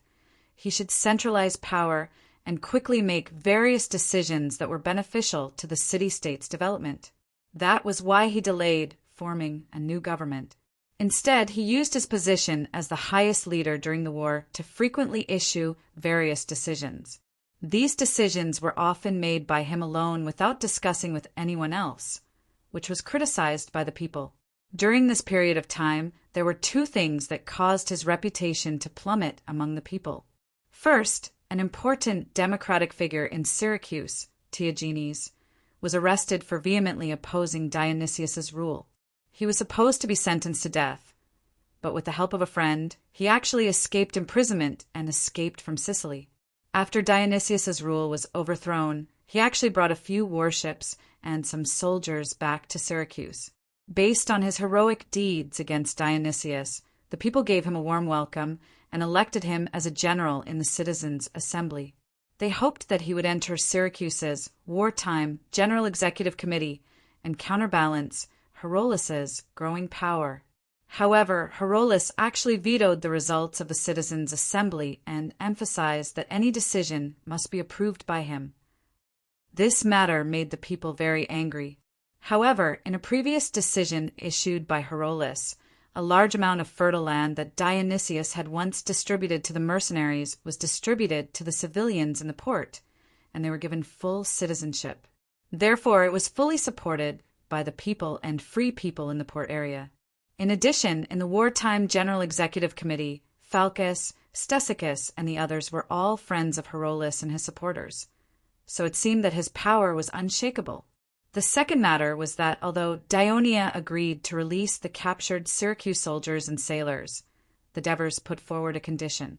They asked Syracuse to compensate for the damage caused by the Syracuse army to Great Greece, and also to ransom the captives. Chapter 702. Of course, the amount of compensation was not small. In the many negotiations with Daionia, Herolas was forced to agree to pay the war reparations. This was why he wanted to concentrate his power to develop Syracuse as soon as possible, and let Syracuse walk out of the quagmire of defeat as soon as possible. However, the people of Syracuse discovered that some of the released Syracuse militia and sailors were missing. Herolas immediately sent people to negotiate with Daionia, but the reply of Daionia officials made them feel helpless. Due to the fierce attack of the Syracuse army, Daionia was already on the brink of destruction. In order to obtain food support from Carthage, they had no choice but to agree to the other party's request and provide some Syracuse prisoners to Carthage. Herolas had no choice but to make an issue of the war reparations and strongly requested that Dionia reduce the amount of compensation. However, the people of Syracuse felt that Herolas did not do his best and allowed the people of Syracuse to become Carthage's slaves. The people were disappointed in him, and this included many civilians in the port area, because many of the prisoners that did not return were sailors of Syracuse. At this time, Devers ordered the spies hidden in Syracuse to spread unfavorable rumors about Herolas, because Devers knew that many of the decisions made by Herolas were correct, but he did not want to see Syracuse rise again. Therefore, the people's dissatisfaction and suspicion towards Herolas grew, and many people spread rumors that Herolas wanted to become the second Dionysius. During this period of unrest, according to Herolas's proposal, Phaesipexis, Damocles, these former generals and ministers under Dionysius, who should have been severely punished, suddenly escaped from prison and led some dissatisfied people out of Syracuse. They met up with Macias's mercenaries in the mountains to the west and actually occupied the small city of Achle to the west of Syracuse. Of course, Herolas could not allow the remnants of Dionysius to cause trouble in Syracuse's territory, so he decided to personally lead an expedition. Before he left, he ordered Phalcus, Cucius, Stesicos, and the others to guard Syracuse. After all, he knew that the political situation was not stable recently. Unexpectedly, when Herolas led his troops to Achle and was about to attack the city, he received bad news. There was a rebellion in Syracuse. Not only did the citizens re-elect a general, but they also unanimously passed a proposal to put the dictator Herolas on trial. How could Heroles be so easily ousted from power in Syracuse? That was because of the support of Phalcus, Cucius, Stesicos, and the others. It turned out that these close friends of Herolas deeply felt that after Herolas became the leader of Syracuse, he had become arbitrary and did not listen to their opinions. Although they were also members of the executive committee, they had almost no real power, so of course they were dissatisfied. Coupled with the influence of the rumors in the city, they were very worried that Herolas would really become a dictator. Therefore, after Herolas led his troops out of the city, under the persuasion of Theagenes, they resolutely chose to cooperate with the Democrats and abandon Herolas. When Herolas heard of the chaos in the city, he immediately led his troops back, wanting to quickly calm the situation. Who knew that before they even reached the city of Syracuse, more than half of his soldiers had fled. Seeing that things were not going well, Herolas could only take his confidants and escape from Syracuse by boat. He did not choose to escape to the kingdom of Dionia, which had helped him overthrow Dionysius, nor did he choose to escape to the former ally of Syracuse, Sparta. Instead, he chose to escape to the former mother state of Syracuse, Corinth. It was now the third year of the kingdom of Dionia, 391 BC, and the Corinth War was nearing its end.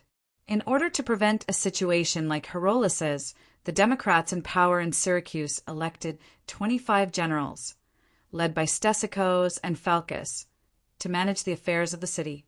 They also abolished some of the laws that Herolas had enacted when he was in power, including war reparations to Dionia, and the land allocated to the civilians in the port area has also been taken back.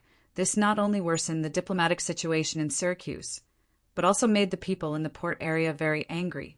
At the same time, Theagenes also proposed to increase the punishment of the citizens who had worked for Dionysius. This caused many people in the city to panic. The king of Dionia's Devers ordered the 8th Legion in Cadenai to deploy troops to the northern border of Syracuse, as if they were going to attack Syracuse. In the end, the new generals of Syracuse gave in and had no choice but to increase the amount of war reparations. As for the rioting civilians in the port area, Theagenes and the others mercilessly sent troops to suppress them. It was at this time that Phaesipizes and Macias led the rebel army in a cry to Syracuse, shouting the slogan, "We will avenge the citizens who had worked for Dionysius." This slogan was accepted by many people in Syracuse. Therefore, Theagenes led the unstable civilian soldiers out of the city to fight, but they were defeated by the rebel army of Phaesipizes, who outnumbered them. They had no choice but to retreat into the city to defend. Phaesipizes and Macias were both experienced generals, and they were very familiar with the city of Syracuse. Phasaphizes pretended to attack the southern city of Syracuse, while Macias quickly led a small number of elite soldiers to the north, bypassing the mountains, and rushed to the northern city wall of Syracuse. They launched a sneak attack on Herxagate, broke into the city, and entered the Popical area. The people in the city were shocked. However, at this critical moment, the executive committee of 25 generals was discussing who should be held responsible for the loss of the city. At the same time, they were debating on how to defend against the enemy, but they could not come up with a concrete plan.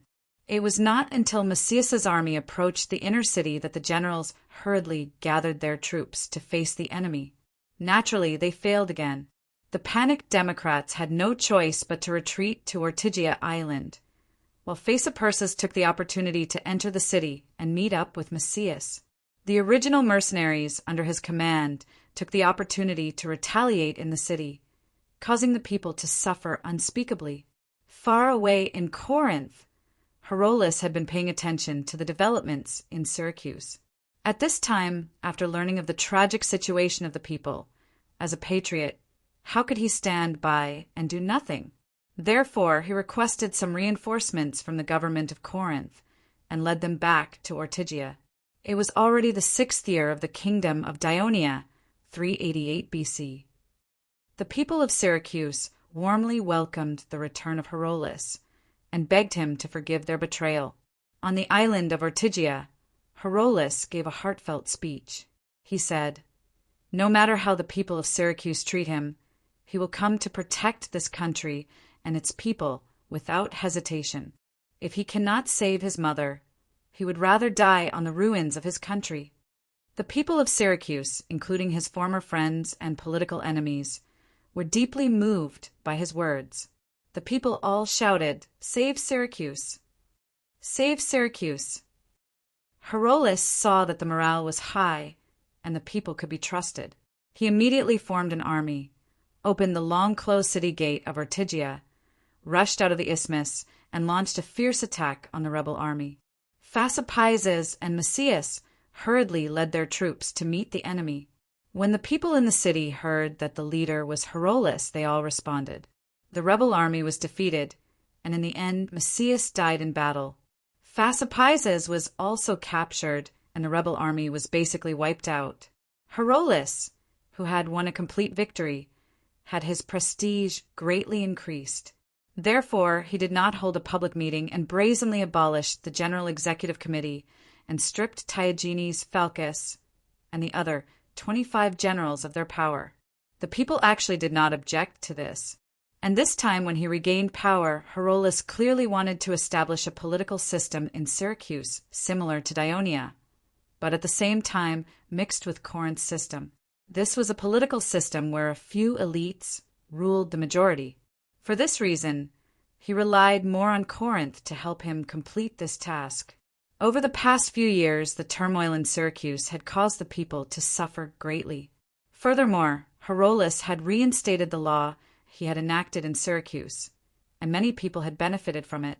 Therefore, the people had tacitly agreed to Herolas' change of government, which seemed to be a dictatorship and did not express strong opposition. And Herolas' political enemies, such as Tyagenes, Phalcus, and the others, did not have the support of the people, and they could not cause any big waves. The political situation in Syracuse began to stabilize. Herolas' rule also gradually stabilized, but this stability was pregnant with danger. Among the Corinth people who followed Herolas to Syracuse, there was a young noble named Marcus.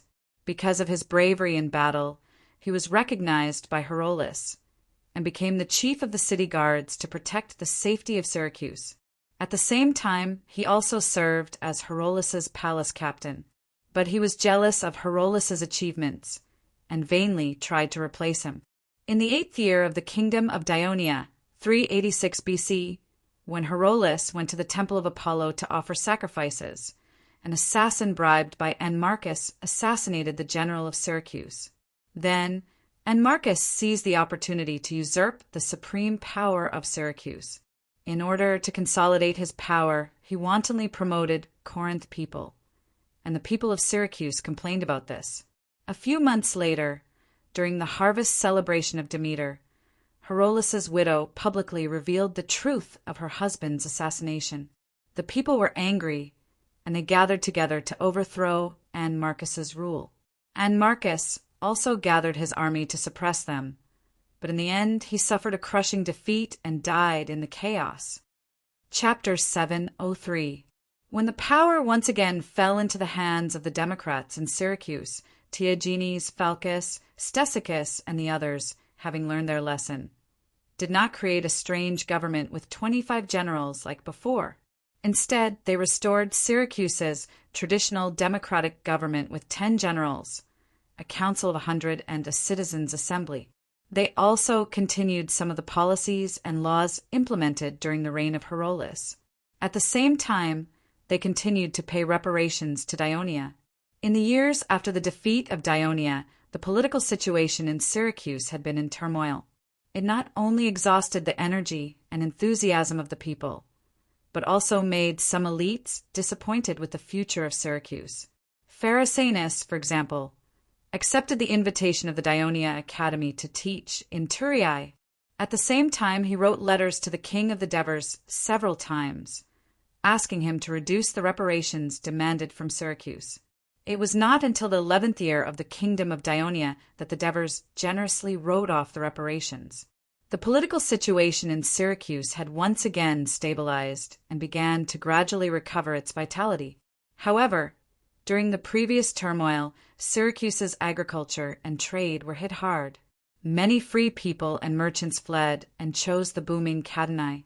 When the people of Syracuse opened their eyes and looked out, they were shocked to find that the power of Syracuse, which once dominated Sicily and shook the western Mediterranean, was now weaker than the former enemy of the kingdom of Dionia, Cadenai.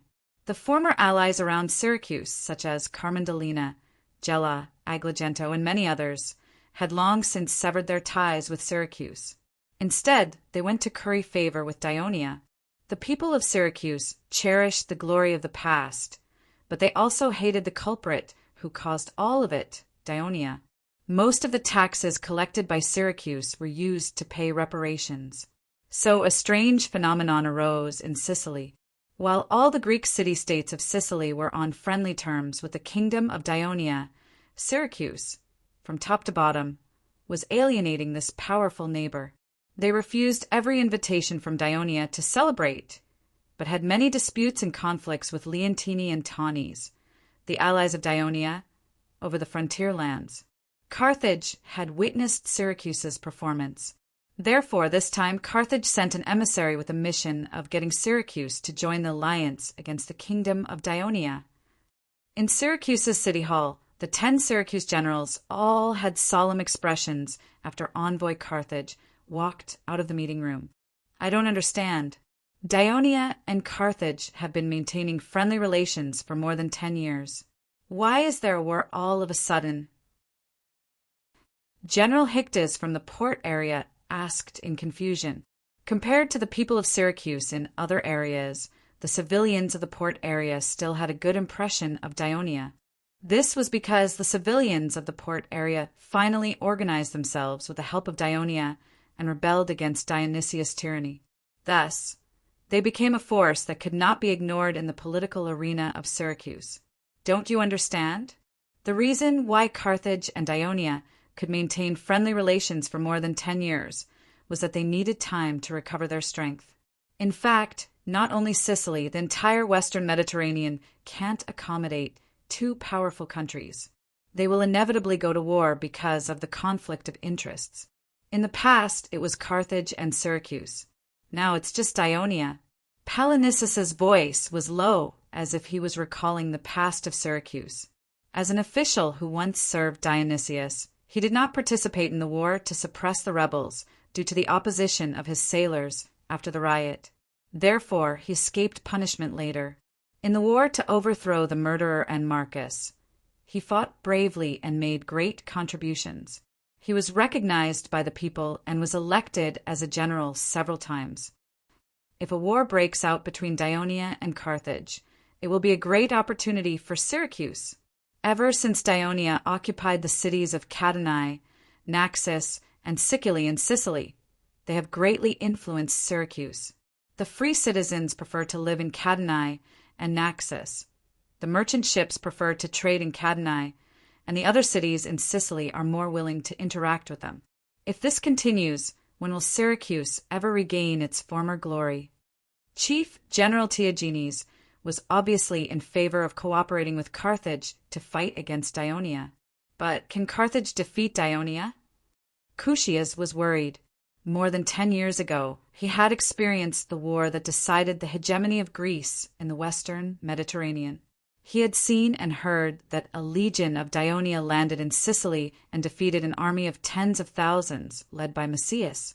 Yes, the army of Dionia is too powerful. 2 years ago, they easily defeated the Cycles and occupied many of their towns. Now the Cycles are circling around the Dionia like dogs, Philippus continued. As a comrade who had fought alongside the Dionysian army and overthrown Dionysius's rule, he knew very well the strength of Dionia and did not support going against Dionia. Our strength in Syracuse is no longer what it used to be. We are surrounded by the cities of Dionia and their allies. Once we declare war on Dionia, their army will immediately attack us. The people of Dionia are probably hoping that we will break the agreement so that they can conquer Syracuse and unify the eastern part of Sicily. The meeting room fell silent. As time passed, the generals knew that the reason why Syracuse was able to exist independently was because of the agreement between Carthage, Sparta, and Dionia. At this moment, Stesichos said in a low voice, "Everyone, if we don't provoke Dionia, will Dionia let Syracuse go? If Carthage is defeated, will Syracuse still be able to maintain its independence? No, we will be like Catarnais, Crotone, and Locri. We will be forced to assimilate into the kingdom of Dionia and become an ordinary city. We will lose our long history and glory that we are proud of.